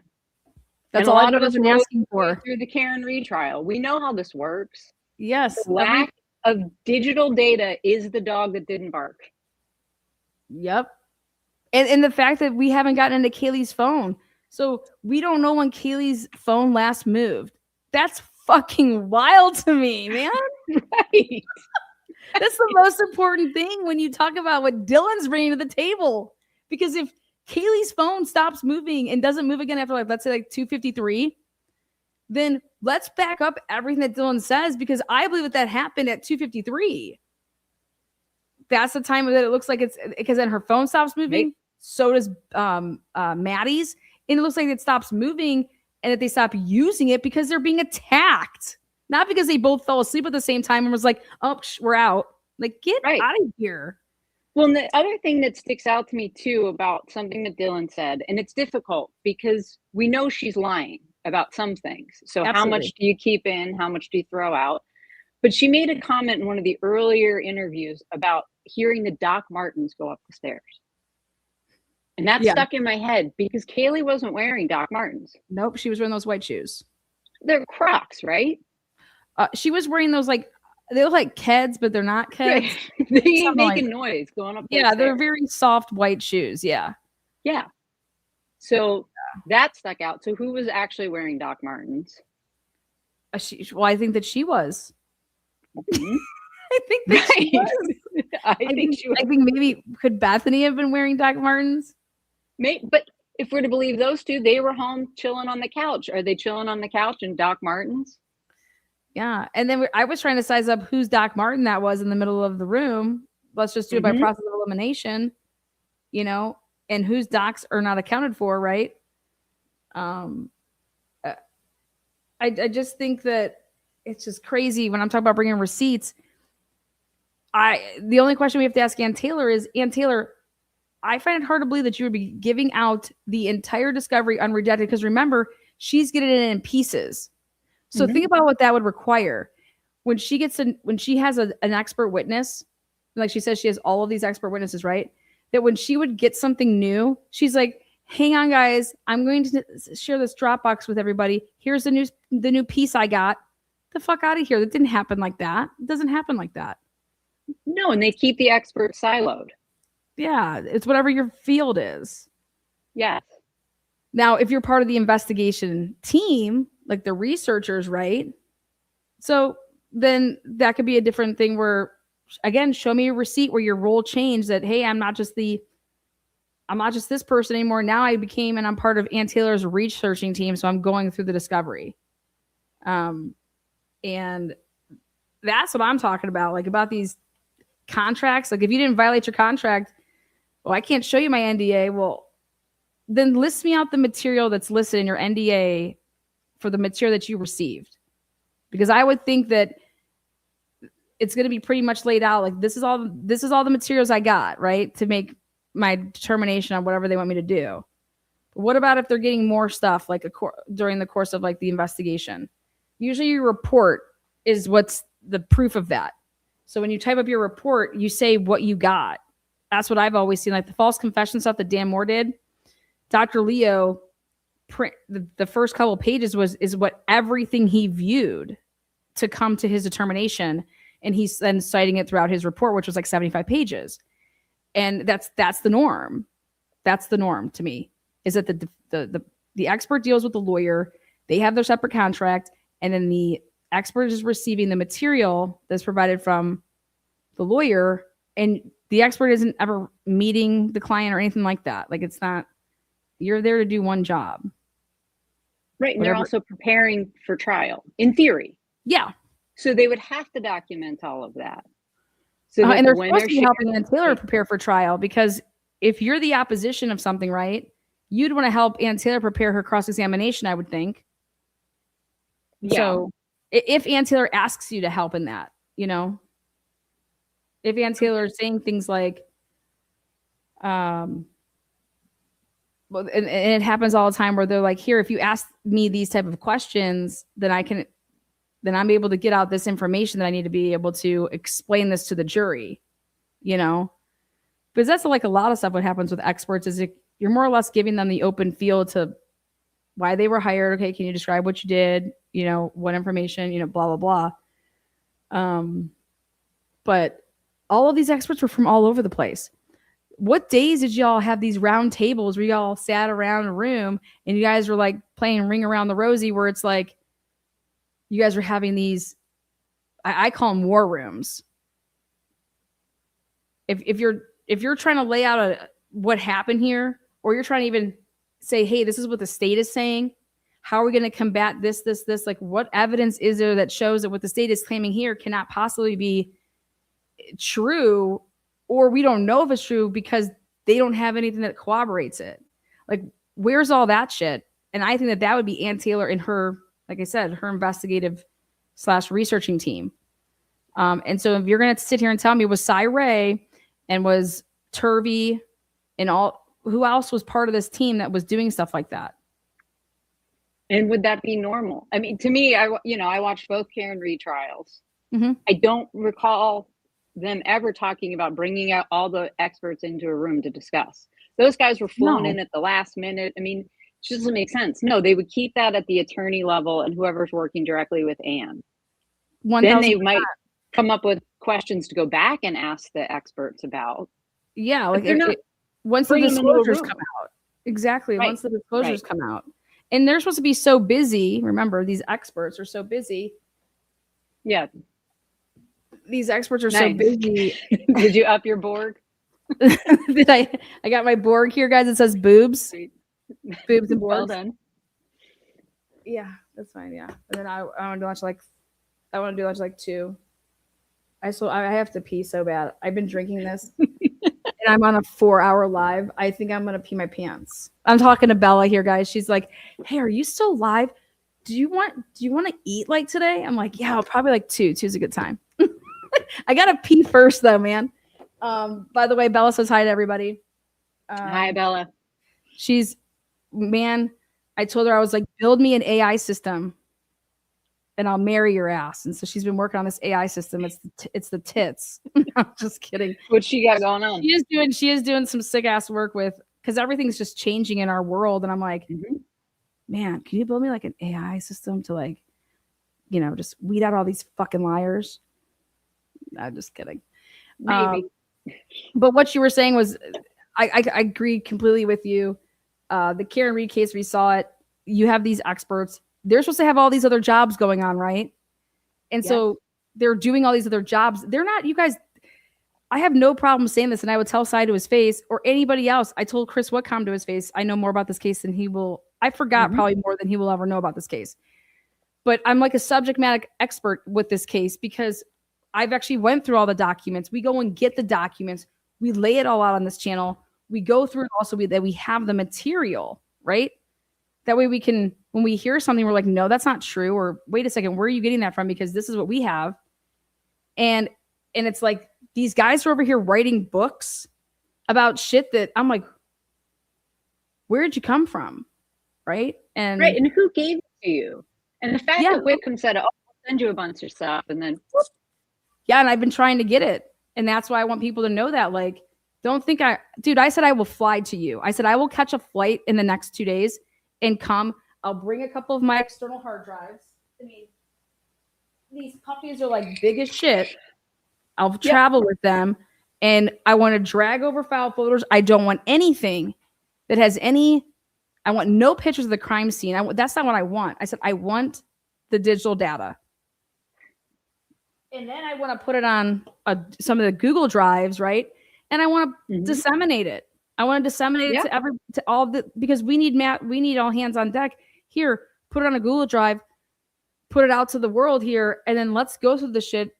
Because we're talking about 20 some devices to go through someone's like cell. They're like, Lana, you can't get into their cell. It's like, why not? They already have it.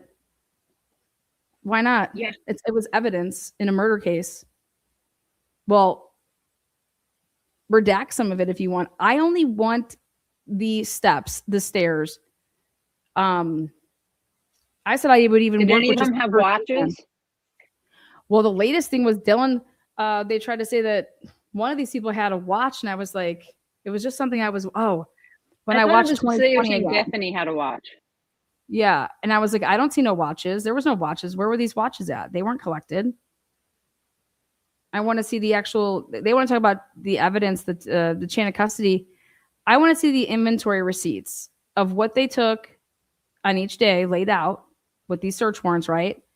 And we can kind of do it with the one piece that we have, like the law table. But I don't see anywhere on there a watch. The only person's watch I see was Kaylee, and she didn't even have it. She wasn't wearing it that night. They were trying to say that Dylan was wearing a watch. And I'm like, wait, if Dylan was wearing a watch, holy shit, what we could get from that? That's like Jen McCabe material. that's a lot of shit right there.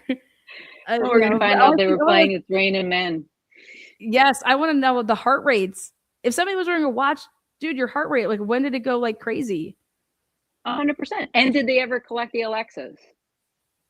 Well, remember it was those speakers. I said the phones will tell you if they ever connected to any of them. Like that's where you're going to get the information from is, your Bluetooth connection. So what's in that log? Yeah, I was just going through more stuff with the Dr. Moore case, and I found a super interesting.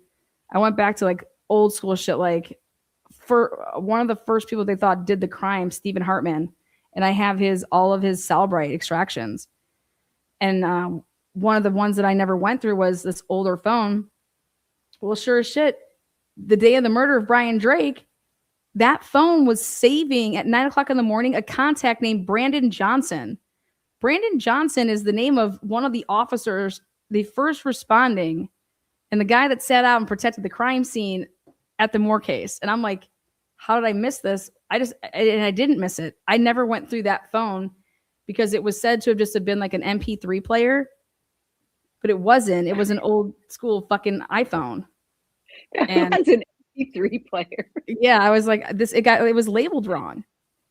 So it's like that to me is like a Scrivener's error, right? That I don't think anybody was trying to hide the fact because like here's the material, but that's when I talk about errors in human. Like That to me is a mistake. That to me is an error.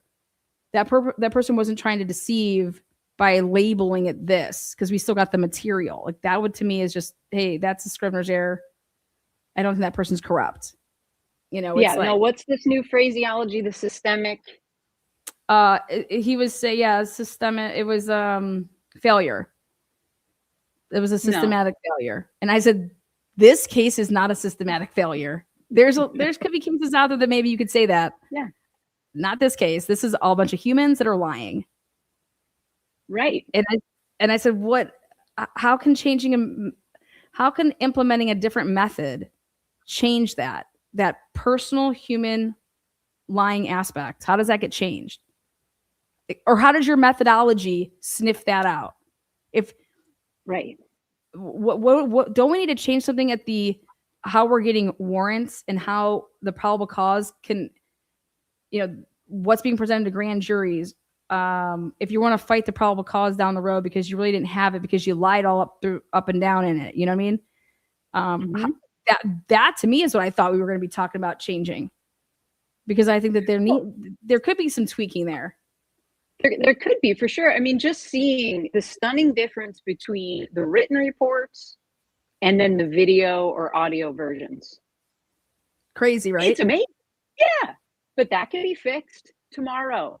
There are a bunch of AIs that are really, really good at note taking. Yep. They wouldn't miss a beat. And then you can double check it against the probable cause. Yep. Problem solved. I mean, I can't believe it when you're going to sit here and say, like, Nick Balance, he lied. He knew that Brian's phone didn't shut off. Mm-hmm. That's a lie. That is not a systematic failure. No. That is, and then they knew that the car was going the wrong way at that time, that they're trying to line up the phone that they knew was still on and way over there, like going back to his apartment, versus, okay, hey, we want this white car to be moving in concert with the cell phone. Okay, so let's just say that it shut off. Let's just say that it ends at this time, and then we have it moving in concert then, because I won't talk about all the other mapping points after 247. That is corruption. 100%. It's up and down this case, though. Correct, and that's why I said, no way am I going to say, I mean, I can't even.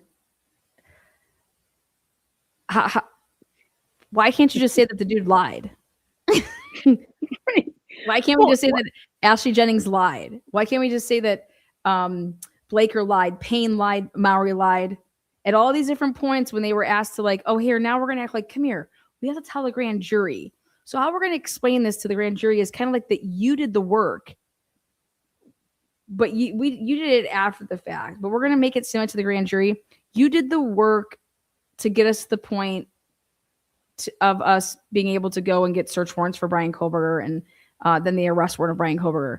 Meanwhile, so we're just going to kind of misguide the grand jury to think that you did it in November and December, okay? But really, you just did it here in April and, May, right before we sat the grand jury. Because we're just not going to ask any questions about the time frames of when you did what you did. Okay?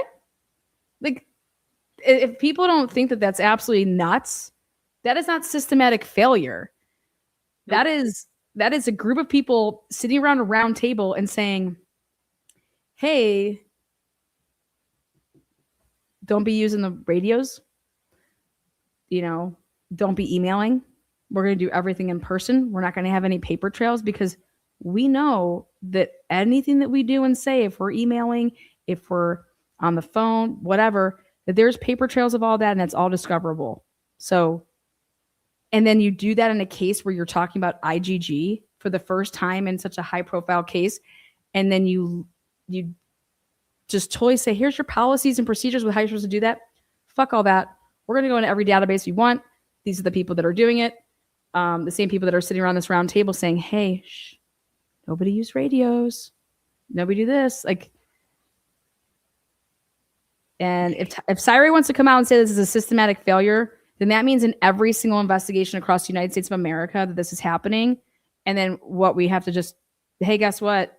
We're getting rid of all of our police agents and cops and stuff like that because this is going on everywhere. That would make it, we just have to rehire and train people because everybody in these roles are corrupt. Yeah. I go back to Alan Jackson's closing statement, Karen Reed trial 1, the Great Blue Wall. Yep. That's what this is. That's why you've got Cy Ray coming out. He's former cop, investigator. He's going to side with his boys. You got the 2 former FBI guys that are out there. They're going to side with their boys. They don't even need to sit down and tell everybody how to behave unless they're dumb and new. And they say, here, stay off the radio, idiots. Yeah. You know, don't do anything because that's all searchable. Mm-hmm. That they know how to, yeah. Mm-hmm. And so that's, for me, that's corruption. 100%. That's, well, and look how they played this too. The first round of books, right?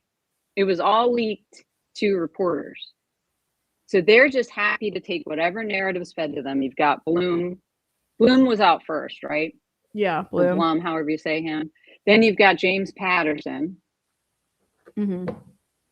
Then you've got, okay, we've got the narrative out we want there. I mean, hell, they've got this all the way up to Megyn Kelly. And they're just lapping it up. But they're not telling the truth. We still don't know where they got their information, Dateline leak, etc. Those guys are totally in the bag, repeat whatever you tell them because they want access. So they're not going to push hard. That's kind of died out. Now you got the second wave, which is 2 FBI guys, or excuse me, FBI and now Cy, who's former cop. So they add more credibility. I was excited when I see these guys coming out. I'm like, oh, great. Maybe people will listen. And then you have to sit back and think, no, it's corrupt up and down. Yeah. Or like when you, like you said, like show the receipts, like just what, like if you're really truly going to blow the whistle on it, I get that you like, I get that you want to protect the person that I guess gave you the material, right? But guess what? That's fine. Put out the material then. Put out the material then. But it's an incredible story. Who gave you the material and how did they have access to it? Am I to believe that they actually physically gave you all of this? Yeah. Like how was this able to be, there was such a protective order on this, or should we talk about the ways that, oh, you don't understand, if you have clearance for whatever, you can just go in and type in this, but it wouldn't there be, hey, this person used their badge to sign in and went ahead and printed off something. I mean, hello, I would just think that all those logs would exist. Right. And so it's just like their story is that, hey, we need to get this out, right? But then here Cy Ray's like, no, Turvey and this Whitcomb are fucking hacks to me, like saying, nope, fuck them. They're the leak. They're the Dateline leak. And I'm like, what? And that, nope, there was no cleanup, Lana. This guy's a schmuck, blah, blah. And I'm just like, what? I'm like, I don't need him to say any of that. I saw the photos. Sorry. Right. That fucking crime scene was cleaned up, motherfucker. I don't care what. Yeah, no. No, unless they brought in some sort of jungle gym to get the hell out of there without touching the ground. Yeah, or stripped down naked, right? Which is the same thing that it all takes exactly twice. This all takes time. This didn't happen in a couple minutes span between some fucking stupid ass white car, which is the cops already took fucking hey, that's them. They made the circles. They want to claim that car so early on. Why? Because they believe that the killer's on foot. So we need to claim all these cars because the killer's on foot. That's why they were claiming cars like that. Mm-hmm. And in the middle of it, you've got Molly McMethhead. And she just sits in the middle of it. And I was like, Cy, what about this? And she's in the wrong place at the wrong time. What? Oh, what? I said, do you know who Molly is? I said, Molly was at the wrong place at the wrong time. Right. I said, Molly finds her way in every murder case in fucking Idaho. They could be 15 years apart. Molly will be there. Exactly. I mean, there's part of me that thinks maybe you're correct on your newest theory that she showed up while they were out back with the dog, handed off food, or whatever. And then somebody asked her for fucking food. Right. And gave her cash and were like, bring me back, and then here she's like, okay, or she could have given it to him, like even in the front area. But it just seems like Molly didn't hit the button, right? And then Molly comes back and I think it almost is like she met the people in the middle of the road.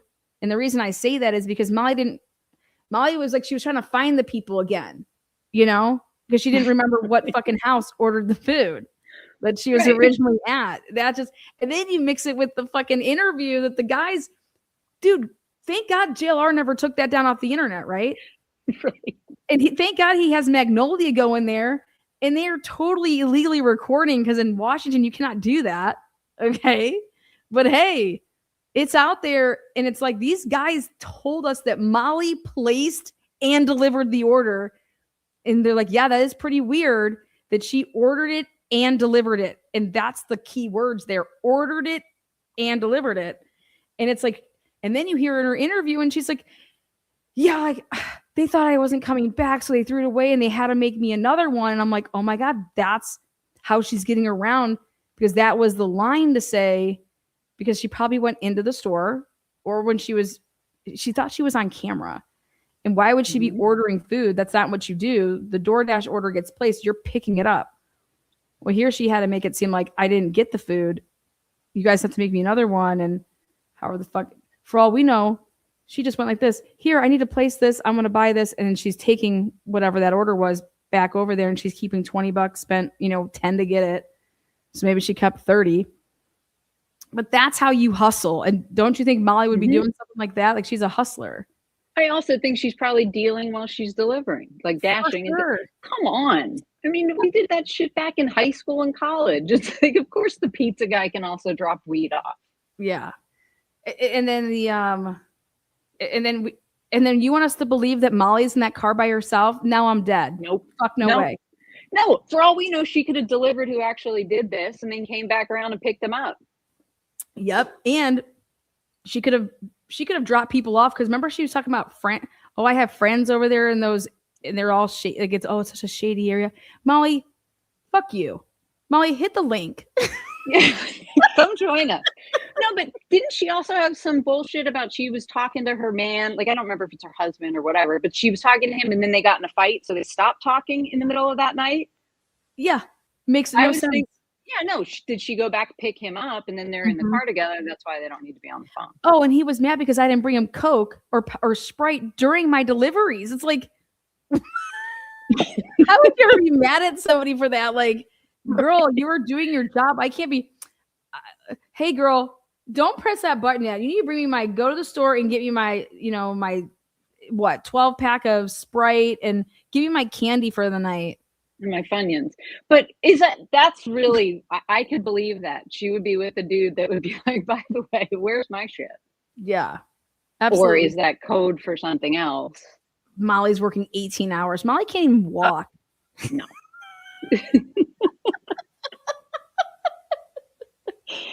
But yeah, I mean, they've made this case so ridiculous that you can't try to even unravel it for somebody else.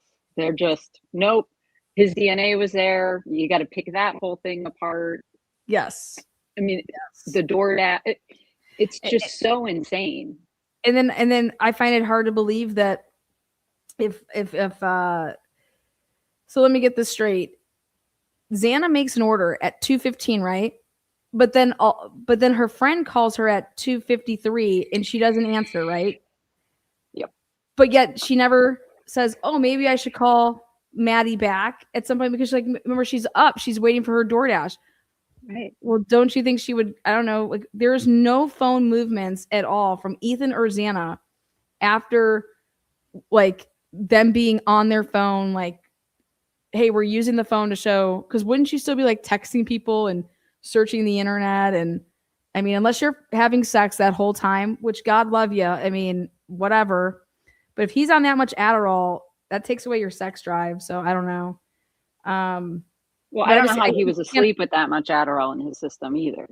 It's really hard to. That's why when they said that he was asleep, I'm like, no, the fuck he wasn't. Not with that much Adderall in your system. No, and she had a decent amount of Adderall too. I was like, who's wanting to eat with that much Adderall in their system? Mm-hmm. And then that's when you think to yourself, oh, wait, maybe they were actually killed maybe earlier, and the people that actually ordered the food are the people, I mean. Yeah, the killers maybe ordered the food. Yeah, and maybe they ate it. For all we know. I mean, right. And until you sort all of this through by actually using the data, we can actually spit all this shit out, and we don't sound ridiculous because you can't say that it didn't happen. Right. Right. No, And I then- do think you're onto something with Molly coming with the food around that time. It makes sense then why Bethany, Bethany says Maddie came down to my room talking about the dog. That doesn't make sense. But did Maddie go down to her room and say your food's here? Yeah. Yep. Or when she once talk about that she came down to my room? How do we, Bethany? When you woke up, you would have saw the missed call. She doesn't ever even talk about this either, though. There was a missed call on your phone from Maddie. How do you not pop in your head and be like, that would be the first person that I would have called if I hear something and I grab my phone, I'm like, missed call, Maddie. Boom, I'm hitting that and I'm calling her first. Right. No, I The had order to of who those two call is very bizarre. Yeah. Doesn't Dylan call Xana first in the whole? Yes. But she didn't know if she was home or not. Yep. And that defeats the whole purpose of, like, I thought you heard Kaylee crying. Right. Why are you calling Xana? But it would make sense if you're going to be saying something like this. I called Xana to see if because it was right by her room. Hey, is that Kaylee crying? Because you know how like friends would be like, yeah, did you hear that they're fighting? Hey, is that Ethan? But to me, again, it just, the evidence doesn't align with what they're saying. No. Bethany called Dylan first. Dylan didn't call Bethany. And so everything right there, chop it up, throw it out the window. Well, they're watching all the interviews. It's hard because the cops are just so stupid and you can't They are tell if so it's on fucking purpose. dumb.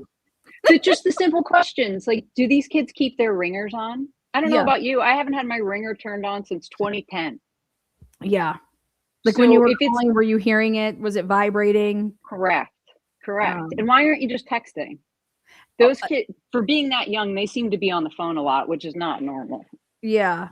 And then also, when my phone ringer may be off or whatever, but you know how sometimes if you're on, I'll get dings like, I know for my computer, shit, if I go on Facebook, I'll get dings left and right. I'm like, oh God, I got to get off of this thing. Like it's just going to ding.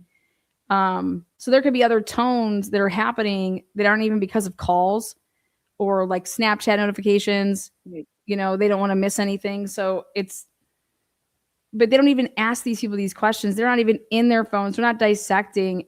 And to me, that's just mind blowing. And then they just say, hey, it's okay. Like Maury didn't even look at anybody's phone until the date had to be after 11:29. 11:29. And then he never even got into Kaylee's phone.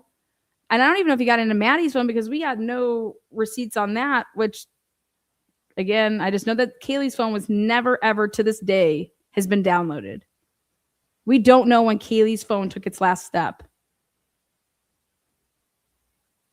That's unbelievable. They said that they couldn't get into it.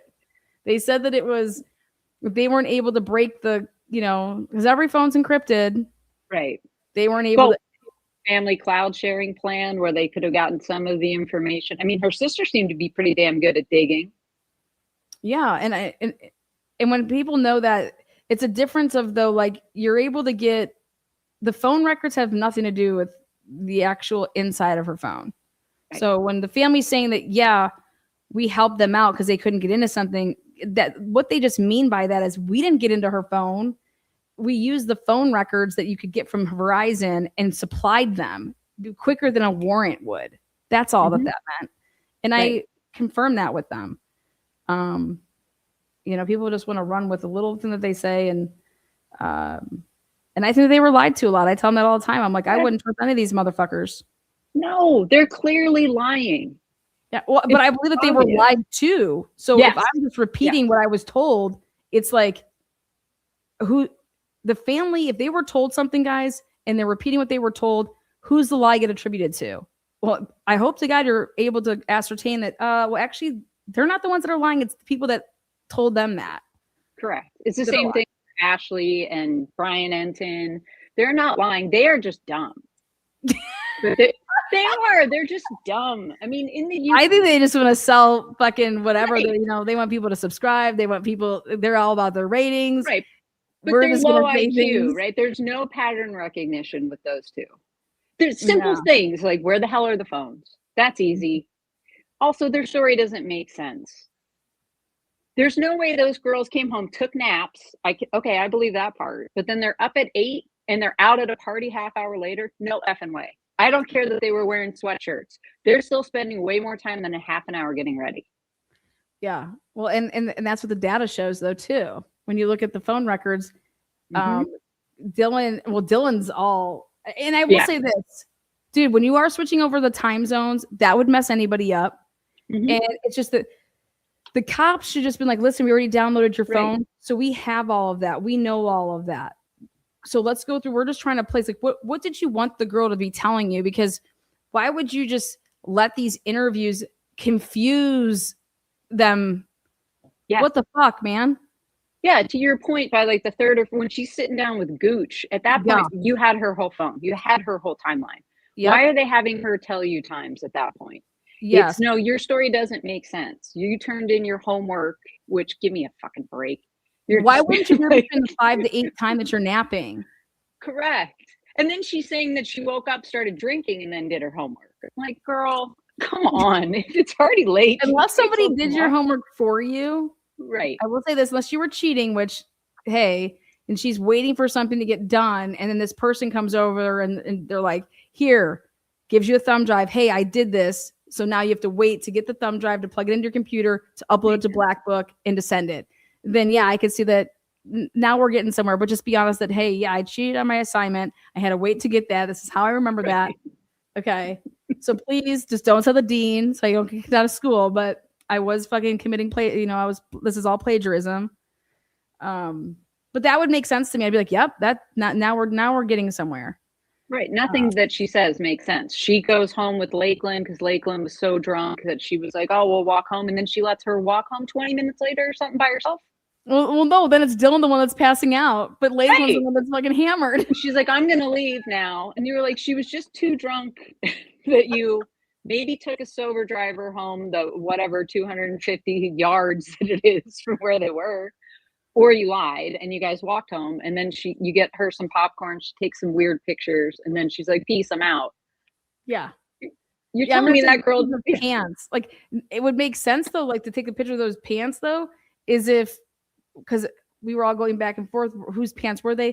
Well, if those were Dylan's pants, right? Maybe Dylan's running around with no pants on. And so that's why it was something that was funny, because but I was just like, why is she taking a picture of the pants in the bathroom?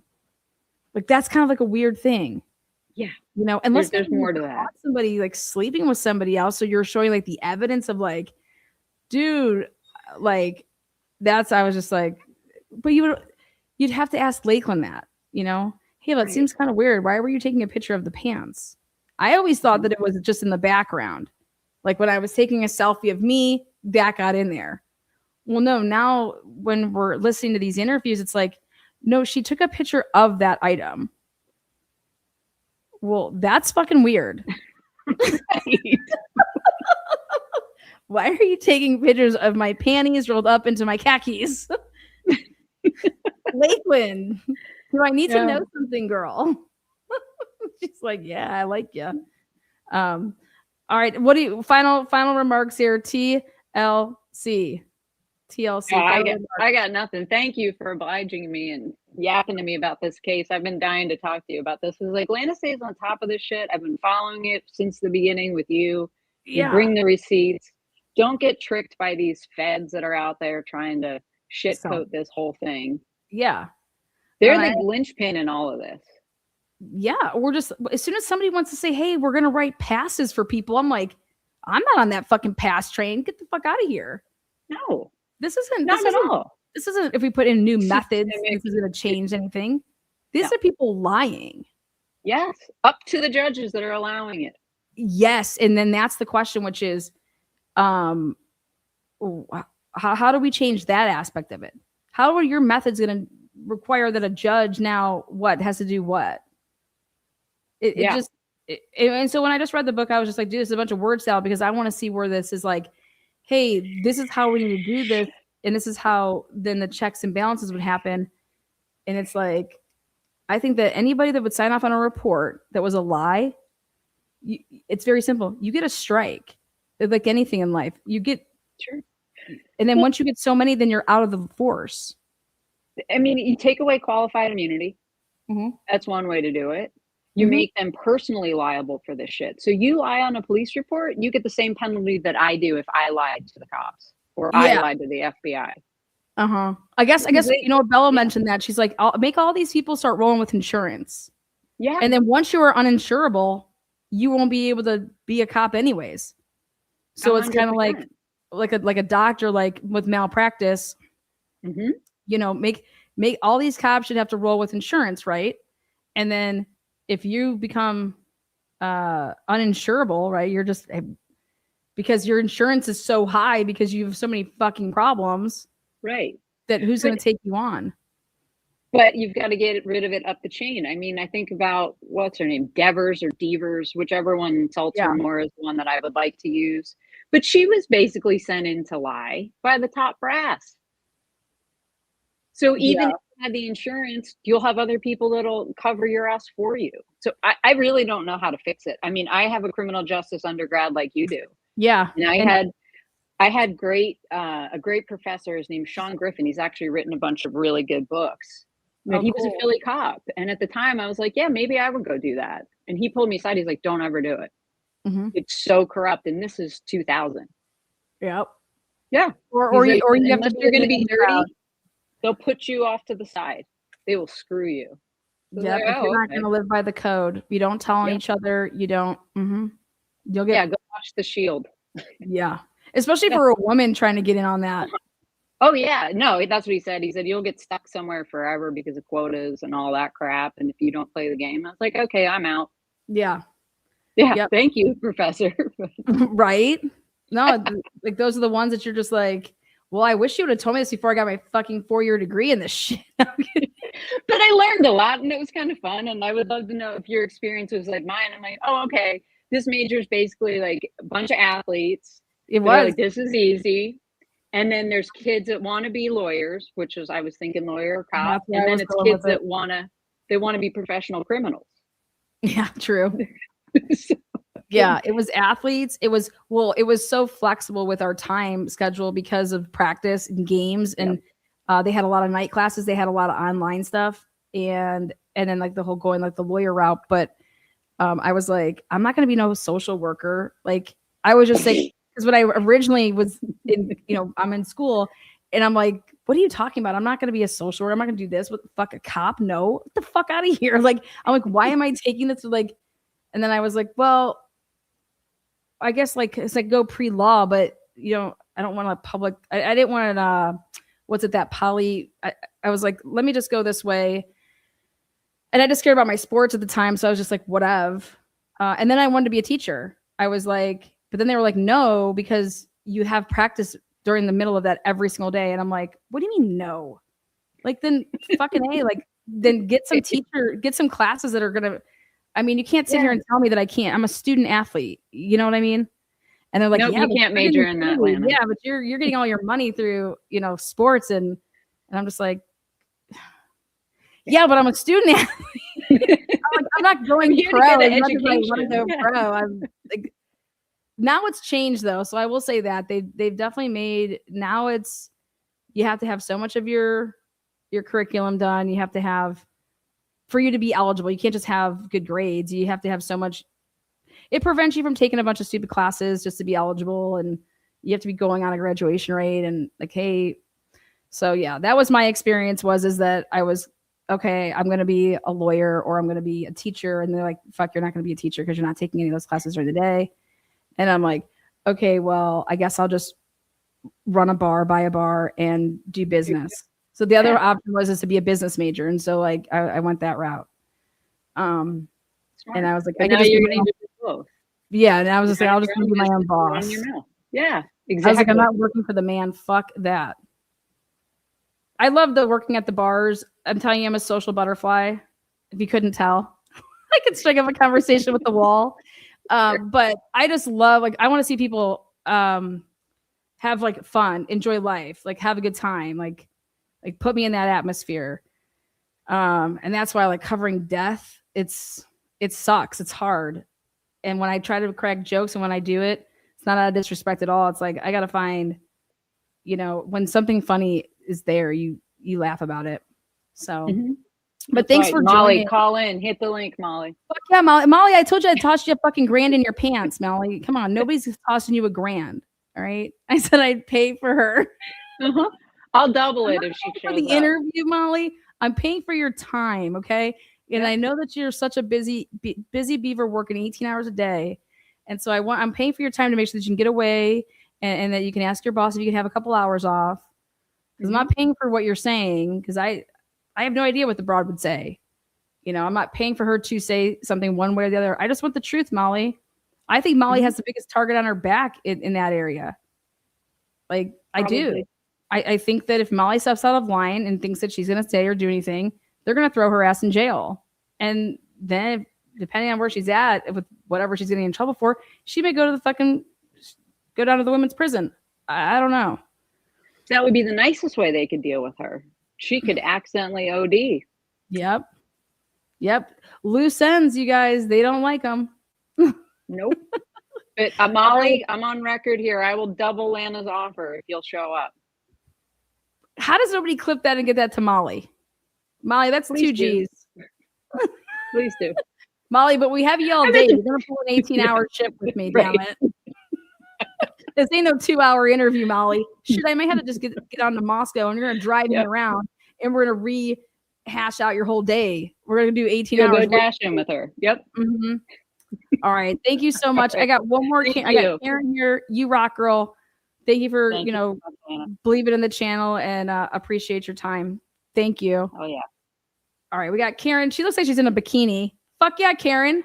Oh, now I can't hear you. Hold on. Oh, shit. Karen, are you from Boston? Why did I do that? You guys give it up for. Damn. This is 5 hours of talking crazy. We got Karen. She's like, I'm in my bikini. I'm at the beach. Damn. Does TLC ever write in chat? Is it because I was looking, I was going to highlight. Lana, have you ever struck up a conversation with a pink head flamingo dancer? I don't know maybe if they were a stripper. I don't recall that though. Karen, show us those double D's, Karen. Just kidding, Karen. No sexual harassment here, Karen. Be kind, Karen. Karen's like, God damn it. Awesome combo with TLC. I know, wasn't that a great combo? I didn't know if the name popped up. I wanted to. It's so refreshing to, that conversation with D Mort to then go to that. I mean, night and day. Fuck. Shoot me. I don't know how people talk to idiots all day. Oh, Lana, I got kicked off again, so I'll just do the next time you call. Oh, Anna, that may have been my fault.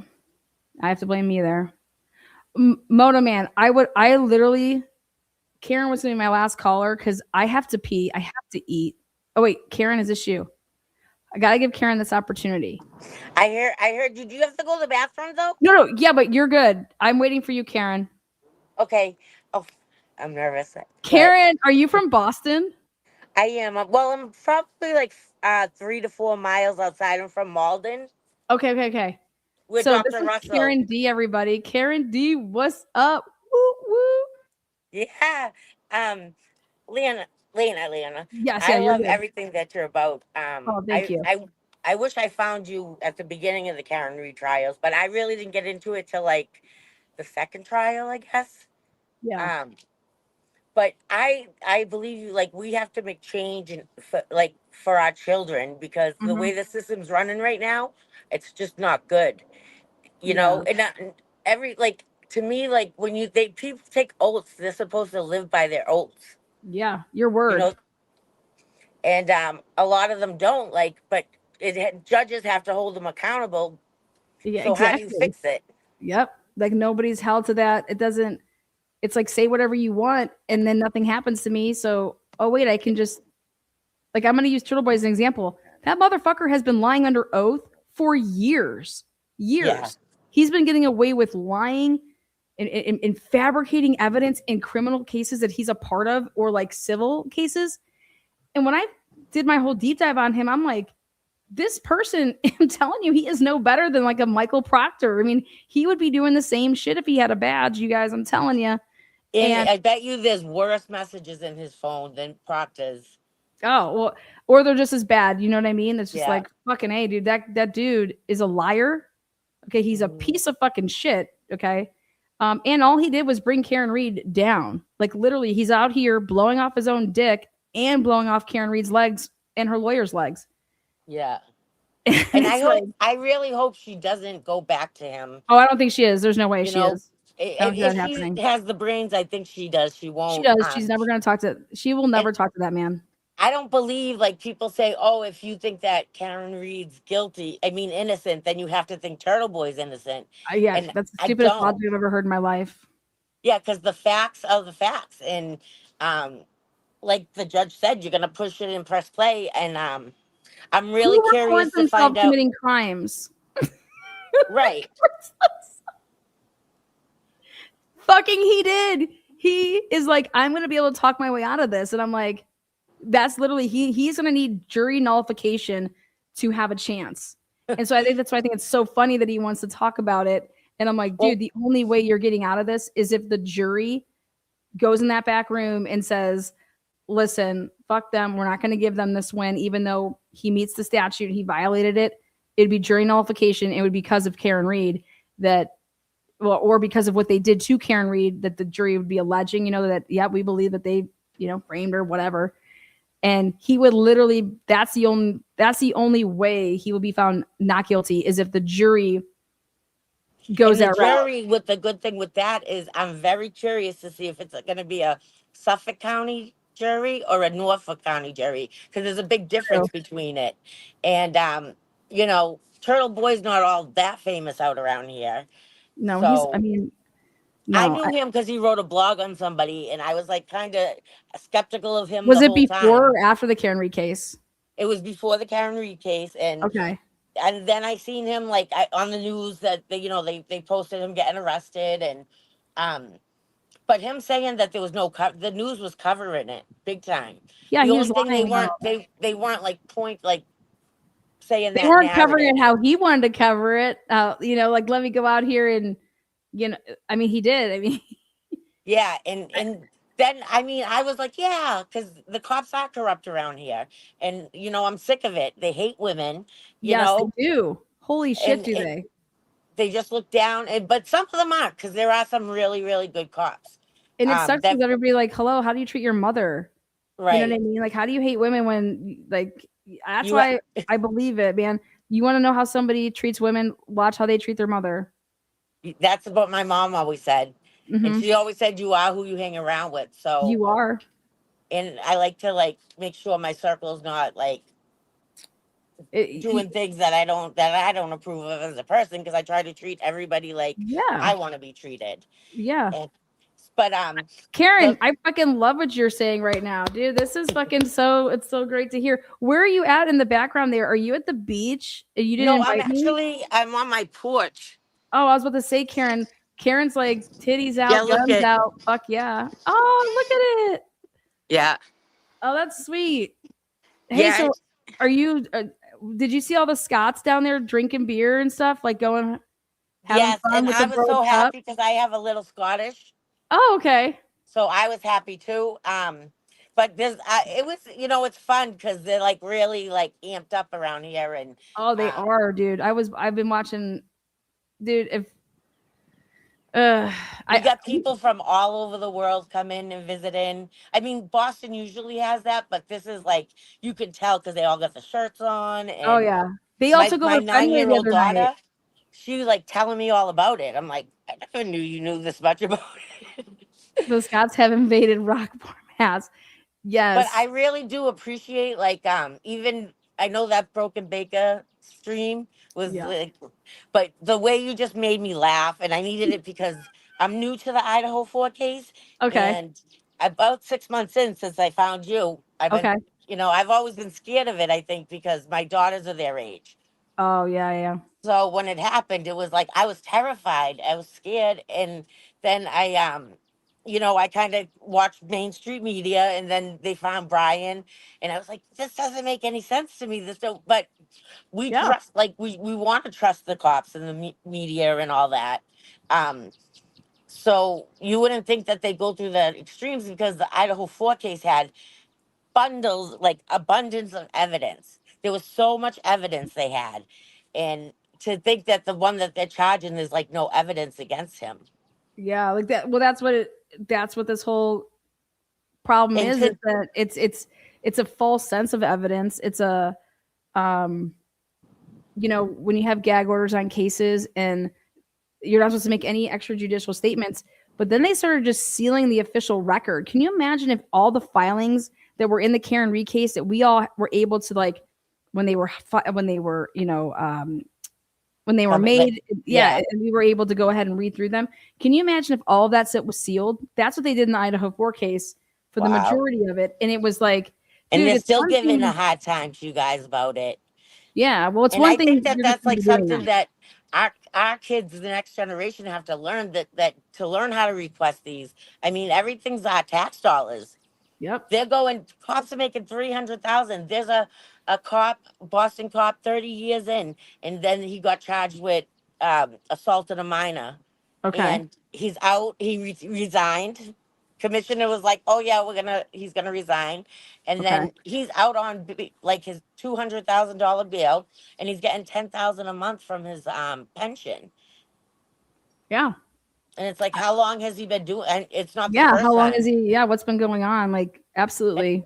It just gets me angry to think like that. It's okay with them to have these crazy cycles, like running on the street, and they just want to prove their case. And I'm learning a lot about case law, and it's very deep because there's so many laws and stuff.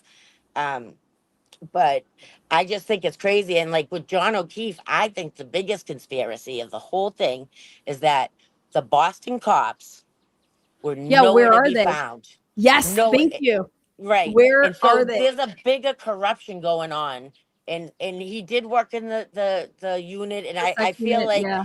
if he got a call, no matter, even if it's one of his buddies or one of his brothers, he's gonna report it, because look what he did with his niece and nephew. You know what I'm saying?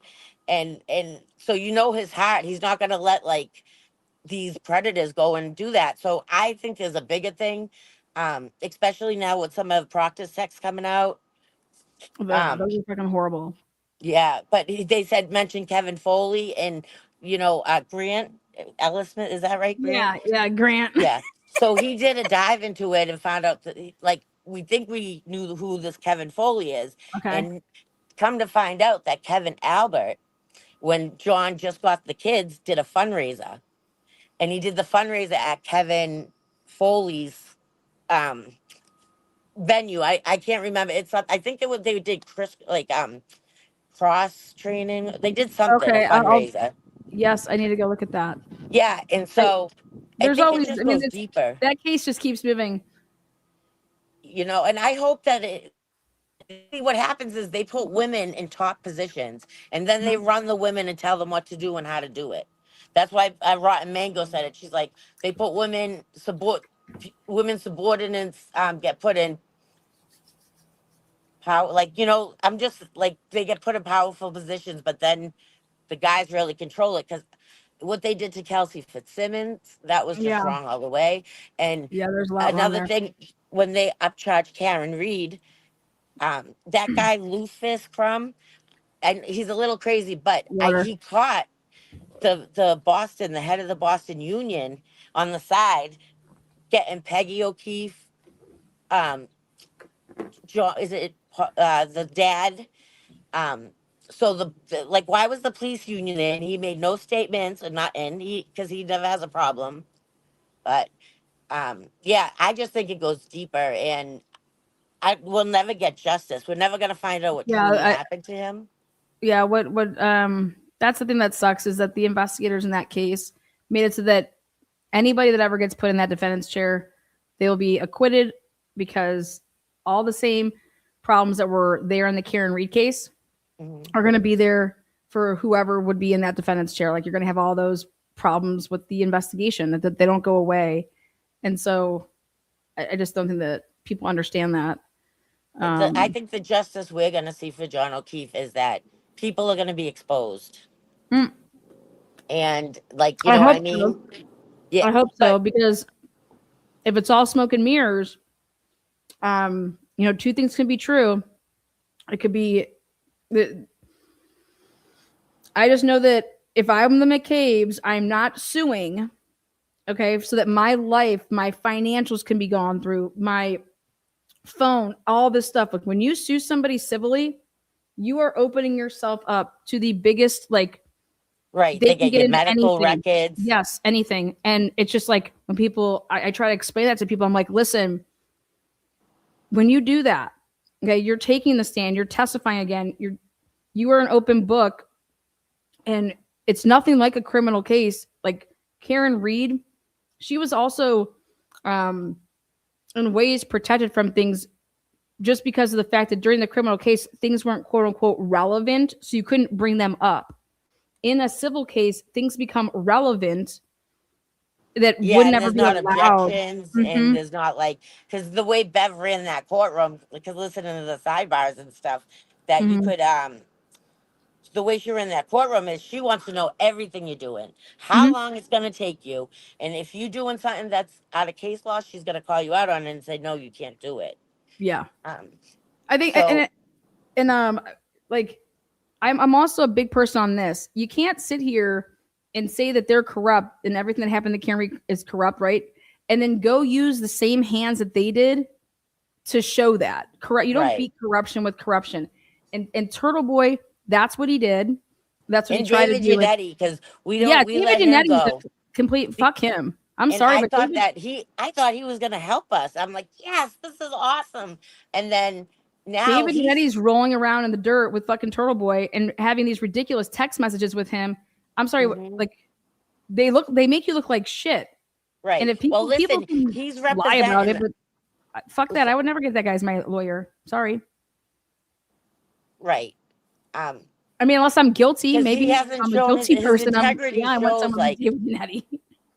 he's about a purpose. He doesn't have like a code of standard he like lives by. Not like a code of standard, but just like, morals and stuff that you live by. And Yeah. so he's talking all about this case. It's all corrupt. He's representing Massachusetts State Police, Sergeant Quigley in Middlesex County, that's my county, who Okay. did a hit and run when he was off the clock, but he was in a state vehicle car, head on, killed this disabled kid, and they never said anything for 2 years, and this is while Karen Reed was going on the trial. So he's See, I haven't followed representing it that him. much. Yeah, I haven't But followed it. I think seriously, if you don't have your body camera on, then you don't get qualified immunity. Okay, I think that I there like should that be rule. breathalyzers in every state car, Mm-hmm. just Oh, like that a way, quick. like, yeah, you're not driving around drinking. Yep. Right, because I mean they've all admitted it that that's what they do. Yeah, crazy, isn't it? Yeah, so Like it's like fucking nuts, man. Nothing's the happening. unions, though, I feel like the unions run it. So we got to look at who the unions are like putting money in their pockets. And that's like, because it ends up being political. But thank you so much for your time. I don't want you've been here so Oh, long. You worked so hard. Karen, thank you. Thank you And for I being like that you bring fair. the truth and the Yeah, facts. thank you for being objective. I love objectivity. I love people that can have an open, like, you have to have an open mind going into something. And then just the best part about life is that, dude, we can disagree all fucking day, but we can do it like, so if you don't like what I like, or you don't like, or you think that and I think that, it matters about our core. Like, are we good people to the core? And if we just like different things, or we just, think and saw something differently. And because the biggest person that we argue probably with more than anybody in life is the person that we're married to. Think about that. How many things do you disagree with your spouse, or your kids, your sister, And the your sad brother? part is And you that, fucking still you love them, guys don't should you? be like supporting each other, not Yes, doing you still that. love You know them. what I mean? You still respect them. You know what I But mean? it's the way the world is. The parents were out working 2 jobs to maintain, and all this money. Like, everything's expensive now. The kids are home alone. There's nothing to do for teenagers from like 13 to 17. Oh my God, my son So wanted to go to the mall. He said, "Mom, I want to go to the mall." I'm like, "You want to go to the mall?" He's like, "Yeah, I heard my cousin talking about it and I want to go to the mall." So I took him to the mall. I'm like, "All right, let's go talk about how the mall was back in the day." Shit you not. It was like the best day because I was just dying because we don't talk about that anymore. People aren't like, I wanted to go to the mall. Yeah, that was like a Friday I want to night. see Like, what it's yeah, like to we're go to gonna the go to the mall. mall, be mall rats. Yeah. He Walk wanted to go around to the the indoor the one, like a food normal court. one, not these like new ones where we have like the half outdoor, half indoor. He's Yeah, like, I it's want to go to like an crazy. old school mall. I'm Mm, like, okay, like let's go see if we can go find one. And it's like, yeah, we went to the I do. We mall. had a couple around here and they're gone, unfortunately. Well, we have Yeah. one left. There's Maybe a only one couple left. more. I don't go to the South Shore because that's where Canton and Okay. Stoughton and all that. I stay away from there because that that area that needs some deep cleaning. You know, they did Sandra Birchmore really wrong. Oh hell yeah, they did. Fuck those cops, man. You Fuck know, and that. Proctor said that. Oh, I hope she kills herself. He Sick said that bastard. the So did Sean. figure of Didn't speech. Sean said something ridiculous. All these people, they're nasty. They're fucktards. Mhm. Fuck these people. And those Right. type of people with that type of character, they do not need to be a police officer. Right. Because if you can't even just restrain yourself from like, hey, maybe you think all that shit, but God, you have to put it in writing, you fucking moron. So not only are you just totally like you're just stupid. Like there's just so many dumb cops. I'm sorry. There are. Call it a cliche. And I don't I give think a they fuck. need more They didn't have mental to health. graduate college to get their fucking little certificate, okay? So there's just a lot of dumb motherfucking cops out there. Well, And, when and I that- think if we have higher standards and pay more Yes. money, then we're gonna get a way different quality of a person. that's And we gonna be a really got cop. to start though in the core of it, where like the military, because if you remember in the Kelsey Fitzsimmons trial, that Officer Noonan, right? He he was That like the lying killer. ass. He's an assassin. Did they have any mental health for him coming back when they transform him into a cop? Who Because knows? his main mission is to get rid of, you know, Yeah. delete.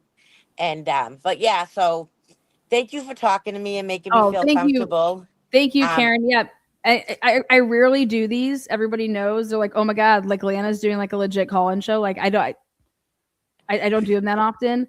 Yeah, because you were like, what the fuck, Tina? Well, I'm like, this is Tina Who's with what the calling? fuck transition services. What the fuck you talking about? But if you know, you said you're coming to cover Maybe the case. I am. I'm coming to Boston. We'll have to meet up. Yes, because you're Irish and Italian, so Yes, I am. we got to go to a Proud. pub down in Boston.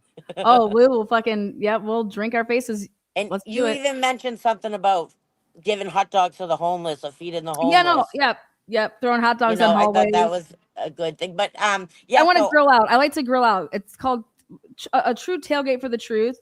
Go down by your city, and you know how they have like the little people that have like the little stands that are like hot dogs or hamburgers. We have like a bunch of gyro stands, like where you can make gyros. Yeah. And so one of these days I got to go down there, and I'm gonna just buy like 20 meals in a row for people, but I'm gonna put them on camera and just ask them questions about their life, and but that's my way of like tailgating for the truth. If you go around to the courthouses, man, you can hear some wild stories about what people go through with the courts, and you just kind of like ask yourself, well, either is this person lying, or is there really something? There's a ton of shit with custody cases. You get people storming out of there like, if they're fuck truthful you, to their motherfucker! oath, I'm taking them all. I'm taking it all from you. If they're truthful with their oath that they take, and live to that standard of it, then the system will work. You're Yeah, absolutely right. And I don't want to see no one go to jail, but we have jails and Yeah. there's laws. And if you break them, you go to jail. Absolutely. But I'd rather a guilty person in jail than an innocent person in jail. Yeah. Or and also just like the crime and the punishment need to fit. You know what I mean? Like there's times that you should be asking yourself, like, wait, what is this person doing? And how many years did you get for what you got? Yeah. And that's why people give me a hard time about the Turtleboy thing. They're like, do you think that he should go to prison? Absolutely, I think he should go to prison because he interfered in a murder investigation for a cop. And he knew the statute and he knew what he was doing, and he did it for money. He was getting and he's paid. doing it up to this day. I mean, Yeah, he still fucking does it because they do have the right to live peacefully. Because you're no different than the cops that are trying to do the same shit to Karen Reed. Because fuck you, that's not how Aiden Carney are not the judge and jury. Fuck you. And he had everybody amped up and believing it because it was easy to say, yeah, the cops are corrupt. So yeah, that's he should have why asked he should have asked for more receipts from Karen Reed. That's what I would have been asking for. Yeah, well, that's the thing. He didn't do the fucktard. journalism. Yeah, he's an idiot.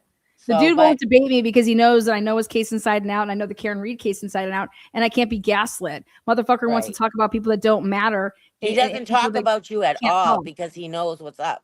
Yep, because send him my way. And Send I him my believe way. that you're gonna keep getting more people. You have a really good thing going. You know, Thank you so protect much, Karen. You're a yourself. sweetheart. Thank you, you too. But protect yourself, and you know, just because what you did with the Teppy case was amazing. You solved that shit. Didn't I solve that shit? In a week. Fuck yeah, we Maybe did. less. Fuck yeah, we did. Once we Literally, found out he's that he going to wasn't prison for the the rest of his life because of what I think we did. But yeah, well, he should we're gonna be because look what following he that. did. He's got a He really good traumatized attorney. those kids. Of all people that he has to have a, he's got one of my favorite attorneys too. It like broke my fucking heart when I saw that. I was like, Yeah. God damn it, he's gonna get Diane Menashe. I know it. Here it is, Diane Menashe. And I was like, Yeah. he does. He has the best attorney. I'm telling you, one of the best in the United States. So we'll Well, see. I know when that starts rolling, you'll get the papers out and let us Yeah. know. So, but thank you Absolutely. again for everything, and Thank you, Karen. we appreciate you fighting for us. Thank you. Thank you. And you guys are just as much as needed as me because fuck, if I was talking in front of like, 10 people, the word wouldn't get out, so tune into the right people and we can all have difference of opinions, but I'm telling you, it matters what your common, like what's your core is the person Right. a good person or not? Because Yeah, people everyone make is like mistakes. to each one's own. You're Yeah, gonna on exactly. my day, I can't say nobody's name but my own. So I gotta hold myself accountable as a person, and while I'm here.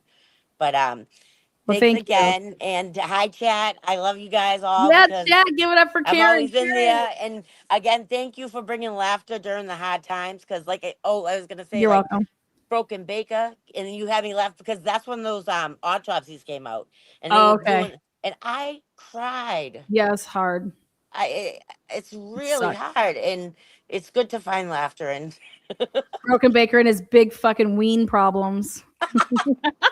I'm just like, Hey, what is we going gotta solve on? another mystery, guys. We're gonna solve the mystery. Who fucking swatted Baker? They were trying to blame Jess Machado. Do you think it was Jess Machado? I don't think it was Jess Machado, and I think I could probably get the evidence to her to prove that it wasn't her. It's just a matter of if I Swatting is can when help you her or call not. the cops and say there's a dangerous situation, and they go in there. Yeah, Or that's when is, you get someone swatted. Mm-hmm. so And that's someone did so. that to him. Yeah, if it's true, and if that happened to him, It had I to be think that somebody anybody he that does that knows. should be arrested if there Yeah. isn't a dangerous situation, because Yeah. that can get people killed. Yeah, it does. It does. Yeah. Yeah, and Yeah. you think that they get ripped out the house, put in handcuffs, thrown on the floor, guns to their face. That is like really, shame on that person. Yeah. And they have to live with themselves. That's what I know. Absolutely. They have to go to Absolutely. And I bed think every that she night. can figure it out if she. I'll tell you what the issue is. It happened in Tennessee. Remember when I was talking about earlier how hard it is to get records in Tennessee? It's hard to get records if you don't live in Tennessee. But thanks to me and people from my channel, I got somebody that can get me the records if I need, and they will use their name because you have to fill it all out. You have to be a Yeah, Tennessee and resident to see, get that. take me to another place. Yep. Forget Yep. all that hurts me. Yep. Tennessee. All right. Okay. Bye, Karen. Much Bye. love Take to you, care. girl. Well, that completes our live 5 hour and 16 minute and 54-second video here, where I got to as many people as possible. I told my 2-minute rule to take a back seat for today. And there was even people that I wanted to get to, but I have to eat, I have to pee, and I'm going to be covering the mystery surrounding who swatted Baker and why I think it's important that we cover it. Because that could actually have led to a death. Somebody could have gotten shot. Somebody could have gotten seriously injured. But the question is did it even happen? The feds, according to Baker, the feds are involved. The fucking feds are involved. I'm like dead. I'm like, last night going to bed, I'm like, what is this shit? So I just blew up Twitter and posted a bunch of shit. And last night, just to fuck with those idiots over there, I'm going to leave you guys with one little saying. So Turtleboy did his morning live this morning, like he always does, his bust out, breakout, whatever the fuck he calls it.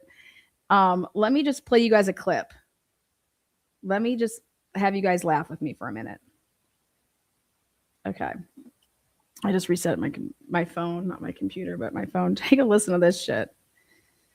Oh, Turtleboy and he's just dumb, man. Total dumb. Okay.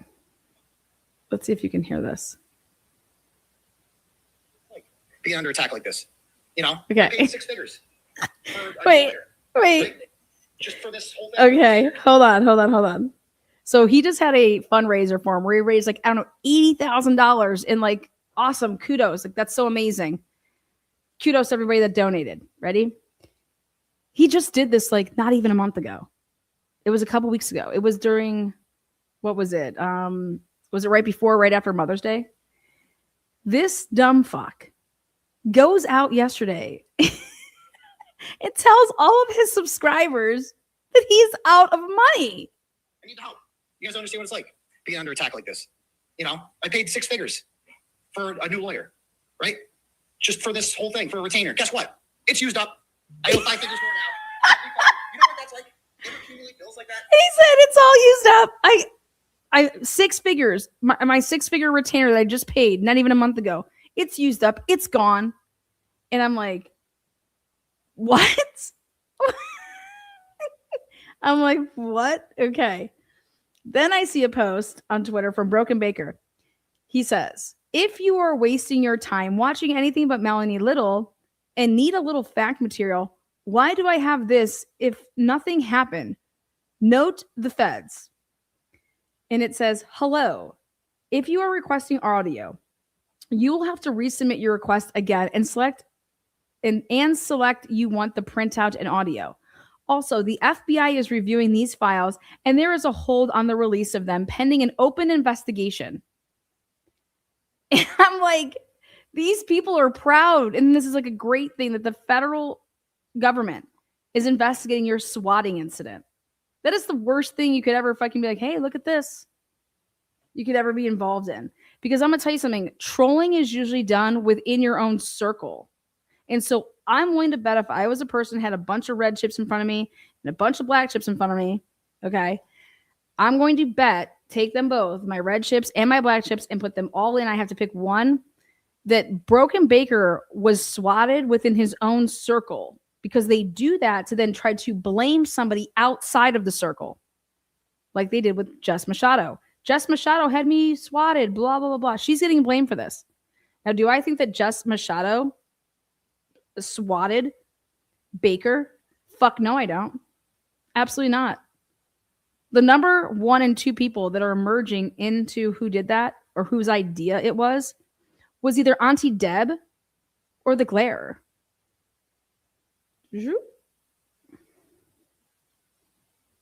Yeah. No way, Hannah, really? Yep, sure do. Sure believe that. Let's see. What else did I think was absolutely hilarious yesterday? Oh. About you on the internet, that's part of the circle, part of the community. You glaze over it. You take the fucking hit on the chin and you don't fucking mention it. You don't make a big deal out of it. Maybe some people need to fucking learn how this shit goes.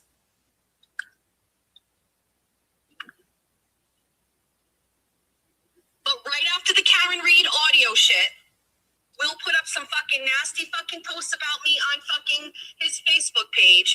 The comment section went wild, and I never fucking mentioned it. Because that's called being a team fucking player.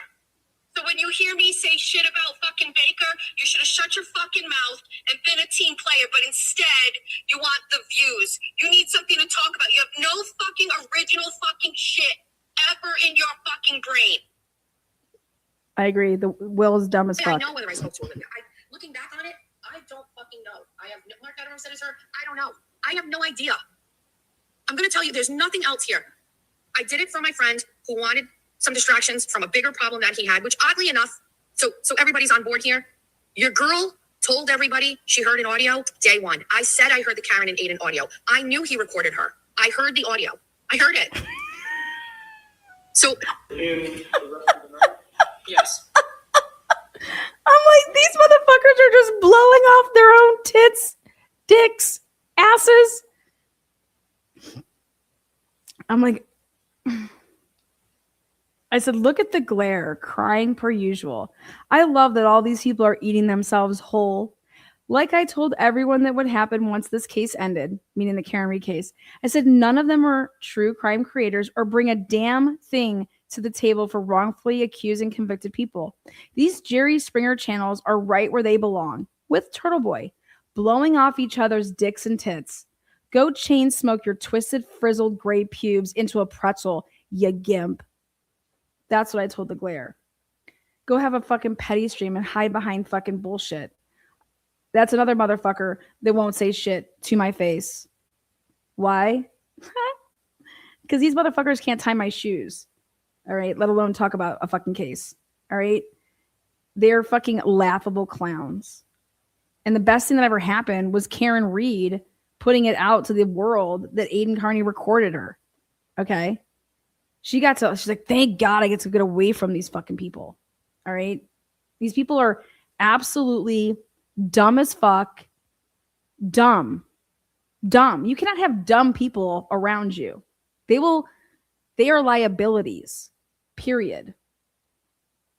And that's all that's happening right now. They're all imploding. And I personally love it. I think it's the best thing. It's the best humor. You want to watch people implode? You want to say, hey, my life sucks? No, bitch, just watch these motherfuckers. Your life is far from sucking. These people are dumb. So I said, oh my God, if 6 figures is gone in a month, we need a monthly fundraiser for Turtleboy. Laughing my fucking ass off. Who is hosting the next 12-hour banger? I see no one stepping up. P.S.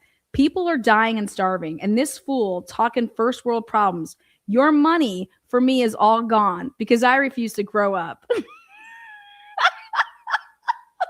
Freedom of speech is free, Aiden. Witness intimidation and defamation aren't free. 10 years of karma rolled up into the next 150 days before you stand trial. But don't worry, winky face. He always wins. Fucking idiot. Absolute clown. I said, look at all these morons. The implosion I speak about. Everything Turtleboy and the Glare touch turns to trauma. Hashtag Karen Reed said goodbye to all these losers a long time ago. They just tried to rewrite history. Aiden was the first tossed to the curb by Karen. Aaron boy, you only had one fucking job. Now look at this shit. The FBI is only investigating a fucking SWAT. Damn. Fuck. Their shit is funny. And then Broken Baker comments on this. And I said to him, oh, here. If she never went to 34 Fairview Road, if she never dropped him off at 34 Fairview Road, what was that screenshot? Like, what was that screenshot? What was that? I always thought the screenshot was real. He's Turtleboy on his morning live today is now contemplating the fact that, oh my God, if Allie McCabe never went to 34 Fairview because her Life 360 doesn't give that exact address, did she never pick him up at 34 Fairview? Did she never drop him off at 34 Fairview? And I said, hashtag Dr. Turtleboy, finally you might be catching on. Hog heaven, bitch. This fucking idiot. He's so goddamn dumb. I said, if you guys want to know how Life 360 works, I'll be happy to point you to the Shanna Gardner case. Shanna Gardner, there was a couple pretrial motions, and in a police report, it was stated that the Life 360 data was off 10 to 20 minutes off of the Google records that were used by two sisters who were together in a vehicle at the same time at the scene of a murder for this was the hired for the murder for hire case, the Shanna Gardner case. I said, I can't wait to watch these idiots keep running a circle muck, like hamster wheeling it, talking about this Life 360. I said, this is a fact. I said, I'm happy to break down the 101 on Life 360. I said, I can't believe these lawyers are yet again going to play fiddlesticks with the public docket. And then the last thing I pointed out to these fools was